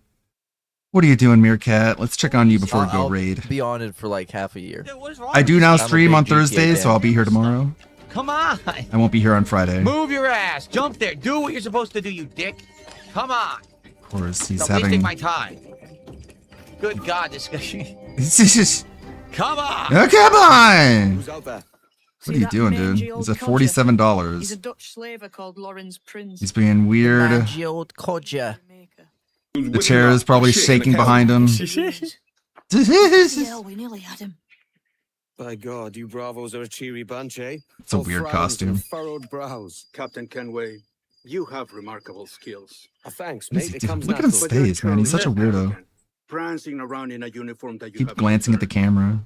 You know what? Still Captain Morgan's. I might pick up a physical copy of this. Since eventually physical copies are going to go extinct, I might actually get it.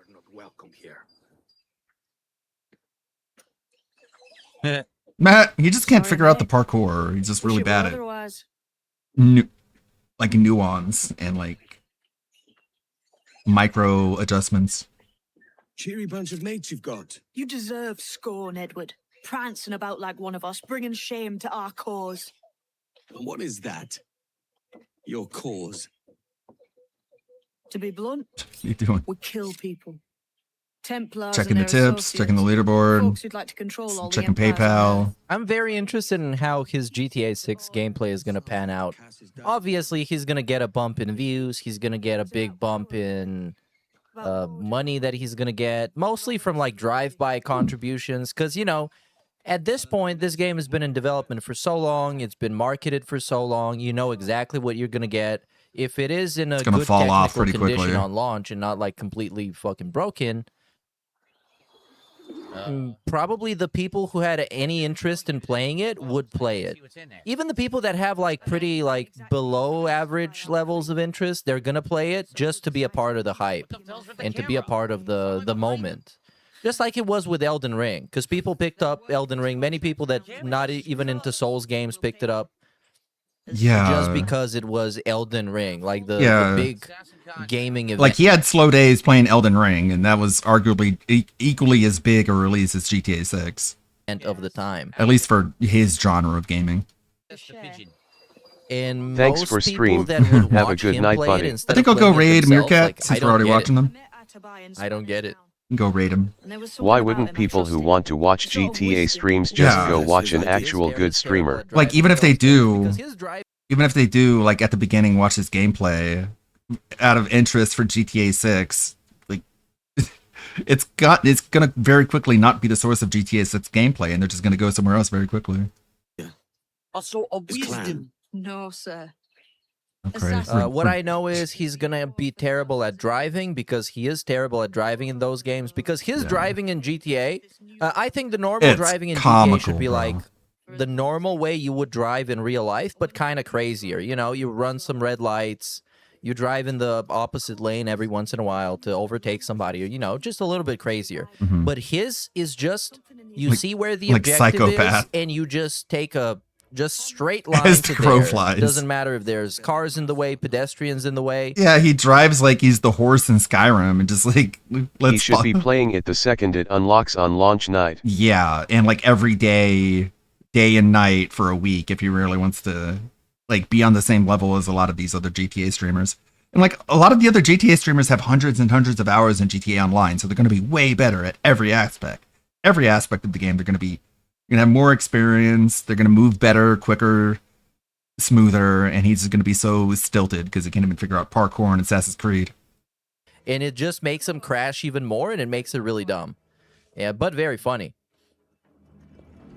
And he just like runs over people on the sidewalk.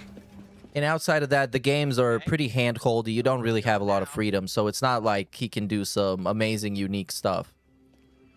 Unless we don't really know. We don't really know anything about how it's going to play outside of the basics that it's going to be like GTA 5, probably. I don't know what other mechanics you could have. I just hope they keep the mechanic from Red Dead Redemption 2 where you could interact with every NPC.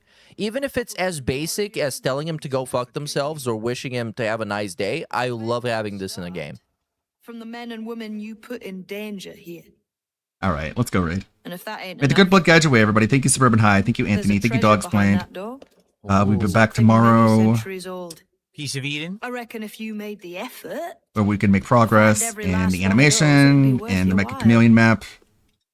And then So Friday, you sailing back to NASA? I won't be When I here. have another contract Be there, back on right? Saturday. Well, this is my home for now.